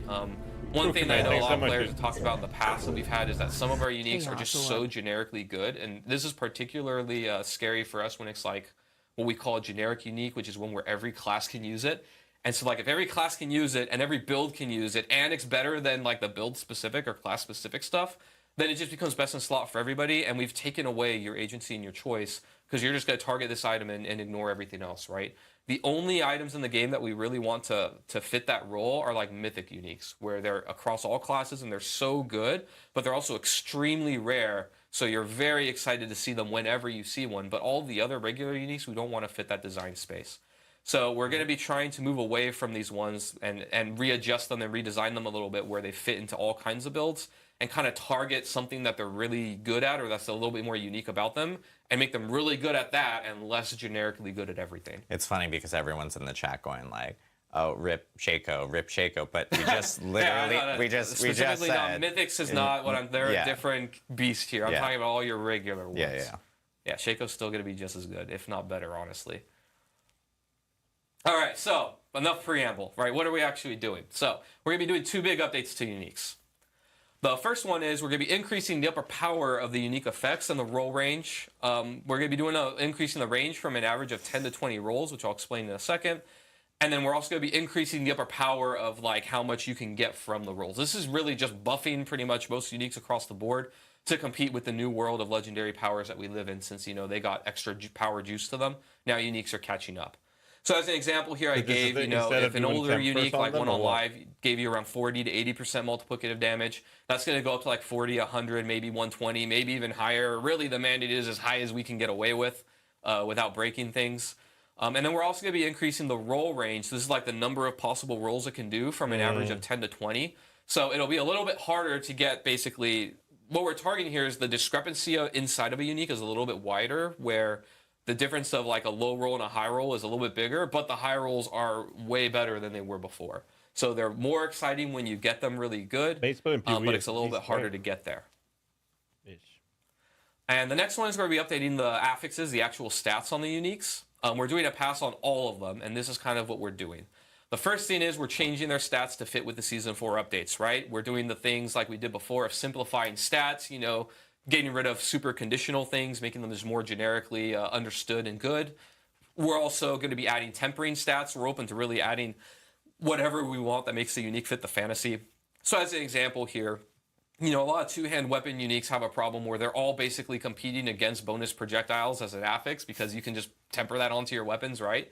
So when it comes to those kind of situations, we'll just slap the bonus projectiles on that unique, and now, you know, it's no longer competing in that way, or we have to kind of dance around it. We can just put it. We're also open to the idea, by the way, of breaking slot restrictions, kind of like we did in Season 2. So you can have bonus projectiles or other things on other slots. You know, like uniques are where we get to play a little bit and just really make something thematic and cool and build defining. And so they have less restrictions than everything else. What the fuck?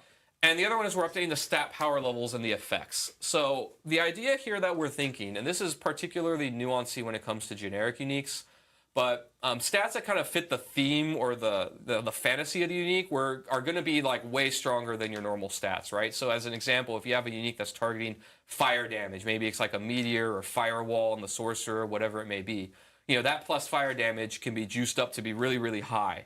But stats that are more like generically good, like, you know, I don't know, attack speed, max life, resist all, those ones aren't going to be juiced unless it fits the theme of the unique really well. Right, so we have an example here of one that has been a problem for us in the past. I kind of want to go through how we would think about it. I'm not going to say exactly what we're going to do here to Tybalt's Will, but kind of give you our thought process, right? So Tybalt's Will, as many of you know, in previous seasons, was kind of a problem where it just became best in slot for almost every build.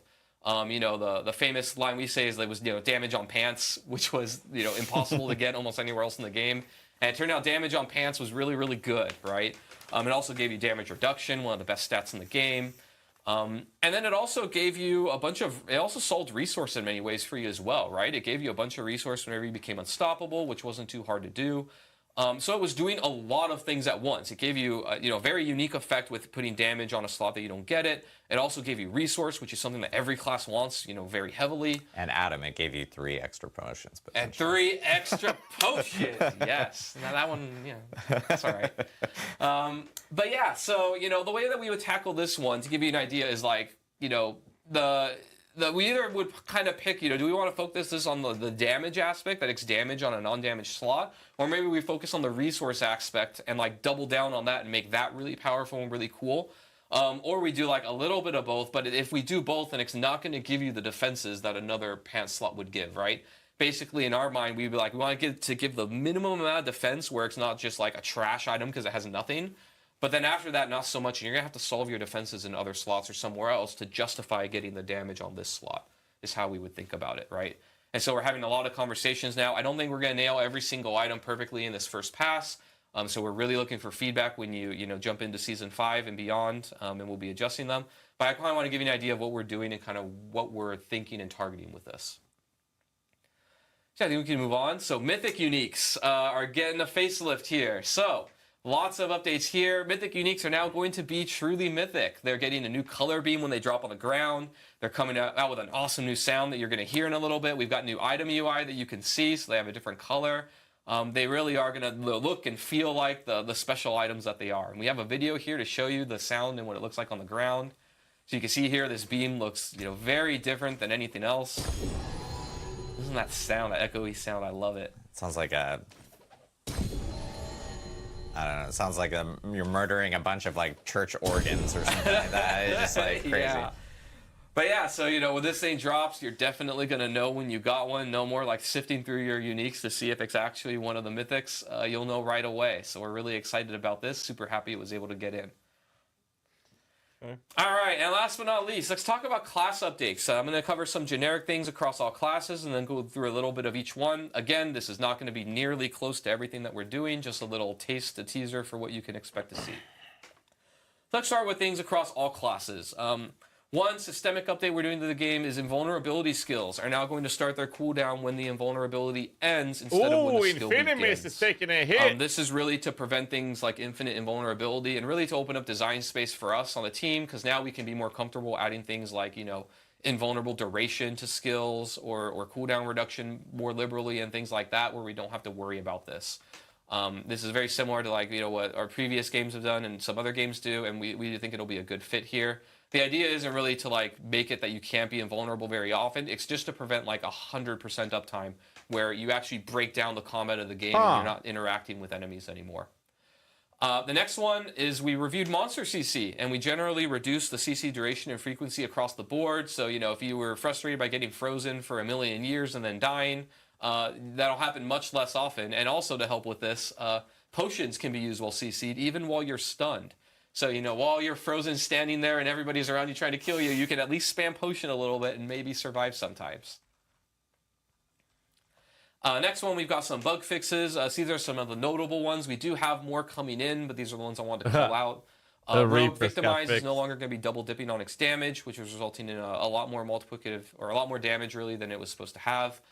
Damage over time effects were getting double the amount of percent damage that they were supposed to. And Skeleton Reapers were getting both Book of the Dead bonuses when the second option was selected. And again, this is, you know, just a little bit of a preview, but we have other bug fixes coming, but these are some of the bigger ones we want to call out. All right, now let's get to the classes. So Barbarian, they have a new unique coming in. This is the Unbroken Chain. This is for you support Barbarians, or really just more defensively oriented ones. Basically, what this is going to do is create a connection between Steel Grasp and Iron Maelstrom, where you'll be able to cast Iron Maelstrom a lot more often as you use Steel Grasp. And also, enemies damaged by Iron Maelstrom are going to be doing less damage for a little while. So the idea here is, you know, you could debuff enemies, debuff those bosses, and make them do less damage to you, so you can survive better. And next, the Rogue. Flurry is going to be getting a lot of big updates. We updated the enhancement and both of their upgrades. So you'll be able to see kind of a theme here going on. Before, you know, you would damage a crowd control or vulnerable enemy for the enhancement, then you would heal. Now, when Flurry hits an enemy, you can just make them vulnerable. So actually, Flurry becomes a vulnerable generator here, which is pretty exciting. And it'll also deal more damage as you hit vulnerable enemies. Stacks up really high. So the idea here is with Flurry builds, you want to make everything vulnerable and then just keep whacking them with Flurry and gain a bunch of damage. And now Improved Flurry is changing. Before it was about vulnerable spreading, but now baseline you can just generate vulnerable, so we don't need that anymore. So now Improved Flurry is going to actually give you a dash. So now similar to things like the Shred on the Druid, you can kind of dash to your target, and also every time you cast Flurry now it's going to heal you. So it's going to be a lot more mobile, a lot more awesome. Very cool. And last but not least, to compete with a dash, what could we do with Advanced Flurry? Well, we can just add a stupid amount of damage and resource cost reduction. So before, you know, you had to evade through an enemy and then do damage with one cast and stun enemies. Now, as you spam Flurry, it'll basically get a big damage bonus, and its energy cost will go down, which will let you be able to spam it even more often. So the idea here is you just want to be using it over and over and over again, and it'll get stronger and stronger and ramp up pretty heavily as you go. I'm excited for Flurry Rogues. Yeah, very excited. Yeah, Flurry they're going to be like Rogues little hummingbirds around, bouncing around, and it's going to be great. Yeah, ironically, I'm playing Flurry this season, so you know, I'm always off by one. Like, I always play the thing, and then like, oh, we're going to massively make it better next time. But, you know, it's fine. It's fine. Everything's fine. Next, Druid. Shepherd's Aspect. We've gotten feedback from players now for a while now about how, you know, Shepherd's Aspect kind of dominates the meta for Druids, because you're basically both... It's both not great from a design and a balance perspective. On the design side, you know, we're telling you to put companions on your bar, and then they're actually just buffing you. So, you know, we make this companion build fantasy, but it's actually just making the player better. And then on the power side, you know, you're basically just slotting 3 skills on your bar with your companions, and then not really caring about buffing them or using them, because they're just kind of there as proxies to make you better. So we've changed it now where, you know, basically it's going to be about the companions. So Your companion skills are just going to deal damage for every companion that you have. So, you know, the bigger your zoo, the better your zoo is going to perform. And to compensate players, we're doing some pretty massive buffs to Druid skills baseline to compensate. So, you know, your skills are just going to be getting that damage baseline, and in many cases a little bit more. So you can check that out when you see the PTR notes, I think or a pretty good PTR change, patch notes personally. after this. But we basically just buffed everything across the board and made it so that Shepherds isn't required anymore. Next, for the Sorceress, this is Axial Conduit. I'm really excited about this unique. This is your Chain Lightning unique. So Chain Lightning builds, you finally have a unique that really talks to you. And you can see here kind of our stats and that new philosophy I told you about. You have chance to double cast Chain Lightning on pants instead of just a weapon, so that's pretty cool. So basically, the way that this works, we're going to have a video, but I'm going to explain to you how this works because it actually changes your skill pretty significantly. So now when you cast Chain Lightning, the way it's going to work is it's going to cast and bounce on enemies just like before, but then it's going to come back to you and orbit you a little bit. And then it's going to go out and hit another enemy, and then come back to you in orbit, and then come out and then go out and do another enemy and come back. It's going to do that back and forth. This Chain Lightning is going to be viable for endgame. And every time it comes back to you, it's going to drain some of your mana. And after it drains so much mana, after coming back 10 times, the bolt is actually going to explode for a ridiculous amount of lightning damage on enemies. So there's a mini game here where basically, oh, and by the way, you can cast multiple Chain Lightnings when this is out. You're basically going to be like running a gambit here, and the mini game is you want to stack as much resource regeneration as you can so that your lightning bolts can survive being drained over and over and bouncing everywhere, so they can last to their explosion and do a ton of damage to enemies. One thing I want to call out here also is that because it drains mana, resource cost reduction won't work on that drain. You're actually going to want to focus on gaining resource, which is a little bit different and kind of makes this build a little This is special, actually really I think, cool and unique compared to other resource builds based around resource. So now let's see it in action here. You'll see what one cast looks like, and then I think we'll see what it looks like when you spam it. So you can see here, it circles you, goes and hits enemies, circles you, goes and hits enemies, and then it does a big explosion at the end that we've tuned the damage to be pretty high. See there? So then it explodes. So, oh wait, oh, do we have one where it casts a bunch of times? Maybe we don't. Oh, there we go. There we go. Yeah. So see here, you can see that, you know, as you go, like, oh, keep going, and then explode a bunch of times. Another thing I want to point out is if you're hugging enemies at melee range, as it's circling you, it will also hit enemies. So you now have a way to like really maximize your damage by hugging bosses and such. This is actually really cool. So Necro next, better last be but good. not least, the Necromancer. Come on. So we got some feedback. We've had this for a while and felt this on the team where, you know, Bloodlands Blood Search we love our Golem. Needs our a lot Golem of boys. love. And, you know, but sometimes it can be frustrating where you tell the Golem to go somewhere. Why are and you talking about takes a while to Golem? Blood lug needs his butt love. over there and do his slam or his shout or whatever, and, you know, things can get in the way. And I so made it to we've his kind of obscenity. upgraded him a little bit. I'll let the video speak for himself here. But so now you can see your Golem will Hulk smash and just jump on enemies and slam them down. That's the change. This will work with all of your Golem types, by the way, not just the Iron Golem, but now your Golem is going to leap to the area that you tell him to go and then cast its ability. So we're really excited about this. Shout out to Charles Dunn who got this change in, and our animators who helped us out. But we're really pumped for it. It looks amazing. That's it. Yeah. So those were the class and balance changes, and I know we jumped a slide there. How dare you get our chin? No, but we are, as they wave to me like, oh, I'm sorry. We do want to go into some quality of life updates. We do have a significant amount of quality of life updates that we do want to go through that will be available in Season 5. And you guys will actually be able to check this out in the PTR. So now we can go to the next slide, where we do want to talk about some Helltide and Whisper updates specifically. So I know this has been kind of, at least it's been a pain point for me, and I've heard it's been a pain point for others, is that as you guys are going through Helltide, there are Whisper objectives within there to help you with your progression on your Whisper bar. But the issue with the ones in Helltide is that it can sometimes take quite a while to do. And you know, sometimes players would have to leave the Helltide to go to another area to complete some of these Whisper objectives. So we are optimizing this to ensure that they don't take nearly as much time. The ideal goal is to get a bunch of value within those 15 minutes to potentially end up getting a full entire Whisper 10-point bar within 15 minutes in one Helltide. So you can do a full Whisper every Helltide. Yeah, so that'll be it'll be a huge help because I know at least for me, I've always had to like kind of leave a hell tide and like kind of try to, you know, knock some of that out. It'll especially help for players that are looking for additional gold, because Whisper caches have always been great sources of gold. And now, as Adam mentioned,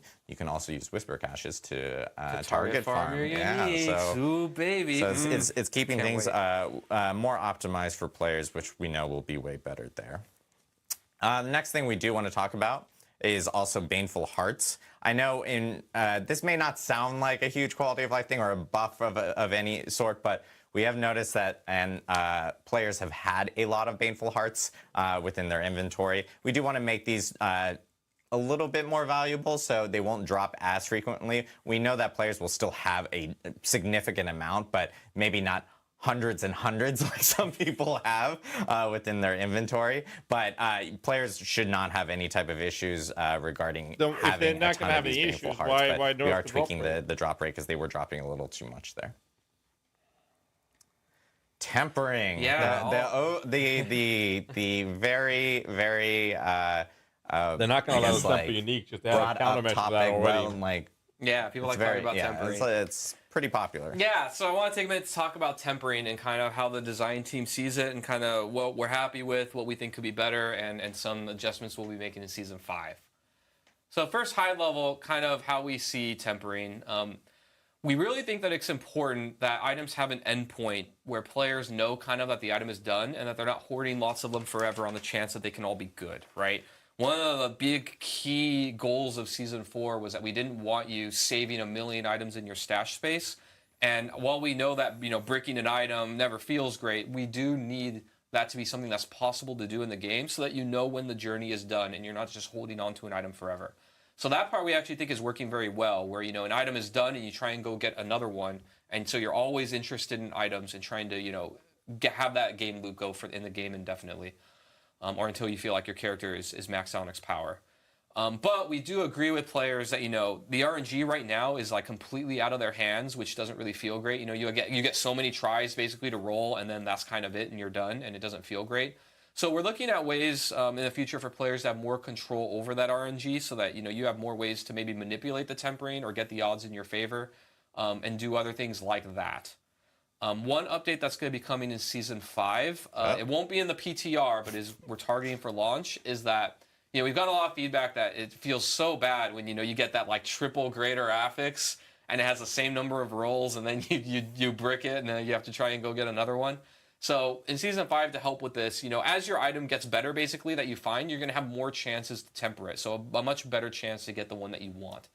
Basically, the way it'll work is you're going to basically get 1 extra roll per greater affix that you have. So, you know, you have 1 greater affix, 1 roll, 3 rolls. And again, just to clarify, this is not in the PTR, but it will be in for the launch of Season 5 in itself.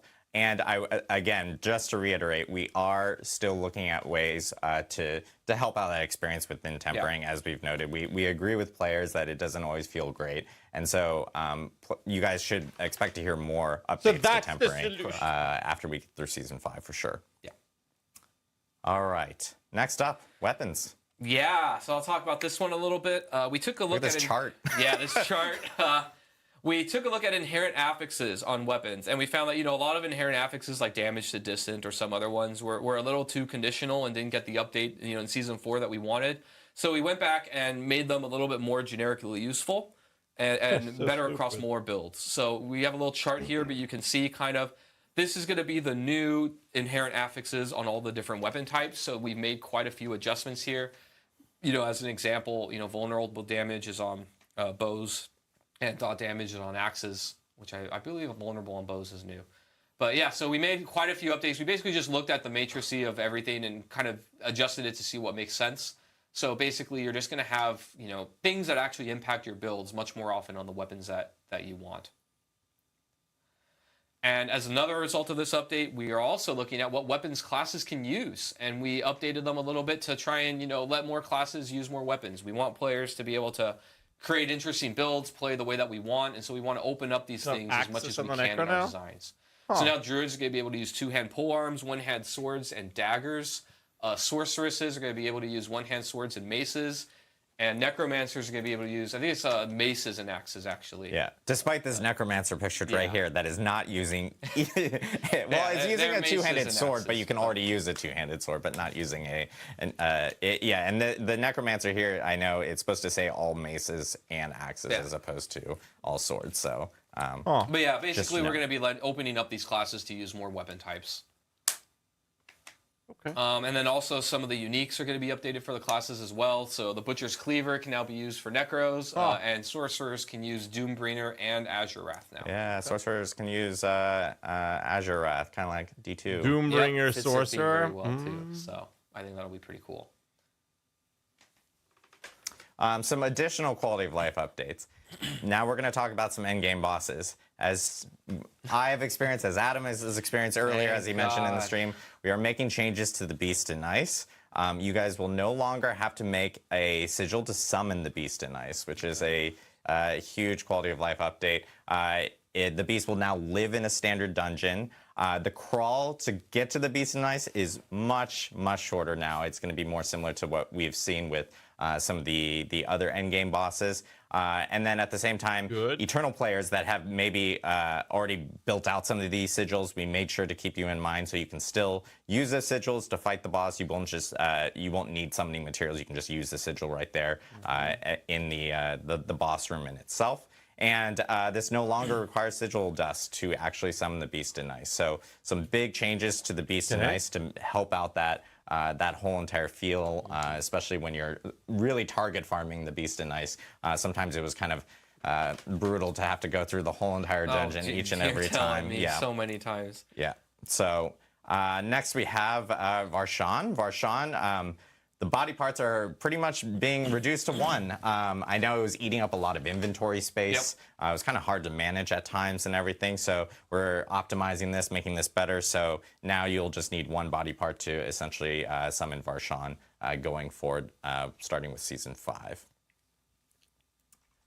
And one big thing that we're going to call out here before, and this is kind of like the cherry on top, let's actually just play the clip and see if people actually notice it. And if not, then we'll call it out. What could be different this time? It's a shitload of items. Look at the minimap. Maybe? Oh. No, that's not it. Oh. Good gear, though. But something that is interesting here is the cauldron has reappeared. You can just resummon him again. There's the altar right there. You can now resummon all the endgame bosses without needing to run out of the dungeon. Reset the dungeon. So this will help a whole lot. Will make things way better in terms of like optimizing when you're for time and everything. Especially when you're in a party and you're like, everyone leave the dungeon so I can reset and stuff like that. Now you'll be able to do that immediately. The tech for is all here, the boys. in-game bosses, 2024, which is a huge feature. I know that players have been asking for. So that will be also incorporated into Season 5. So lots and lots of changes for Season 5. One other thing I did want to call out regarding tempering, because just to clarify, because we've got some people going like, oh, I don't understand like the greater affix stuff, like in terms of additional rolls. If you have a 1-star greater affix, you'll get 1 additional roll. If you have like a 3-star or 4-star or something, you would get 3 or 4, pending the amount of stars that you actually specifically have on your item. Yeah, I think it goes up to 3. Yeah, so three. Sorry, yeah. Four is more specific. Four is uniques. Yeah. If I'm thinking razor blade or something like that.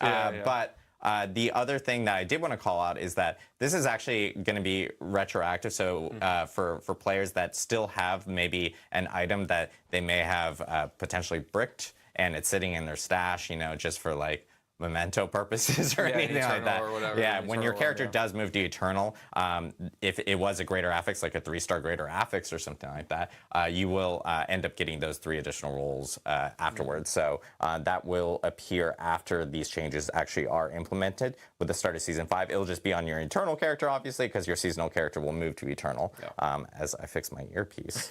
That's like falling out. Oh, no. But one other thing I did want to call out as well for Season 5, we have some really big like accessibility options that are being added to the actual game, and we really need some testing on this in the Season 5 PTR. This is actually called out in our blog. We would really love if players can actually check them out, test them out, provide feedback. I will note we aren't planning, despite it being in the Season 5 PTR, we aren't planning on these features actually launching with Season 5. We really want to take the feedback, make them, you know, better for when they are ready. And right now, I think that the plan would be that they would be ready for Season 6. But it's important for us to be able to get that feedback. So we really need people to actually test out these specific features. We have like an auto pin feature, we have a compass feature, and then we have like a audio navigation assistance feature that is coming within some of these accessibility features for Season 5. So really important for people to kind of like jump in, check it out, give us feedback, and then you'll see those in Season 6 after the PTR is kind of over. But that is kind of like a huge wrap-up of all the stuff that is coming for the Season 5 PTR, and even a little bit more of even some of the stuff for Season 5 itself. We do want to take some questions, and we still have Dan on the line from the burning hells of Albany to answer any questions that we may have. But I know we have a question specifically teed up, so if you have questions, please ask them in Twitch chat, which is where we have live chat going on right now, and we will try to get through as many as possible. Cool. But first question I believe we have is, because I teed up this question, are there any new class buffs coming to Season 5? Specifically, if Adam can answer, Druid and Sorceress, because I know, we hear you, everyone, about Druid and Sorceress. I know we talked a little bit about it here, but if you can like expand on it a little bit. Yes, there are new class buffs coming to Season 5, covered it a little bit. I think one they call out that people talk a lot about right now is, you know, how barbarians in particular are pretty strong, and then, you know, the classes that can't get as far as they can in the pit, you know, feels kind of bad. There's a lot to chew on there, but I think the short answer is yes, we hear you, and we're going to be looking to beef these things up. We do have some specific ways that we want to be targeting these things, and there's a lot of history to it. Barbarians in particular are tougher to balance. I think I've talked about this on stream a little bit before of, you know, because of their arsenal system, they have more items. You know, anytime that we mess with, and we've messed with like the underlying systems of the game very heavily in the last year, right? Season 2, we updated all the combat math, which of course impacts items, which impacts character power. We've updated in Season 4 all of itemization, which obviously directly impacts the arsenal system very heavily. So when we do these large shakeups, it's a lot more difficult in a short amount of time to get everything, you know, exactly perfect of how the combinatorics of those effects are going to impact classes, right? So that's one end of it. Another end is what we're trying to do, and we started with this in Season 4. Is we're looking at the other class mechanics, and we want to kind of beef them up and give them the treatment that we kind of gave with the Necromancer in the Book of the Dead.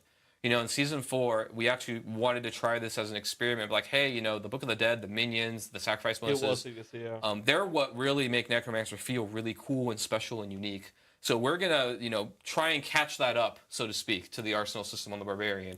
And not only just increase the numbers, right? Because just increasing the numbers is kind of easy. We even did that in the mid-season patch. If you look at the Druid boons, you know, we increased them by 50%, doubled them in many cases. But we think to really help solve that on a fantasy and even just design perspective, we want to like overhaul and really look at these mechanics and make them way better and more thematic to classes. So we don't have anything to announce today for Season 5, but that's something more long-term that we're doing to help that problem in the future. In the short term, we are, you know, looking at, you know, fixing the issues with these various classes, buffing them up in different ways, you know, making different builds and other things viable and trying to keep that parity. We're also looking at, you know, bringing down the outliers of power with the Barbarian in different ways to make sure that they have more parity with other classes as well. But that's kind of our short and long-term vision of where we want this to be. Again, awesome. Always. I know we have a question specifically, and this is something I've seen a few times regarding Season 5 for Dan, because Infernal Hordes, people are seeing this gameplay and they're hearing about like, okay, like can I play this on Eternal and Seasonal? Can I play this? Is this like an ongoing thing going forward? Like what can players expect, Dan? Sure, yeah. So with Season 5, we wanted to build out the end game. And because we're building out the end game, we wanted to make sure that any of the end game things we're putting in are on both Seasonal and Eternal. And so in this PTR, you'll be able to test out the Eternal version of Infernal Hordes. And so any of the rewards you get from it, all that's eternal, so all players are going to benefit from it. Awesome.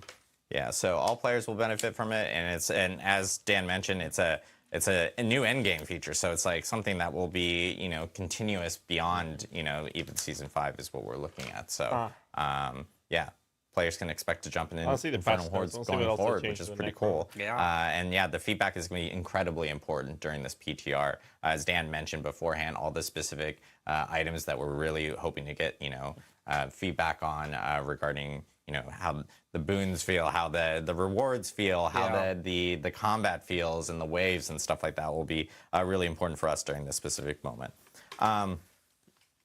What is the this is another season 5 question, and hopefully you might be able to answer this, Dan. What is this from Lucky Luciano? Shout out, Diablo partner. What is the equivalent pit level of the 8th difficulty of like the Infernal Hordes? Pit level, I guess, or Nightmare Dungeon, or Monster level. Yeah, you're making me do math here. Yeah, we just adjusted pit levels. Yeah, too, so good luck. tier 8 of the Infernal Hordes is going to be equivalent to about monster level. I think it's 180 to 200. So it goes up pretty high. That's pretty late. Okay, nice. That's pretty nice. So a difficult challenge for sure, which is good to hear. We have a question from Zapidas. Man, y'all need easier names, I swear. Do you foresee changes in grouping in the pit to allow group play to be more efficient? There will be changes. It won't be something present in PTR. We'll talk more about it at the Season 5 launch, but the team is very aware of it because we've heard about like, hey, it's kind of not great to feel like I'm getting only 50% of, you know, the rewards associated when I'm in a group within a pit if I'm not the party leader specifically. So it's something that the team's taking in, and we will have an update for players before Season 5, and it will be live, whatever change we have live in Season 5. So a question from, let's see, well, this one's easy. Okay. Robot Jomo. What's the team's philosophy on rate of power gain? It seems that tempering, especially players, gain too much power too quickly, really removing the tension from the leveling up experience. Any chance to add more friction to tempering, materials, costs, etc.? Yeah. We have seen a little bit of this and heard this feedback ourselves. It's kind of going in two different ways here. So the leveling experience, then how tempering messes with it, right? The leveling experience, as people probably have seen, has been sped up quite a bit, right? We do want people to be able to kind of level quickly and get to the fun of the game as quickly as possible. So we do want them, you know, we don't want there to be a ton of friction. Like, you know, when we first launched the game, we had the idea that, like, getting to level 100 alone was a big accomplishment, right? And we've learned that, you know, players really want to, like, fulfill their power fantasies, get to the part where they're actually, like, incrementally increasing their character's power and finding things to use that power against. And so they enjoy that end game a lot, and we want to get them there in a reasonable amount of time. So that's the part that is like, you know, hey, you know, it's fine, level quicker, it's good, right? But then the other part is, like, tempering and kind of the tuning of the affixes. We have heard the feedback and kind of agree with it that, you know, the early tempering recipes are really, really strong. Right? That was by design when we launched Season 4. One of the big kind of mandates to the team that we felt was important was we wanted, you know, before Season 4, we constantly got the feedback and knew it was true that, you know, your item stats weren't interesting enough and didn't matter enough and weren't very impactful and just didn't feel good, right? And so we very much, like, juiced them up to be very strong, and then this new tempering system that manipulates them, we made it very strong so that out the gate, our goal was that when you temper an item, you can really feel the damage. It wasn't like this incremental, oh, my damage goes up in like 10 different places here and there, and now I'm strong. It was like, no, this one thing happened, and you felt it, and it was good. And so we're going to, you know, try and walk that line. We're going to probably go a little more in between here where, you know, we do agree that the tempering is warping the early game experience too much to the point that it's like you pick up an item and you don't care about the stats because you just temper something on and it's like way better. Right? So we don't want that, but we do still want them to feel and be really impactful. So we have heard the feedback. I don't think we have huge adjustments in Season 5 right away, but we are going to be looking at that leveling process and streamlining that quite a bit. We're having time actually in talks about that right now with various members of the team. So it will be looked at. Not tons will change in Season 5, though. Awesome. Question from Razzle Dazzle Daris. Razzle Dazzle Daris. It's a long name to log in on. Did you say we can temper uniques? Are you open to letting us imprint affixes? I had this thought we can imprint a unique, but only once. Yeah, going back, that was kind of what I talked about with the unique section. We right now know. I'm not going to say never in the future. It's definitely the obvious thing that we could do, like just add tempering to uniques, of course. But we want them to have an identity that is very different from legendaries. One of the concerns with that is that the more that you give uniques manipulation, the more that they just turn into legendaries with a different item color when they drop on the ground, right? Like they're actually not different in how they work. If we were able to manipulate stats, add stats, all those things. So we do want them to have a different identity in the game.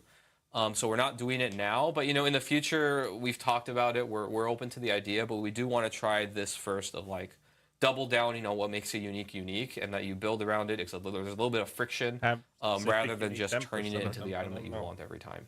Yep. Question from Barrick is, hey Adam or Adams, I have a question for the Q&A. How is the dev team feeling about the reception of Season 4? Is that making them rethink any plans for future seasons? I mean, I think one thing that we can most definitely call out here is like, obviously Season 4 has been really great. Like we've been hearing a lot of great feedback from players. And we're very well aware of like how everyone's been enjoying it. I think one huge thing that's helped with that as well was like the idea that we had a PTR for Season 4, and now we're seeing that again for Season 5.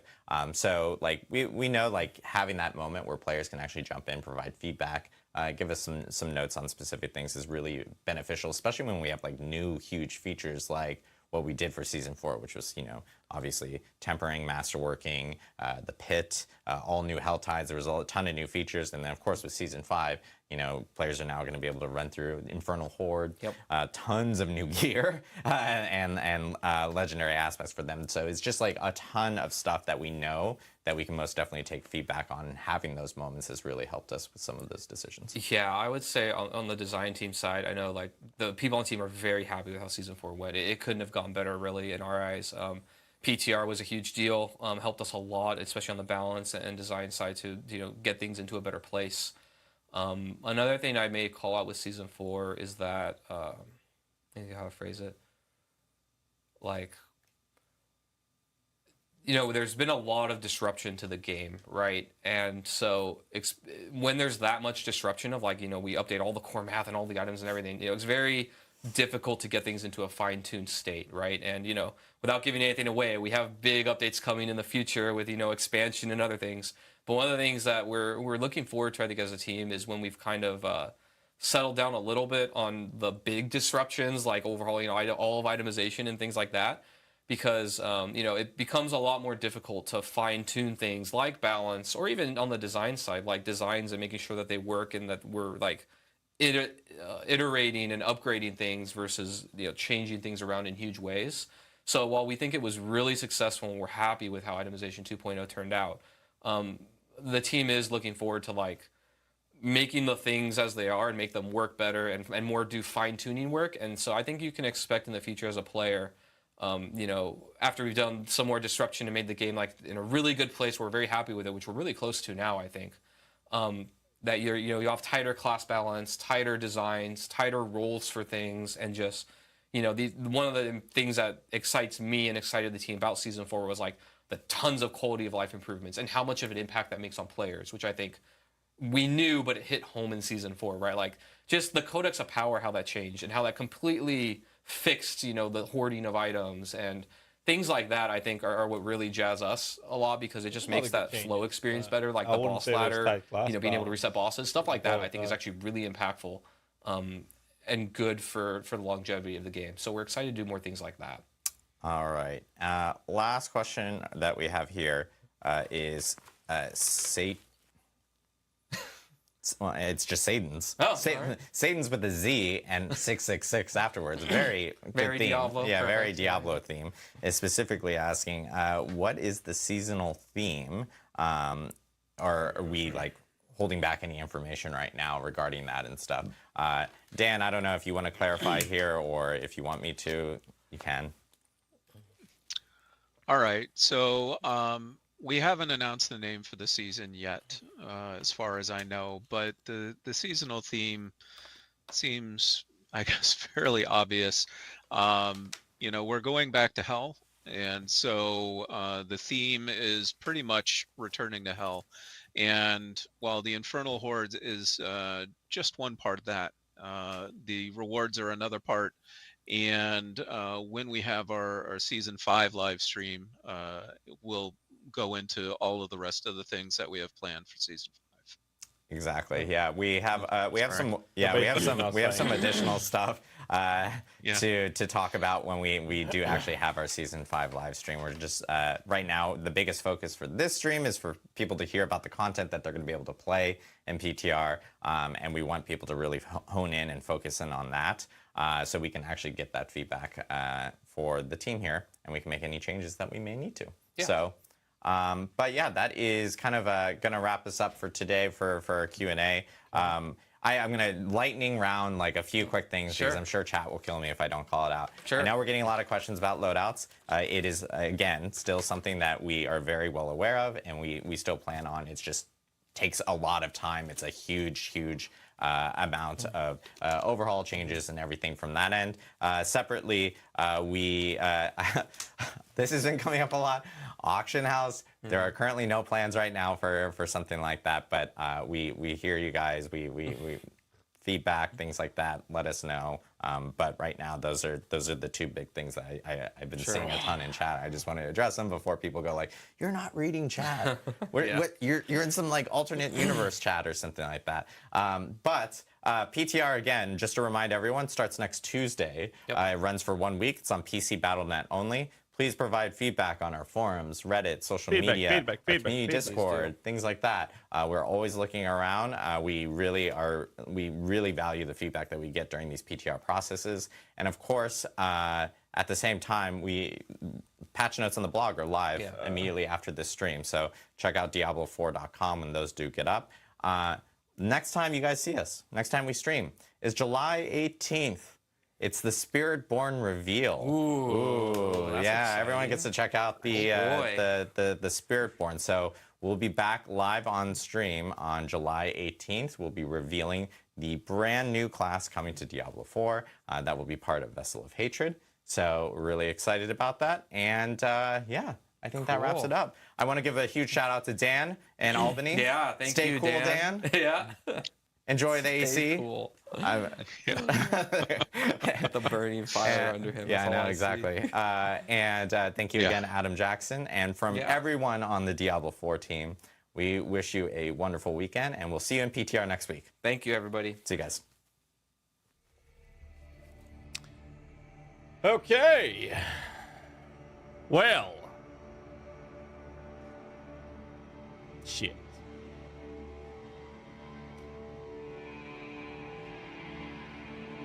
I don't know, man. That was a lot of words. Diablo 4 patch notes. So this is supposed to be updated now, but this is June 17th. Want that wallpaper? It's Pee-wee wallpaper, Searing, Eater, Maven.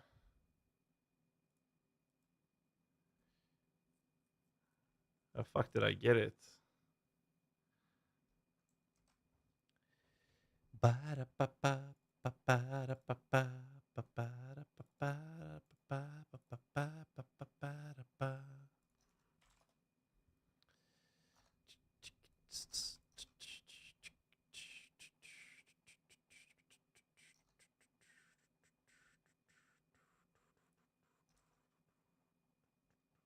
Why is this taking so long to upload?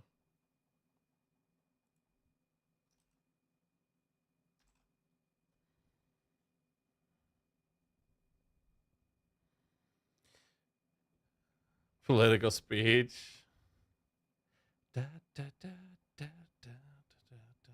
Yeah, TLDR. Yeah, I'm gonna make a TLDR. This is a JPEG file, though. Why is it a JPEG? Is it a JPEG? Whatever. I hope that worked.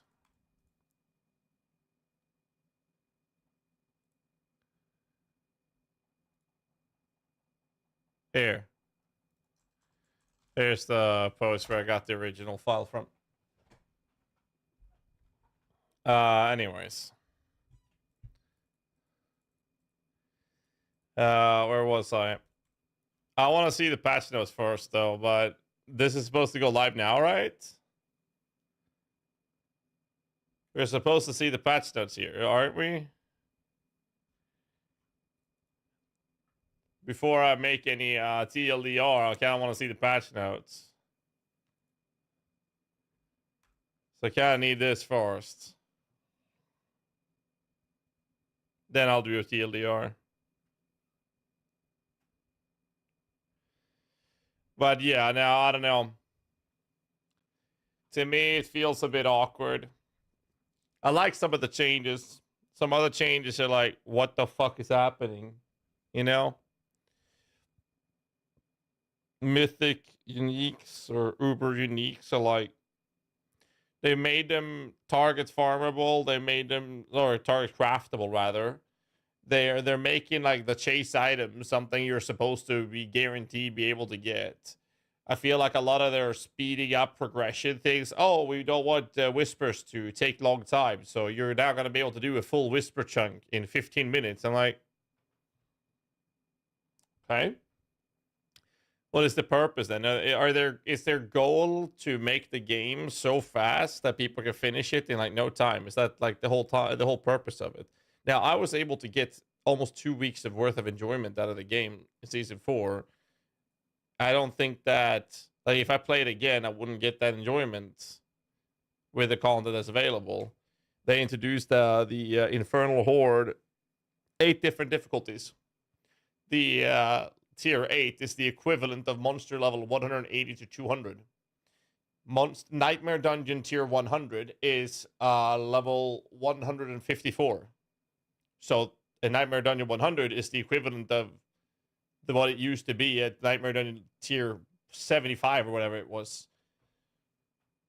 That's the new 100 from a few seasons ago. So it's not like that's a hard encounter if you have your character ready leveled up, which takes about 7.5 minutes. And then once you level 100, it takes you another maybe 12 minutes to get full gear, another 15 minutes to get fully decked out.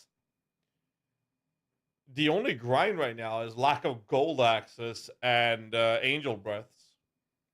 That's it. Gold and angel breath to fully max your character. It's like, okay. On the other hand, there are other good things like Infernal Horde chest allowing you to get pit materials. You don't have to do the pit. Thank God for that. I don't like the pit. That much, at least. I mean, it will be very difficult for casual players, but their purpose is to expand on endgame content. My hopes when they say that is to engage in replayable content. They said it's going to be heavily replayable. Yet now, when I'm looking at it on a theoretical scale, I disagree. You have to grind for a long-ass time to get triple empowered item with the right tempers and full masterworking. I think that going between 8 and 12 masterworking takes a long time. Up to that, it's not that much unless you're going to maximize 100% optimal stats on it. Then pit farming is really annoying. And triple empowered items, you don't farm that. You will never farm the mods you want on triple greater havoc. You will buy those for gold that you don't have unless you're trading. That's the only time you get triple empowered items on all slots. I found maybe 3 or 4 triple empowered items across the board. This the patch notes?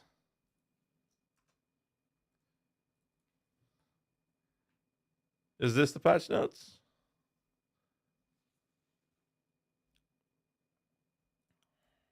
All right. Thanks.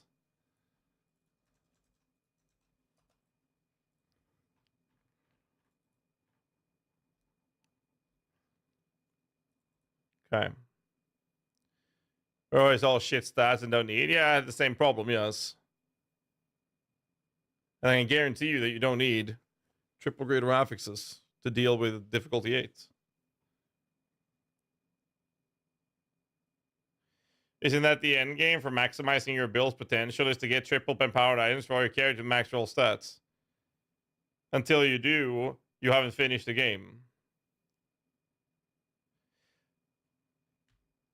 I'm gonna humor you and actually engage with you in this conversation here, because I believe I kind of started it.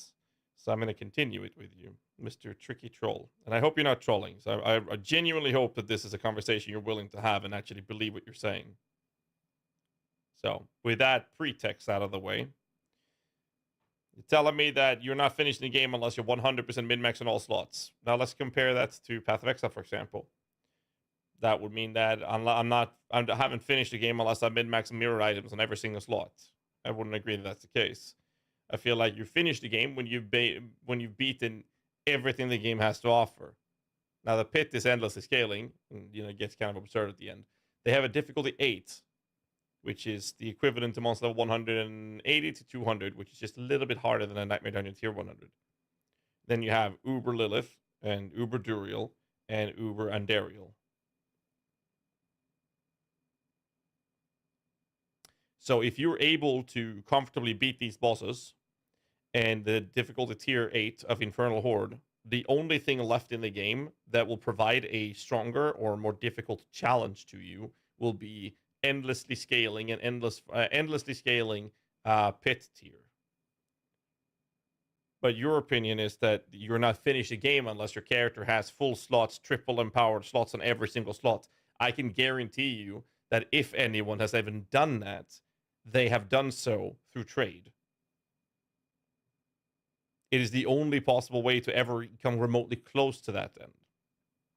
Not only hit the perfect mods and triple and greater affixes, that all the way the mods you want, you also need to hit the tempering. Then you need to hit the master crafting. I don't think anyone has ever done that on your entire gear set. I don't think anyone has done that. So by those means, based on what I believe to be the case, no one has finished the game. And I don't think anyone would agree that that is the state of you have finished the game. I can't soul on Uber Lilith, and I can do higher than tier 80 pit, but I have all the right affixes on my gear and all master working and tempering. Depends on the build you're playing. I did 119, I think, 118 pit, and then I just couldn't be arsed to continue because it was all just abusing Holy Bolt Elixir, and I just didn't like the whole idea of it because I cleared the area, got to the boss, and if the boss didn't have ads, I was like, okay, let's just start over and over and over. And I only bothered redoing the master working the 2 first times to hit the mods I wanted. And then I took whatever I got on the last one. I didn't even maximize those upgrades because I was already killing everything in the game. The only thing I had left to do was higher tier pits. And the content I was running would be piss easy. Would make monster level 180 to 200 piss easy, which is the highest tier of difficulty you have in Infernal Horde. And that's 2 weeks of enjoyment for me. So when I say that I wish that their endgame replayability, to say that they're going to have heavily replayable endgame content, that's what they want to focus on. And then I feel like they're just shoving shit down my throat and being like, hey, you want to be level 100 within less than 8 minutes? Here, go ahead. It's 7.5 minutes now. You want to be fully geared within 12 minutes? Sure, we got you, man. You don't have to spend 15 minutes. Now it's only 12 minutes to do it. I'm like, okay. I mean, just target farming. I like those changes. I think changes are great. Like, don't get me wrong. I think the changes are great for a casual player. I just personally wish that when they say heavily replayable in-game content and that's their focus, that they would focus on content that would allow people that play the game more than a casual would actually have to engage with. Because farming the pit above 100 is just fucking annoying. That's my opinion. I can't sell an Uber, but I mean, depends on the build. Completely depends on the build and how you're playing it. And I can tell you now that my character didn't have a single triple greater affix that I did 118 with. Not even one. I had a couple of double greater affix, I think. 2 or 3 items were that. Most of them were either zero greater affixes or 1 greater affix. That's realistic, even for a blaster. Unless I'm trading. I can be in a state in PoE where I one-shot endgame bosses, all of it, clearing tier 17s, and I'm not even close to having mirror items in every slot. When do you think PoE is finished? My opinion with PoE finished is very simple. If you've done all the endgame bosses, you've cleared the maps, and your challenge is now beating tier 17s, I think that's kind of like where you finish the game, and now you're looking at aspirational endgame content. That's the thing, right? You have finished the game. Now you're looking at aspirational content, and the aspirational content you have for the non-casuals is clearing or even farming tier 17s, doing uber bosses, right? Going super deep in delve. There's a variety of options for aspirational endgame content where there's very hard challenges. Whereas in Diablo, you finish the game, and now the only thing you have is beating your head into a wall doing the endlessly scaling pits. And I was hoping that the Infernal Horde, when they say heavily replayable endgame activity, would be something that would cater to that kind of players, but it's not. It's more like, hey, this is another one of those things you can do as a casual player. But the true endgame in PoE becomes a currency grind for Trade League. No, you can solo self-found farm, we kill uber bosses. People have shown this several times. Depends on how you play. I don't mind the currency grind, but yes, that is one way of playing the game for sure. You can do that in PoE in Diablo 4 as well.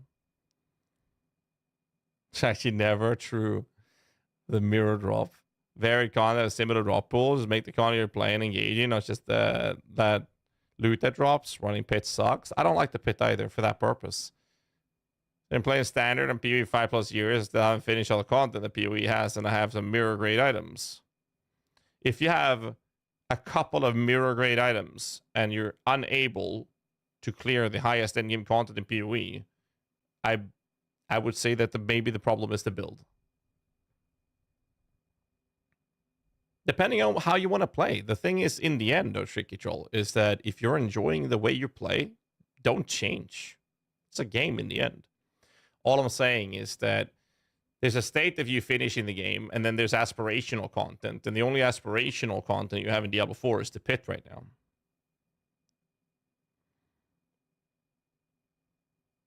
Blood buff seems negligible. Blood waves buff is a joke because scaling not there. Pushing crew with title passive, but not giving corpse gen. Overpowering minions with 3% chance. Sure is a game changer.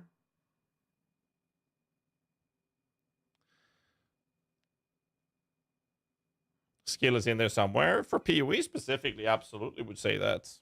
I just don't like to use that as an argument because you can always get better. Practice makes perfect, right? Burning Ether, Spoils of Hell. Here's the Infernal Compass, Battlefell Priest. Yeah, that's those from the Trav. New weapons and items, quality of life updates and endgame bosses. We saw this. Loot rewards for spending or defeating tormented boss can now be earned separately on both hardcore and non-hardcore. For spending bar scattered prison will no longer be automatically picked up. Additionally, these items can now be found. Lost item stash is forgotten when they drop.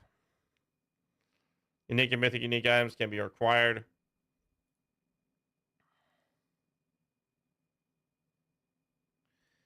Oh, it's like, can I acquire through whisper caches? Like this is my problem here with it. Like, there's no chase items anymore. They're just giving us everything. Treasure goblins and drop legendaries, rare items, gold drops. Forgotten souls, scattered prisms is no longer like. They just become a number in your inventory, in your loot tab. That use different weapon types, future accessibility items, auto-pin, features offered for testing.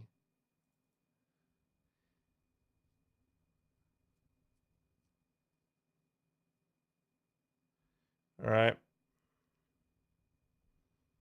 I've talked about that before. The resources are only an arbitrary number. They don't actually do anything. I'll be honest, all of this makes me more excited for Last Epoch than anything. Speaking of Last Epoch, my co-writer on Icy Veins, Mr. EMP1241 with the 34 months. Thank you so much, dude. Hope you're doing well, man. Like Ultimatum? Yeah, kind of. How to provide feedback, install PTR.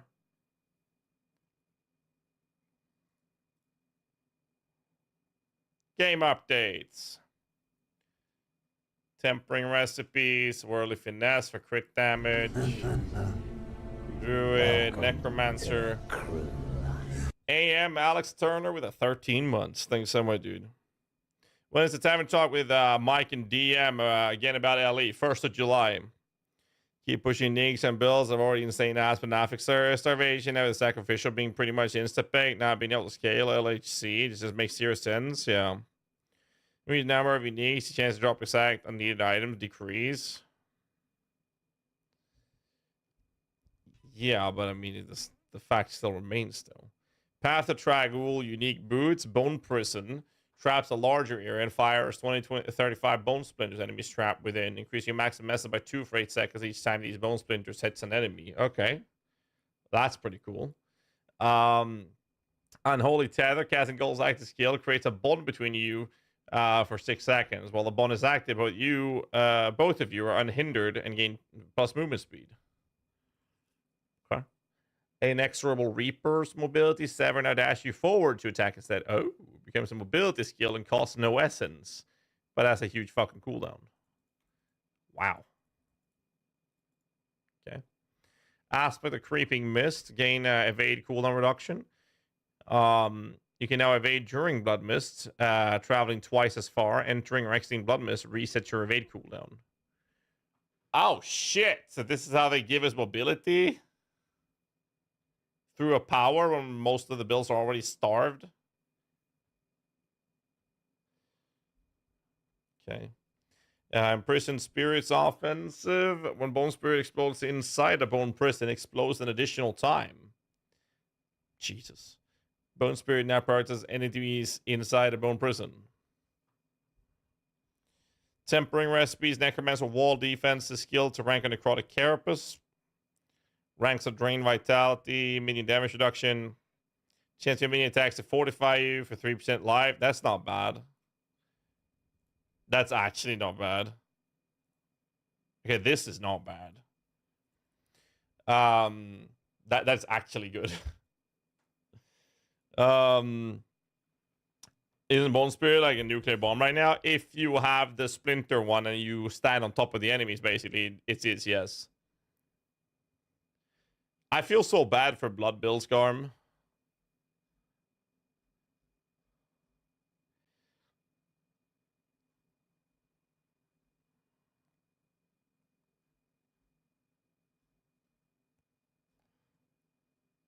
That's it. Oh, balance updates.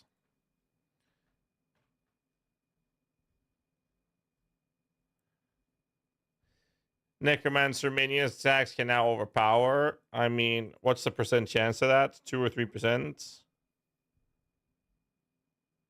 Minions are now more aggressive and automatically engaged in nearby enemies. That's a good change. That's a very good change. Golem leaps to the target. Slam increased to 56% on the Iron Golem.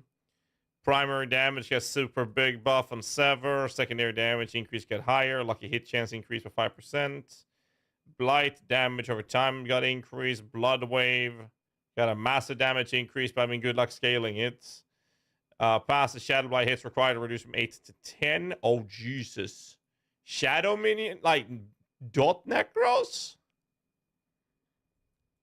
Shadow Blight focused Necros will actually be really good.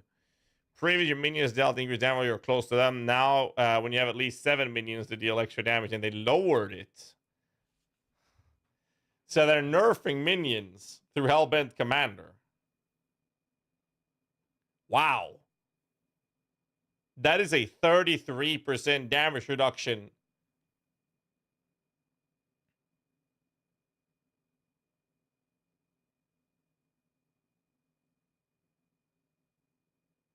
What the fuck, man?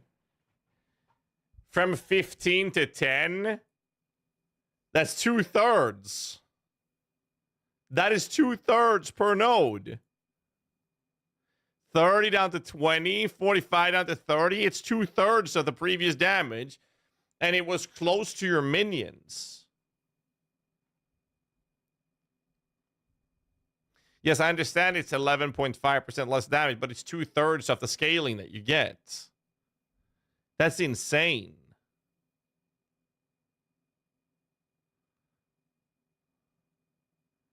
But weren't we, depending on how you played, I guess you did lose them.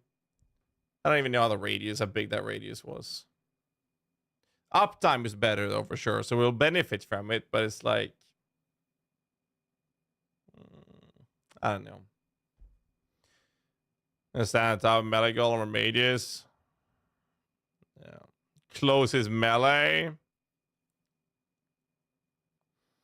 Was it really that short? Either way. In that case, if it was that short, then yes.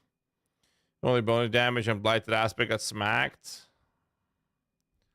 Blighted aspect bonus damage with triggering shattered blight reduced. Jesus. Bonus damage after triggering shattered blight was gutted.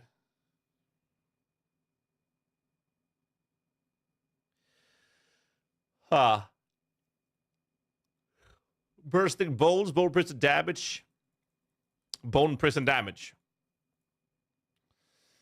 Empowering Reaper, chance to sever to create blight was increased. Blight bonus damage increased. Okay. Hungry blood, bloodlands damage increase. It's not enough. Critical strike chance after casting corp turn is reduced. Jesus.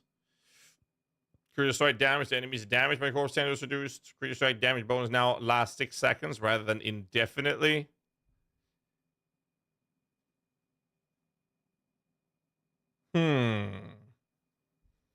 Cadaverous. Consuming a corpse increases damage of your next core skill by 5%. And now it's consuming increased damage core skills by 3.5 to 6. And lower the top end. They actually lowered it a lot.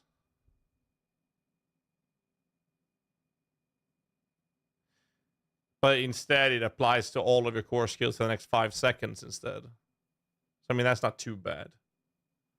Instead of just the next attack. I don't think I'll use it, though. Torturous Aspect. Iron Maiden now is also Darkness Scale. Deals shadow damage. Enemies afflicted by Iron Maiden have a 10 to 25% chance to be stunned. Now the Iron Maiden, also Darkness Scale, deals shadow damage. Enemies have a 10 to 25% chance to be stunned when they take damage from Iron Maiden.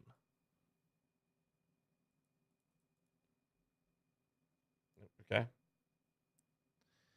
Blood Moon Breaches. Bonus power damage curse enemies increase from 70 to 100. So they actually increased the Blood Moon Breaches, which is how we did the blood scaling. But I mean, blood seems still to be kind of shit. Core skill damage after you replace with ranks of tides of blood. Yeah, Garm, how do you feel about this? Summoning skill damage instead of lucky hit. What's the point of the lucky hit scaling when we don't have room to scale it in our gear? Summoning skill damage after is replaced with movement speed on the Death Speaker spreadsheet. So this is still shit. With the legendary intelligence scaling now is capped at 1200 intelligence. Okay.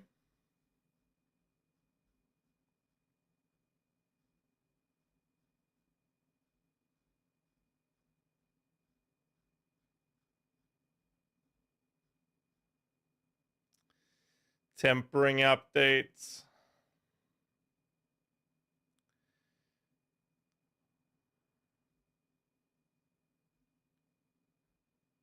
Okay. Loot reward, user interface, and user experience. MISC.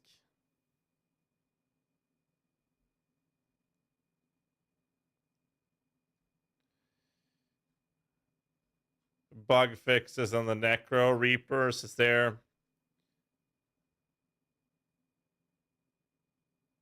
Okay.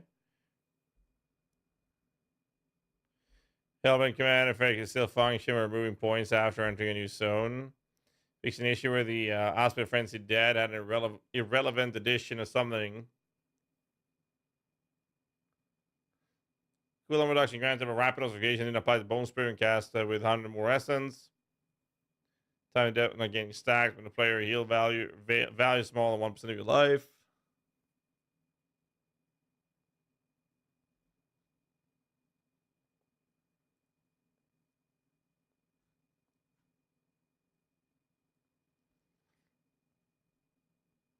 Okay, so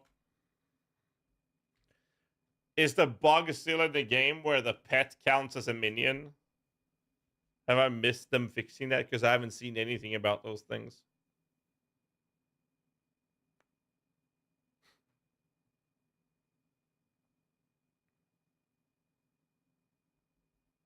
Jesus Christ.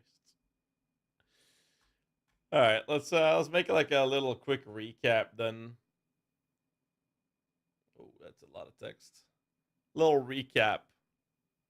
Oh, it did get fixed? Renade? Alright. Anyways, hey guys, GHAZZY TV here with the Diablo 4 video. We're going to talk about a little recap after the Campfire chat and the Season 5 PTR and what we need to know post or blog post they posted. So I made a few notes, a few things I want to mention in this. Not super excited about some of the changes and very excited about other changes and a couple of questioning changes that's coming in. And I wanted to address a couple of them in this video. So the first thing they're doing with the Season 5 is that we're going back to Hell, which is the first time we're going to do that in Diablo 4. Essentially, we're going to get what's called Infernal Hordes, which is supposed to be sort of like sigils, if you will, which goes from difficulty tier 1 up to tier 8, where tier 8 is the equivalent of monster level 180 to 200. Now, for reference, the Nightmare Dungeon tier 100, which from a couple seasons ago was made to the equivalent of tier 70, is monster level 154. Now, if you have a fully leveled character and you have your glyphs leveled up and decent gear, Nightmare Dungeon 100 is not really that difficult. So the highest difficulty of Infernal Horde is a little harder than that. Basically, not super difficult in general. The way this is going to work is that you're going to go into the sigil, returning to Hell, where you're going to fight waves of monsters. And every wave at finish, it's my understanding, you'll be able to choose a boon and like a downside and a pro. What's going to be affecting you moving forward as you collect this area's specific currency, which is going to be used to opening up the reward chest at the very end, which they've made some changes to when it comes to deciding what type of rewards you can choose from. Anything from gold to even pit material, which I should be like, or target farming specific items. I think this is pretty cool, and the bosses you encounter are also the resurrected Trav bosses from the Mephisto areas back in Travincal in D2. It's actually really cool. I do like that. Pretty cool nostalgic approaches to it. I don't mind it. I think this is a really cool way to approach the game. They did call this, or this type of endgame focused content to be heavily replayable. However, the problem I have with the heavily replayable state is that the highest difficulty of this, to my understanding, what they said was difficulty 8, which is only a monster level of 180 to 200. And it feels like this is not going to be one of those heavily replayable aspirational content, but more like a heavily replayable type of content for the more casual approach. And that's been one of my biggest issues moving forward with a lot of the changes they've done in D4, that there's a lack of aspirational endgame content that is not beating your head into a wall, trying to beat one more tier or difficulty in the pit to get a tiny bit of higher quantity of the pit material. Not a big fan of it, as you might have noticed. So I hope that my hopes was that when they said they're focusing on endgame and replayable endgame content, that would be something people can actually have as aspirational content to engage with. But that doesn't seem to be the case. Now, I don't mind there being more options for endgame content where, for example, you can get pit material from the actual Infernal Hordes. I don't mind that, so I hope we're going to see more of this, but more in the lines of aspirational content that is not beating your head into a wall for endlessly scaling pits or greater rifts or whatever you want to call it. So that's basically what they're going for in this Season 5. So these are the compasses we talked about that opens up the Infernal Horde. So moving forward, some of the other notes I have was that they're making uniques getting better rolls. This is one of the ways that they're going to fight the loss of a temper modifier that we can get on legendary gear. They're going to be simplifying the stats when appropriate. on some of these items, so that, for example, the Necro pants or the ring, for example, ring and bend down, won't have the, I believe it was a lucky hit that was changed into summoning damage. That's apparently a way to simplify the scaling of that, even though the ring and bend down scales your damage, which I guess is my damage. It's a bit awkward. I don't like that as a pseudo solution to the not having access to tempers, but what they're also doing is that they're giving one or two, we don't know, but they're adding tempering stats to unique items, which, to my understanding, based on what they said in this Campfire, is going to be locked modifiers, or maybe it's random. I'm not sure.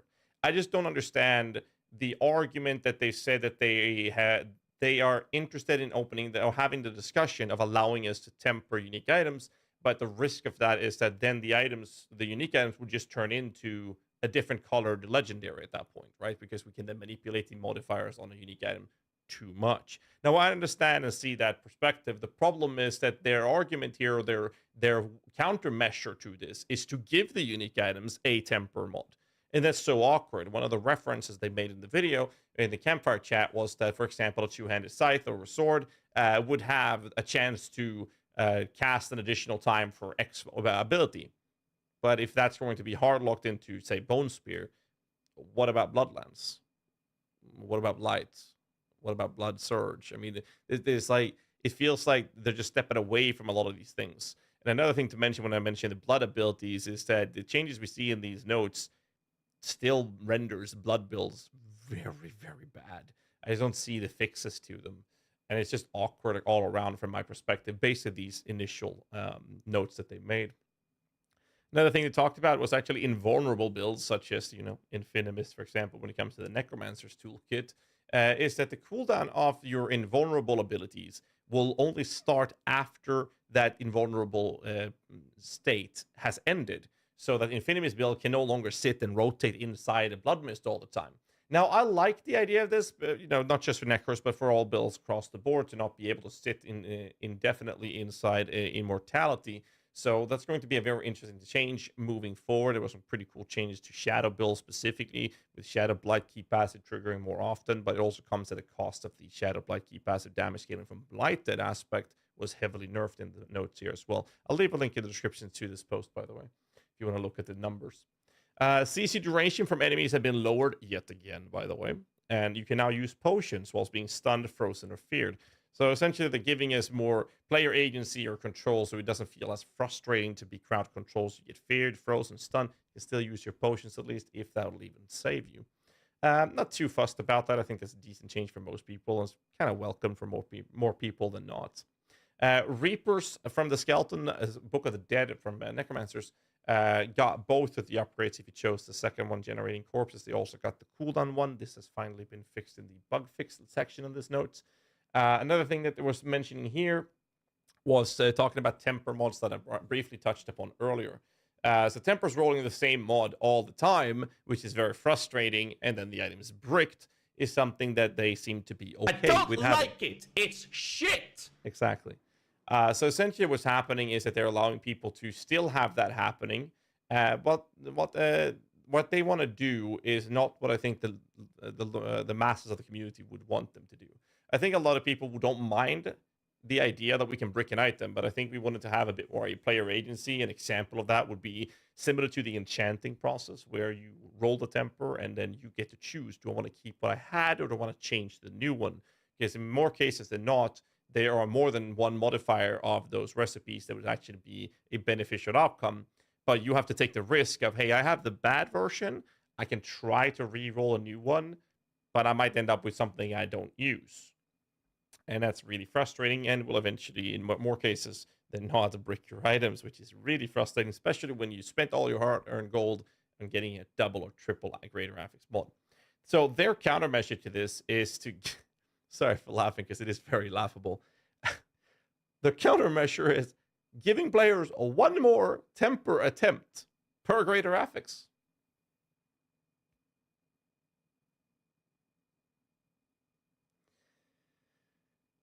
Oh boy. Yeah.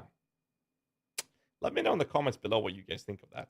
I would love to hear what the chat or anyone watching this on YouTube later has to say about that. On another note, there are some good changes. Quality of life boss hunting, for example. BCDIs no longer require sigil dust to summon, and Varsh and body parts is no longer 4. It is 1. And also the best thing that we saw so far, when you farm Duriel, for example, you go in with your group, if you're doing rotations, you go to the summoning altar, you summon the boss, kill it, and now everybody has to leave. Then we have to reset the dungeon. You have to run back in and then pop the next one. No longer needed. You can summon the boss, kill it. Directly after the boss is killed, you can use the summoning altar again to summon it right there and there. Now, I don't mind these things. I think those are good things, but it does add to the whole idea of speeding up the process of the game. On the other hand, I do like this change, but it also feels like more and more that the game is doing two things. One, you are going to, I'm exaggerating here, level to 100 in less than 8 minutes, and then get fully geared in less than 12 minutes, and then have the end game content done in the next 15 minutes. Another change that they've done to this is actually the whisper caches. In the current state of the game, at the time of this recording, you were able to do a health tide and not have a full whisper done. You'd have to go out of your way to actually do that mechanic to fulfill that. And now their change was that you can actually do a 10-point whisper cache inside the health tide. And their argument, or their statement was that this should take you about 15 minutes. And I feel like, what's the purpose of us getting rewards every 15 minutes? It's just so much gratification, so many rewards showered on us for almost no work whatsoever. Like 15 minutes, now you get whisper cache. All right, great. Next health tide, 15 minutes, I get a new whisper cache. It's like, I just don't feel like it's content at that point. I feel like I'm just going there, spending 15 minutes for the sake of spending 15 minutes to get these rewards. And what then happens is that these dopamine kicks, it just gets over and over and over and over and over, showers of loot consistently. It's just crazy that it kind of loses its touch, especially with the way the itemization structure has worked and is working right now. I don't really get excited dropping uniques unless they're greater affixed. And I guess that's kind of okay to some degree. But also we have to understand the fact that I'm coming from a perspective, a blaster perspective, and not the casual Andy, which the game is catering to. So I guess what I'm trying to say is that I wish the game would cater more to the idea of getting as aspirational content, making the game heavily replayable higher up, so that the game can actually thrive on that end, which I feel the game is lacking. Like, even casual players will finish their level 100. Even casual players are doing the so-called aspirational content. And I believe that where the casual players are getting stuck is pit pushing, for the simple fact that that is supposed to be, you're going to hit a brick wall depending on your character, right? And then you have the problem of Angel Breath, which was not addressed, by the way, the lack of Angel Breath drops. And the lack of gold has been somewhat tackled, but the reality is that if you want to get the biggest items, you're not going to farm them, you're going to buy them. And the only way you can afford buying them is if you're also trading and selling the items you get. Hundreds upon hundreds of millions of gold that you're not going to farm. So if you want to be able to do those things, you're going to have to join the idea of trading items and be part of that, which I'm very confident that most casual players don't even bother. So it just feels kind of awkward. But another problem with that when it comes to like the Angel Breath is something they've done with Scattered Prisms, where you're not longer going to auto loot them. Instead, they're going to be ending up in your little inventory window. And I've talked about this before. My problem with these things is a lot of the currencies in the game just exist for the sake of existing, but you don't really notice them or pay attention to them because you have so many of them that it doesn't matter. You loot things that have 0 weighted value to your character, which just adds up to a random number in your screen. And the only currency that's done this in a really good way, in my opinion, is the gems. Because it took a bit of grinding and a bit of farming before I got enough shards or fragments to be able to craft fully high maximized gems for my entire character. That felt like a cool progression, whereas every other material in the game, except for Angel Breaths, is in the state of the game right now where you're getting so many that what's the point of looting them? There's no point. And now we have a loot pet that's going to pick them up automatically for us. So the purpose of them is to give us this false sense of dopamine where the screen explodes, a bunch of items and gold is raining from the skies, and oh, you're looting it, a bunch of numbers shows up. In the bottom left corner, you see these tooltips of what you just looted, these icons like, oh, you just looted 5 billion sacred thingies. You looted 600, 1,000 billion trillions veil crystals, but they don't do anything. It's completely irrelevant that you looted that. It's just for the effect and the cool colors and sound, and that just to me feels very off. I want to engage where the reward structure, where I feel happy that I exploded the screen and I picked up so much stuff. But in this current state of the game, with the changes they've done, the screen explodes. I showered all these, I vacuumed them up, just sit there with my doggo that picks it up, and all I can see is just a random number that means nothing that just got higher. It just feels awkward. And I don't like that, personally. I'm really tired of that because, I don't know, it's just, what's the point in them existing if we're going to have millions of them? Why is there an associated cost? Similar to the shards or fragments, whatever, runes, whatever it is, to even access the pit that apparently they cost 3 of this currency to enter. I didn't even know there was an associated cost till I actually read it and saw it. Why? Because it's never occurred to me that that was something I needed to think about, and it never is. It never was, and very likely never will be. So what is the purpose of having that currency? It's just so awkward. So we're going to go down to the Necromancer part. They made some changes. So here's some unique items. Path of Travel, unique boots. Bone Prison traps larger areas and shoots bone splinters. And it also increases your maximum essence for 2 seconds. Sorry, by 2 for 8 seconds. Each time these bone splinters hits an enemy. I'm assuming that's capped at 2, or unless it's 2 per. I'm not sure. We'll have to figure that one out. Unholy Tether, mobility. It allows you to tether yourself with your golem and make you and your golem unhindered and gain movement speed. For 6 seconds. I think it's pretty cool. Maybe be the new boot for minion builds, boot power potentially. Inexorable Reaper, the Sever now dashes you forward instead and becomes a mobility skill with no essence cost, but has a 22 or down to 7 second cooldown. So we're actually getting some sort of mobility skill this way. So maybe this will be the play. And actually, if we have the possibility to sacrifice an action bar slot, then we'd actually get our first decent mobility skill with a 7 second cooldown, but still, it's something. Creeping Mist mobility is getting evade cooldown reduction, but you can now evade during Blood Mist, traveling twice as far. So this is another way for us to do that, which is actually pretty cool. So I might actually look into doing this one for something like Infinimist, for example. Imprisoned Spirit is exploding in an additional time when it hits something inside a Bone Prison, dealing a little bit less damage on the second explosion, and it prioritizes enemies inside a Bone Prison. Tempering recipes, they have a new Necromancer wall recipe called, it's a defensive one. Necrotic Carapace ranks, kind of whatever. Ranks of Drain Vitality, kind of whatever. Minion damage reduction, blah. However, chance for your minions to attacks to fortify you for 3% of your life is actually pretty cool. So I'm not sure how high the percent chance is, but this one looks very interesting. And I believe we have some more Book of the Dead here. Necromancer minions attacks can now overpower, which I believe is 2 or 3%. Kind of nice. It is a damage upgrade, but it's so small, so it's like, Minions now are more aggressive and will automatically engage nearby enemies is the best change so far. So we needed some AI changes to the minions, and this is something that is definitely happening. So we'll see what happens here.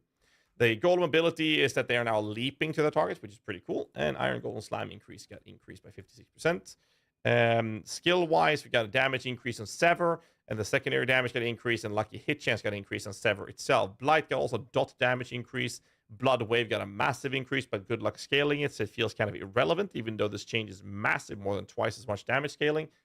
You're not going to be able to use this in a proper way, which feels kind of bad. Shadow Blight got big buffs. Hits required reduced from 10 to 8, which is insane. And the damage from the actual Shadow Blight trigger is increased by twice as much.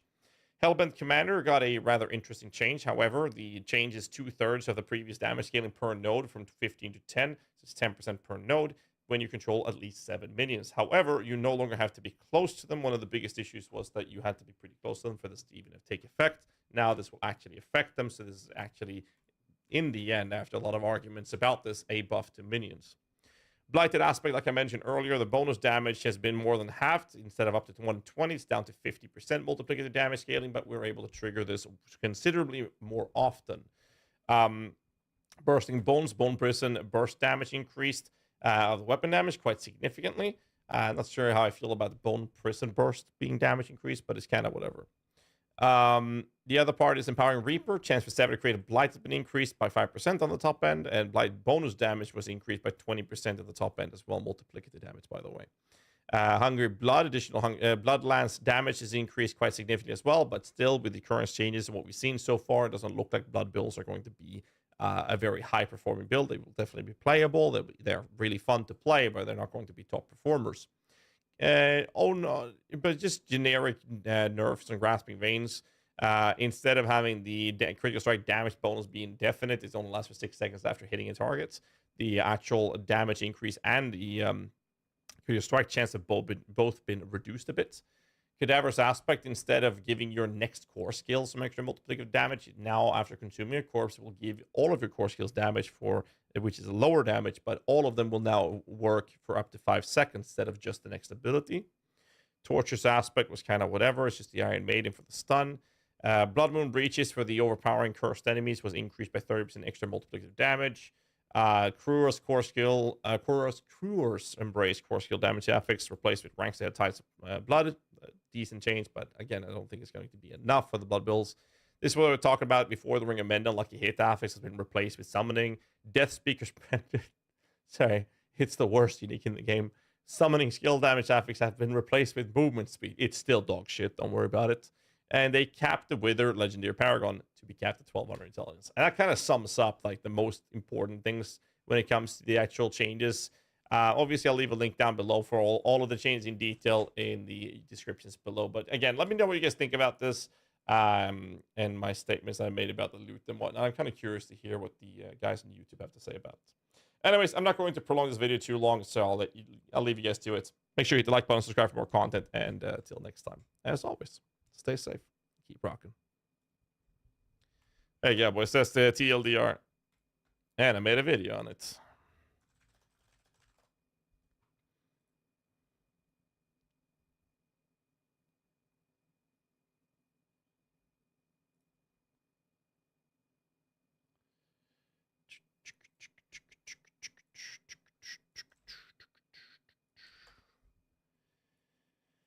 What is this?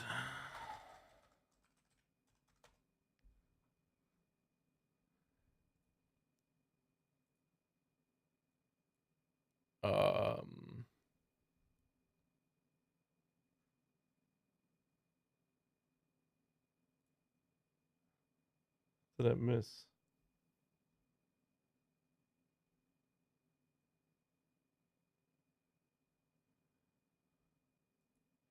Oh. Yeah.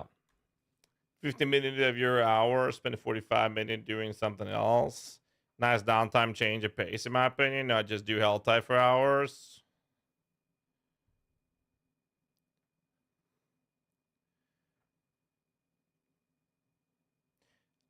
If you're doing Helltide, you're now given a free Whisper Cache. Urulo, I can't say your name. Uroloki. Before this, you did Helltide, and during the downtime, you could go and finish the Whisper Cache. Or you could go out of Helltide to do the Whisper Cache. Now you're doing a different content. Now they're just baking it together. What's the point? And I don't think anyone would ever be incentivized to engage with the Whisper Caches now. Why is that? Well, because you can get one for free by just doing the Helltide. So why would you care about farming the caches unless you're specifically hunting for something that is specifically from the cache, which doesn't exist, by the way. So what's the point?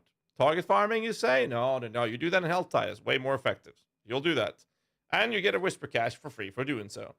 Again, they're baking everything together, and there's no point in it. That's my problem with it. They remove the class balance on the news. Item can't see it. And class balance is further down. You should scroll a little bit. I mean, my girlfriend's getting married the 1st of August. Congratulations to the both of you. It's been together 15 years. Shush. Because of what that, we want to take a trip away from Denmark. Where should we go? They want a lot of pools, and I want a lot of drinks. Mediterranean. I like Barcelona.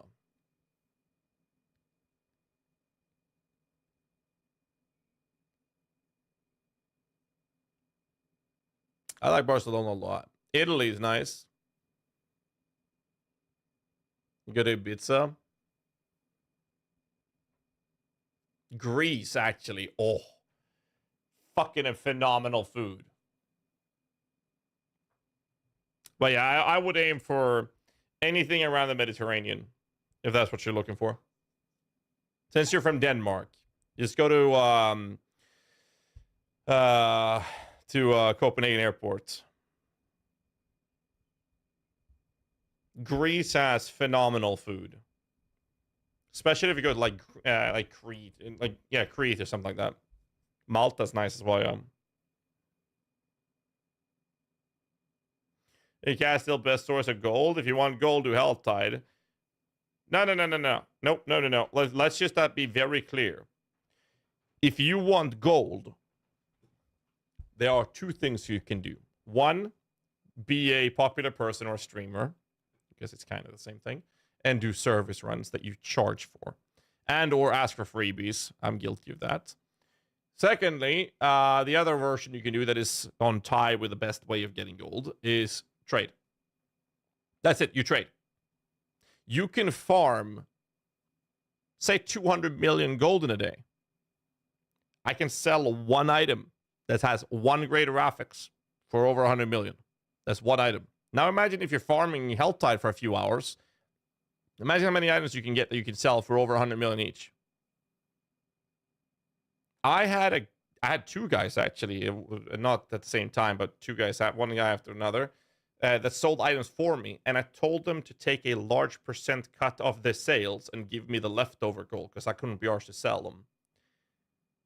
One of the guys took 50% of the gold those items were worth. 50. That means I get half of the value. And they gave me over 500 to 700 million gold a day. That's 50% of what the items were worth. And they gave me over 500 million gold a day. That means you can easily, if you bother doing it, make over 1 billion gold a day. You cannot farm that. You cannot farm that. On Season 5, I'm going to be very clear. If someone's willing to do it, and they are more than happy to take 50% of my shit. Just as long as they sell it for me. Because I can't fit more people on my friends list to trade. I can't be arsed to. If I can give it to a trader, and they give me 50% of the value, go for it. I'll just shove all the shit for you.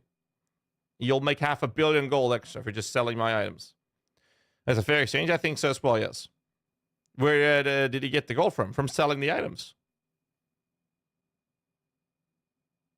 You have people farming gold. Oh, they farm up enough gold to buy something, then they buy something. But if you sell the items, that's it. That's all you need to do. It's just fucking insane. And it's so stupid.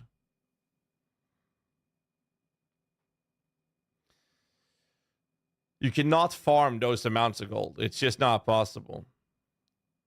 Why grind for something when you can just trade multiple times more of the value? Is my mic bugged out? Am I going in and out for anyone?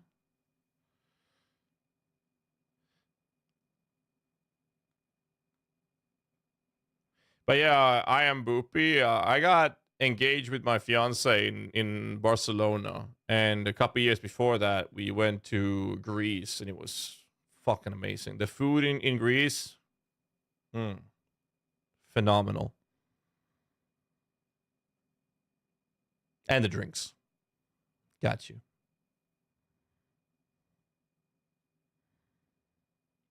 So that's my problem with gold farming. Like, I don't want gold farm. Gold farm just feels so irrelevant. That's my problem with it.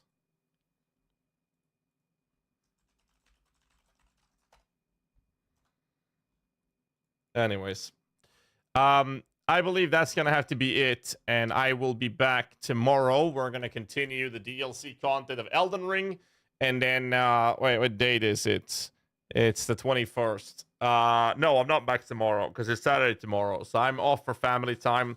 For those of you who wonder why I didn't stream yesterday with the DLC, had to go to a funeral. My fiance's older brother passed away in cancer, so I couldn't stream yesterday, so I had an extra day off for the family priority there, obviously. But I will be back on Sunday for more DLC content, have some good times at Elden Ring. On the 25th of June, we're going to have a podcast. Me and my co-host, Darth Microtransaction. We're going to be joined by Pox, Velina, and Mr. Llama SC. And then on the 1st of July, we're going to have a podcast with 11th Hour Games developer Mike, in which we're going to talk about the upcoming launch in Last Epoch, which is on the 9th of July. Guys, thanks so much for all the support. I cannot do this without you guys. It means the world to me. I'll see you guys on Sunday. Till then, stay safe and keep rocking.